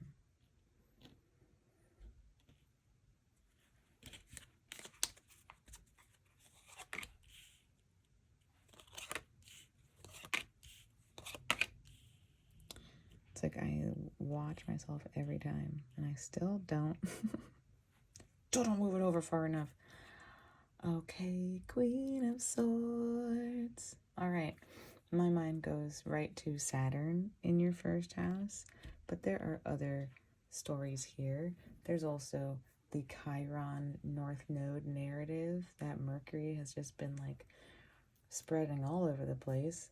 Mercury retrograde moving all over those placements and ruling your IC, maybe your IC, ruling your 4th house at least, of like home and origin story and family, right? An emotional body.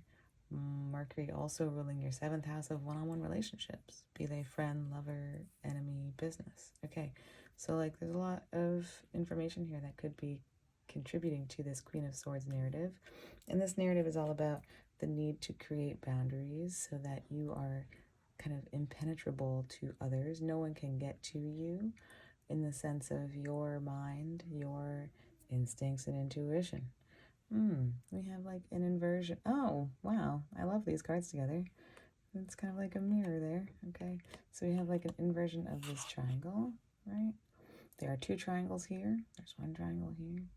And we have kind of an inversion of the color scope here. We've got these blues and oranges. Very nice. And the black, of course. Okay, so certainly connects to our strength journey. Certainly connects to what we believe in. Do we believe that we can rise above whatever is impacting us now? Do we believe that we are deserving of these boundaries, that we are allowed to sort of be self-contained in this sense? Okay. Alrighty. What else is going on here? Resources becoming available now. Well, what are you putting down? Okay. So maybe that, remember when we had that Saturn, Mercury, Cazimi in your first house back in Pisces season? That was intense, wasn't it? Yeah, that was a lot. Right there at the very end of February. So I'm thinking about what since then has Saturn been informing you of, like, needing to be done with, right? Saturn moving through the first house can feel heavy. It kind of slows you down physically and energetically. It perhaps restricts what you are able to show up for, okay? We've had lots of aspects to that Saturn since then, most notably Mars most recently. Mars ruling that second house where Chiron and the North Node and Mercury are all hanging out while Mercury is retrograde. So we're already seeing some of this narrative here. Resources becoming available soon. Putting something down, okay? Like delegating something to someone else. Being honest about, like, okay, I can't show up for this thing. I cannot carry this the way I've been carrying it thus far. And so it's time for me to decide what happens to it. So again, can I hand it to someone else? Can I pass this off to someone? Can I pass this torch to someone else to do this? Do I trust someone else to do this? Is it just something that needs to be put down permanently? Like maybe this thing can be done with. Like maybe I don't need this thing anymore. Maybe I don't. Maybe I can feel like I've finished this thing. Maybe my commitment or my passion has changed. Okay. And maybe this is also Jupiter, your chart ruler, meeting up with Uranus, who is shaking you out of some responsibility, perhaps, shaking you out of something that you've been carrying. Okay, so then challenges, real or perceived, to these resources. But can I enjoy myself? If I put something down, will I be able to enjoy what I've built for myself? Will I still have what I've built for myself?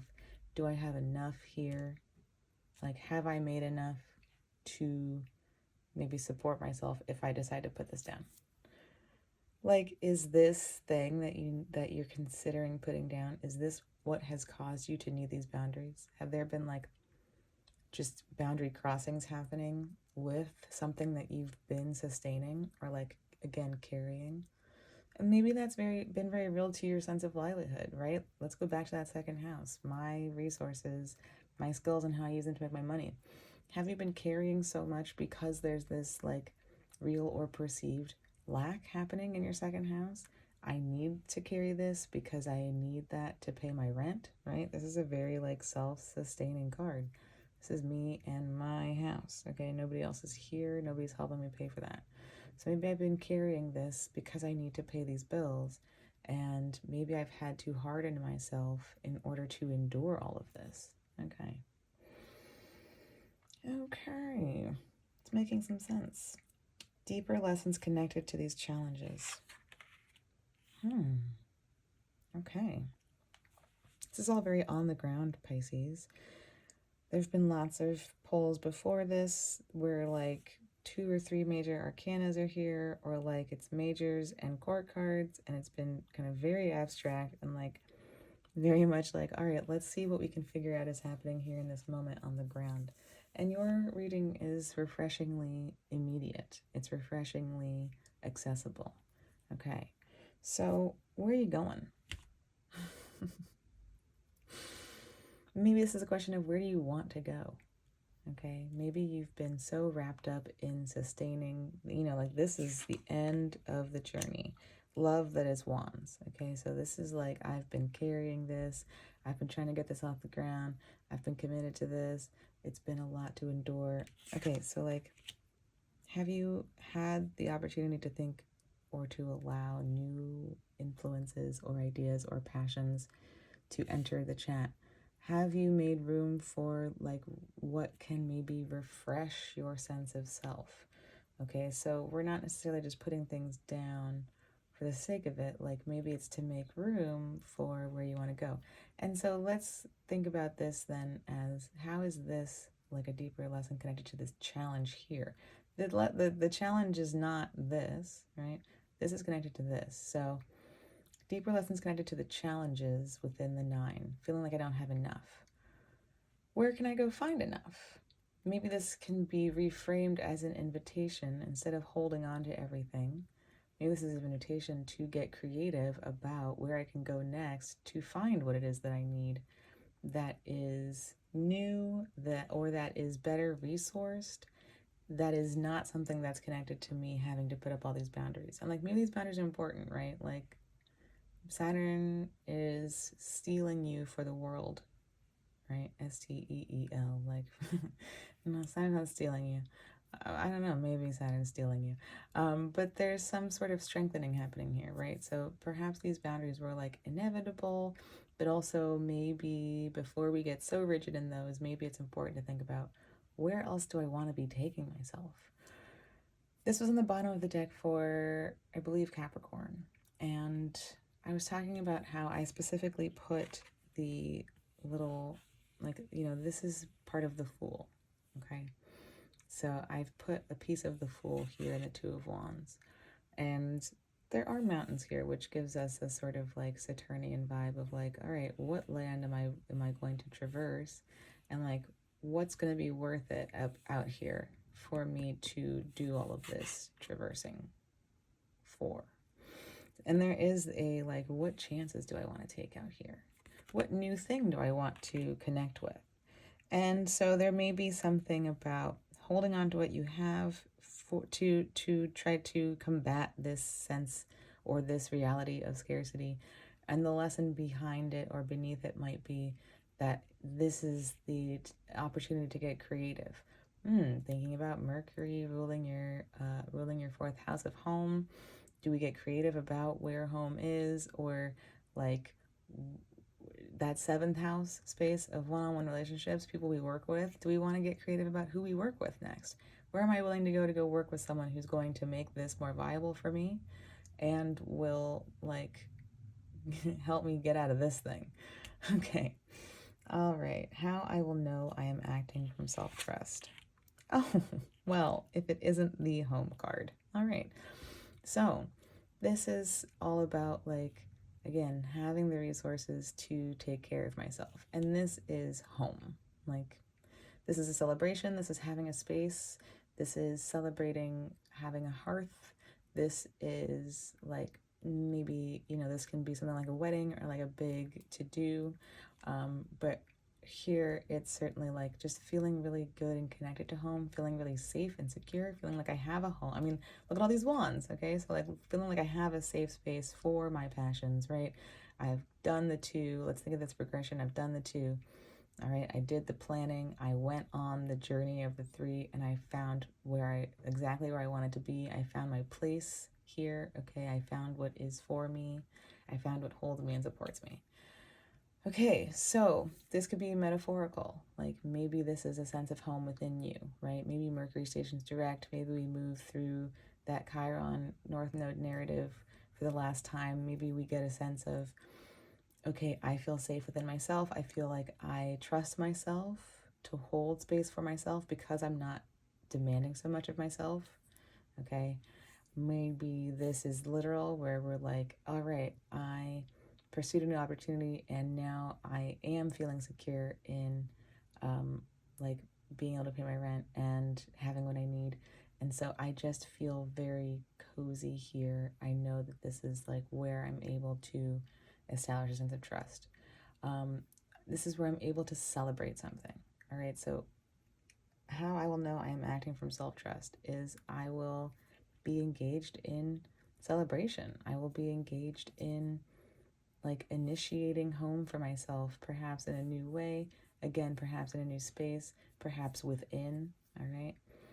And I love this as kind of an antidote to this. And again, maybe these boundaries were necessary, maybe these boundaries were inevitable, but we still want softness, like the softness of the Four of Wands, to be able to live inside the boundaries of the Queen of Swords, all right? Like, we want theirs to still be this nestled safely within, like very protected by these boundaries. Okay, so what else is happening here? But let's weave this back into the Hierophant. Absolutely. I mean, we have a similar color scape here, right? And there is certainly a being able to trust my ability to self-sustain, right? Being able to have faith in the structure that I've built. That's very Saturn in the first. Like, all right, this is hard, but this is teaching me to show up for what's important to me. I'm building a foundation on me, basically. Okay. And so then, of course, these instincts, right? Instincts about knowing when it's time to walk away from something, knowing when it's time to put something down, and you'll still be safe, right? There's certainly something about safety tucked away here in the Strength card. When am I safe? Like, are these butterflies safe?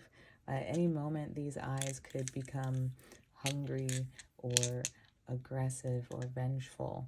I don't, you know, and so, like, can we trust that safety is present? Can I trust that I am tucked away safely in here within, like, my own gates, right? Okay, so instincts around that certainly coming up at this time.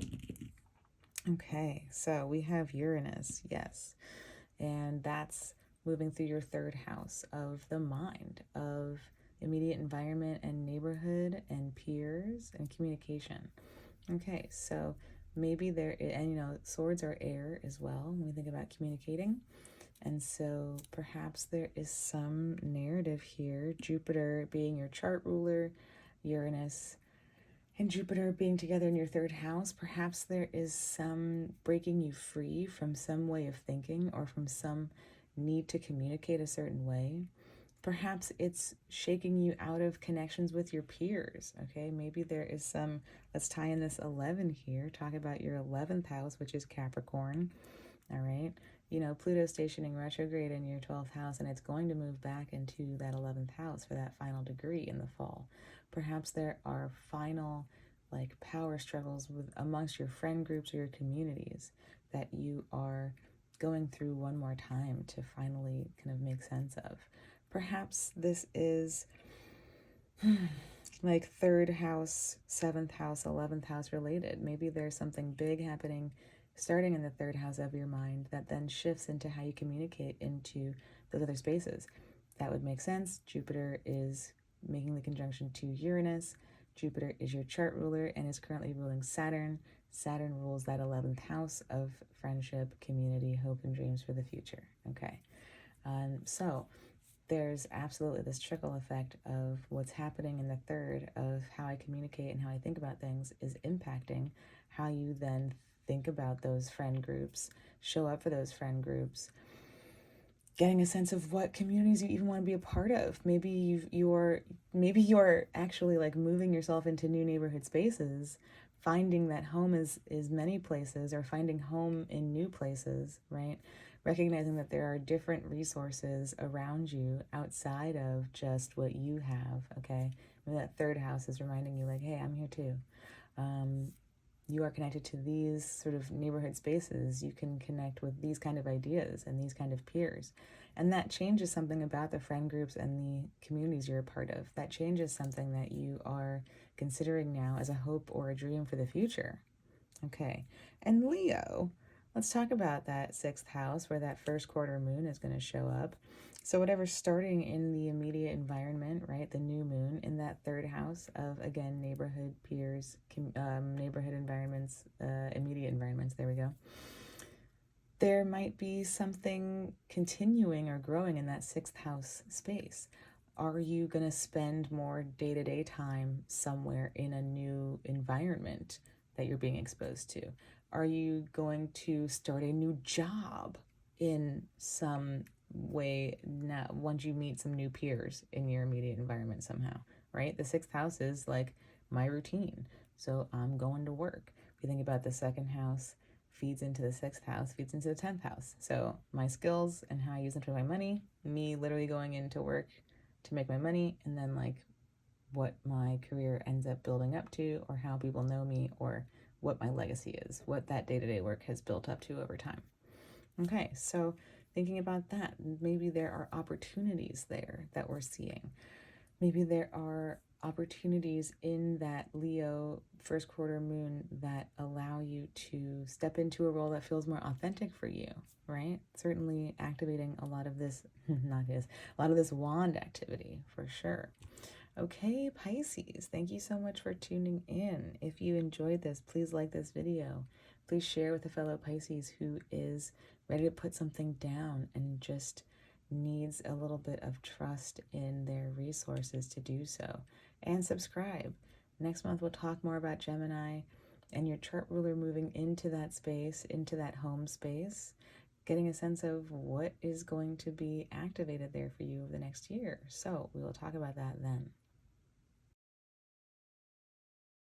Last but certainly not least, Aries, welcome to your Taurus season forecast. As we explore Taurus season, we are seeing the Sun, the new moon, and Venus all meet up with Jupiter and Uranus, awaiting Mercury in your second house of my stuff, my values, my skills, and how I use them to make my money.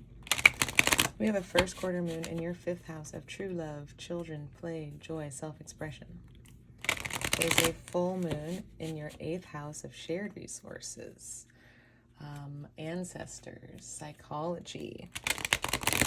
We have Pluto stationing retrograde for the second time in your 11th house of hopes and dreams for the future, as well as friends and communities.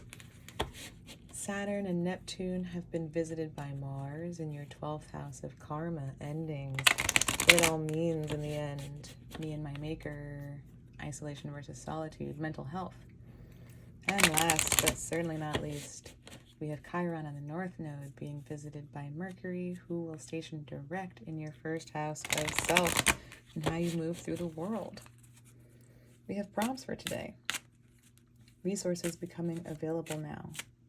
Challenges real or perceived to those resources.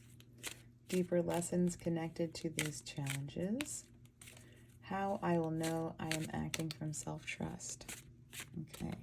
We will look at the bottom of the deck to see what lies beneath the themes we're exploring this season, and we'll roll the dice to find out anything else we need to know.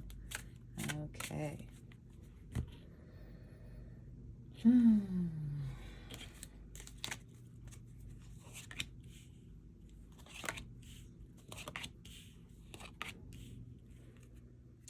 Okay, well.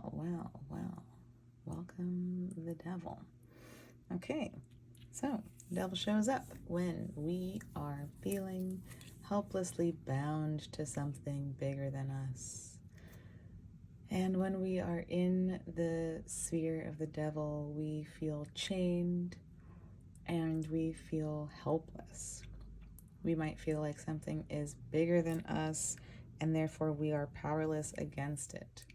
We may feel like the circumstances be what they may and we just have to work with it. We have no choice but to go along with the oppressive circumstances. And what the devil loves to remind us is that there is some way out of this place. Maybe we can't fully extract ourselves completely from systems that we are a part of at this time, and yet we can certainly create shifts in our experiences within those systems. And we can certainly detach from certain parts of those systems. We don't need to be attached or bound or powerless the way that we perceive ourselves to be.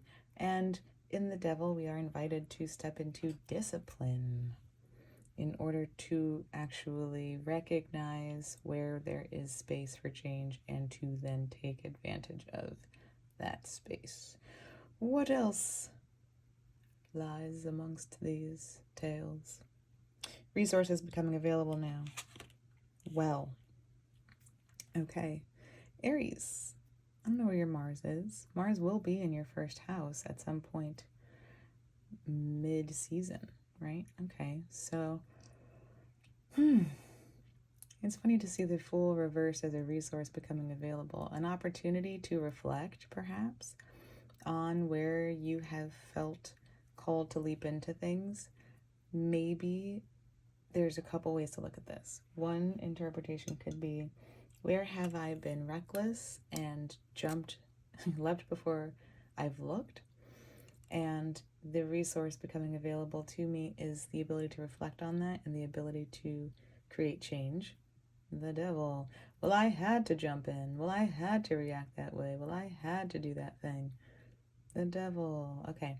So maybe this is where we're maybe reining in some impulsivity or some reckless leaping into things.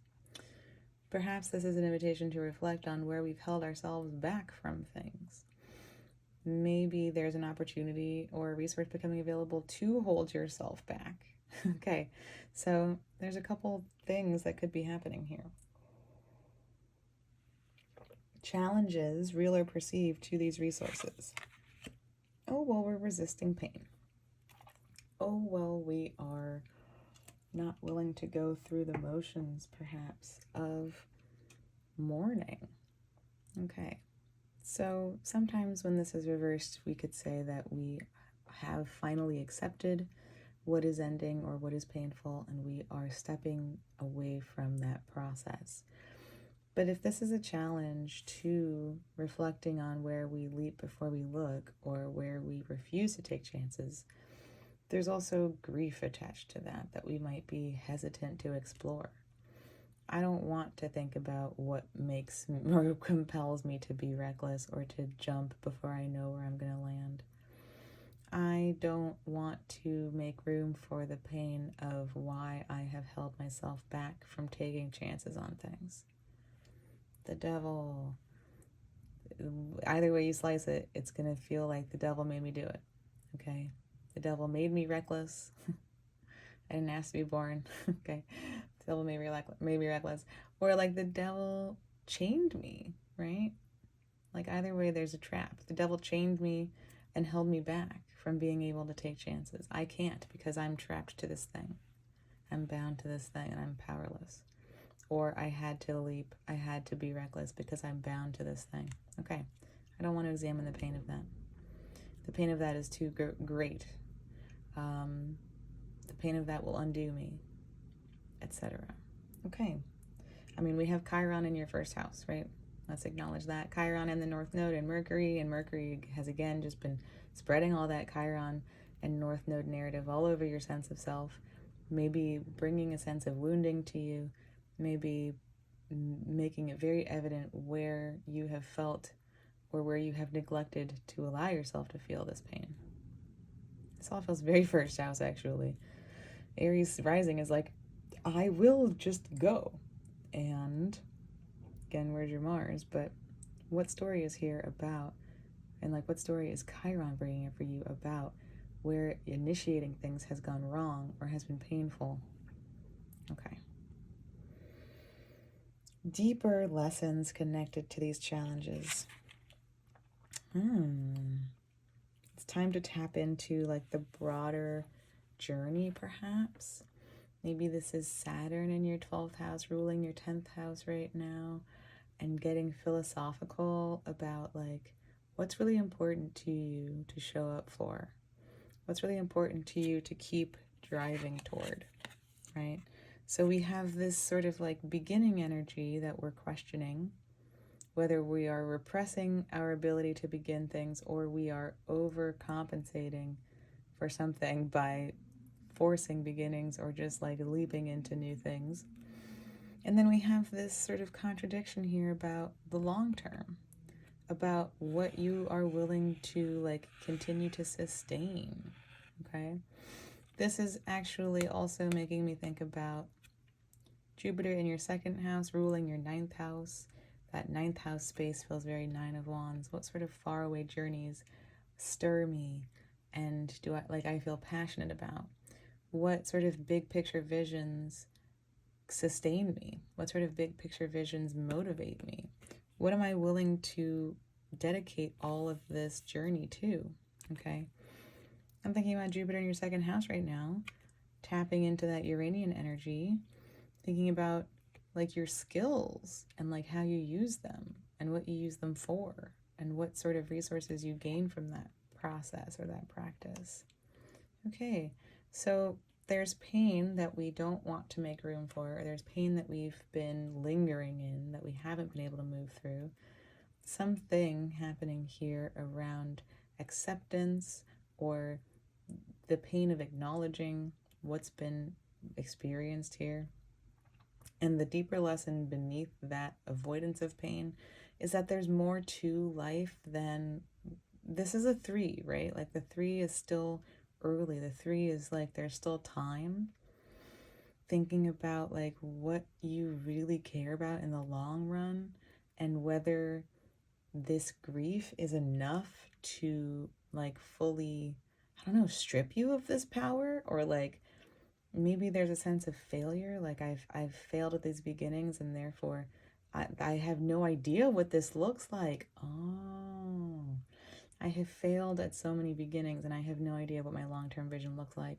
I have no idea what sustains me. I have no idea like what I'm willing to continue to sustain for. The devil made me do it. But this is a really important lesson. Like, it's time to maybe make peace with these failed beginnings, whether they're reckless or repressed. It's time to honor this grief and allow yourself to process this so that you can get a sense of what you really want to be moving toward in a big picture sense. Okay? Okay. How I will know I am acting in self-trust. Okay. So, I'm thinking about perhaps you needing to be, maybe you feel like you need to show up for other people in a certain way. I mean, you know, as an Aries rising, you do have a Capricorn 10th house and like a Libra 7th house. So there's certainly a lot of like maybe responsibility in your relationships with others, right? And so I get this sense that maybe acting from a place of self-trust means turning that capacity to show up for others inward, perhaps. That there's, you know, I'm thinking about the full moon in your 8th house, for example, and thinking about how it maybe connects. I mean, it will trine Saturn in your 12th house. So there's certainly some, perhaps, reflection or revelation about your emotional strength at this time. All of this, you know, how I show up in the world and what I'm able to initiate certainly could put us in a place of being a rock for someone else, or being, you know, emotionally resilient for someone else to maybe like fill this void, or to again like compensate for something that we have failed to initiate ourselves, or that we feel we have failed in some way. And that could be the devil too. I mean, let's absolutely think about how we need to be part of something, right? And as an Aries, your inclination might be to create the thing that you're a part of. And if you're not able to create the thing that you're a part of, then that leaves the other option of being a part of someone else's something in order to have a place, to find a place. Maybe you have felt the need to be this, like, again, emotional support for other people. And maybe that's not fulfilling to you in a way that, you know, let's think about these cards and weave these in. Maybe that's impacted your sense of faith. Maybe you only believe in yourself if you are something stable for someone else, because again, these like failure to launch moments. Maybe your instincts around being your own emotional support have tied you to things where you are sort of like playing this role for others in a way that it's not serving you. It's depleting your sense of faith. It's betraying your instincts and your intuition. Okay, so perhaps there is an internalization of this practice or of this gesture there is maybe like a refusal to play this role or a reframing of what this role looks like.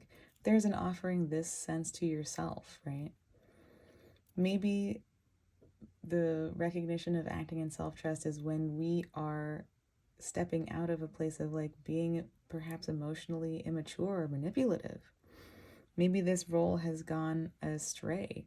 Maybe playing this part has led us to some places. I mean, again, those watery spaces are your dark houses. That's where you're bonded emotionally and very intimately and psychically to other people. And maybe there's been some sort of like overdoing it there. Maybe there's been some abusive power in those spaces that you are getting clear on at this time.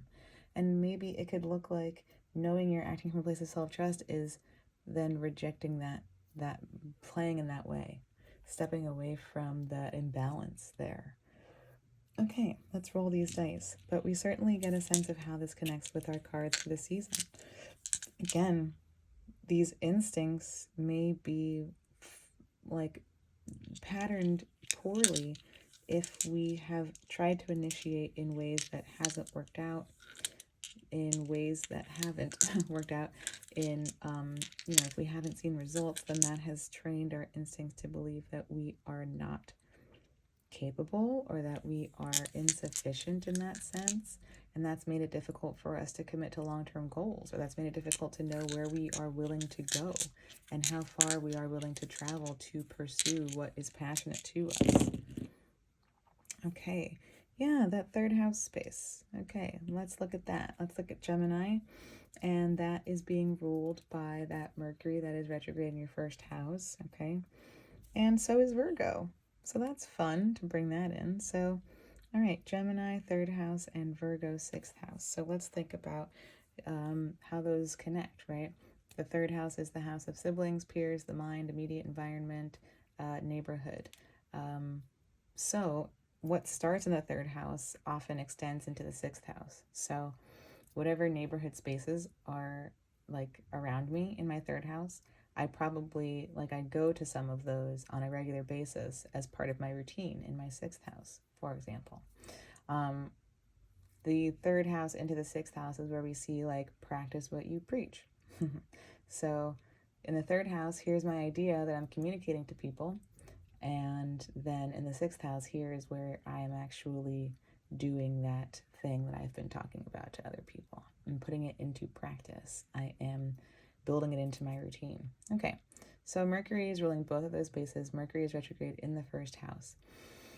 Very much connects to what we've outlined here. Mercury in the first house of self is like, whoa, what have I been trying to do? What have I been up to? What's been failing? What's been like messing up? What is not feeling good? What misrepresents me? Etc. Mercury ruling the third house of my mind and immediate environment, maybe of like, oh, I haven't been making space in my mind to acknowledge this pain, said the sword, which is the air, which is Gemini, which is your third house. Okay, so I haven't really let that into my mind. And then maybe this extends here, so that I haven't really figured out what I'm willing to put into practice or what I'm able to put into practice, because I haven't allowed this process to unfold in my mind, and therefore I can't move past this, and therefore there's a blockage in what my routine looks like and what I show up for day to day and what I'm driving toward here in the big picture of things. Okay. The devil made me do. I'm so sorry. That's getting really tired. But here we have again, like what starts in the mind is really what conditions us to think this is how it is. This is where I'm trapped. I can't do it any other way because I haven't actually allowed this pain to clear the path. Okay. And all right, Jupiter, who's ruling that ninth house that we were just talking about of Sagittarius, also ruling that 12th house where Saturn is and where Mars is right now, who is your chart ruler. Okay, so Jupiter's ruling all of these bodies. Jupiter is certainly ruling Saturn, who is maybe in that 12th house space, having you assess what this looks like. Jupiter is in your second house of my stuff, my resources. Maybe there's something about believing in what you have innately. Perhaps there's some sense of going back to evaluate traditions that have been handed down to you by family and thinking about what there is important to you. how that ties into your big picture vision in the 9th house, for example, and what you're driving toward. Getting a sense of like what you believe in, right? And that starts with what we have, right? Faith, and what I love about Taurus being the Hierophant is that faith begins with what we have in front of us. And that's where like Taurus and Virgo connect. Especially in your chart, Taurus, what I have, and Virgo, the 6th house of what I practice and what I like what I build into my routine. This is such a beautiful opportunity to get a sense of what you actually currently have access to in this moment. Not forgetting, but maybe forgiving and moving past these failed beginnings, and getting a sense of what you have innately within you, what you believe in, what holds you and supports you, that you have access to on a regular basis, that you can build into a sense of routine for yourself, and seeing how that shapes a sense of faith. Sagittarius, Jupiter ruled space that we talked about before, is in a T-square to these other houses. What begins in my mind goes into practice and then becomes a broader definition and how I make meaning of things around me. Okay, so I really love that for you. I think that's a beautiful space to be, Aries, and I think this will become clearer, especially this part about what you're moving toward as Mars moves into your 1st house and meets that North Node and reinvigorates for you what is passionate for you at this time. Okay, thank you so much for tuning in, Aries. If you enjoyed, please like this video. Please share with a fellow Aries who is ready to move past this sense of doubt and failure, and subscribe. Next season, we'll talk more about that 3rd house. Jupiter is moving there with Gemini season, and we'll also have Mars in your 1st house at that time, so we'll get to talk more about that. I will see you there.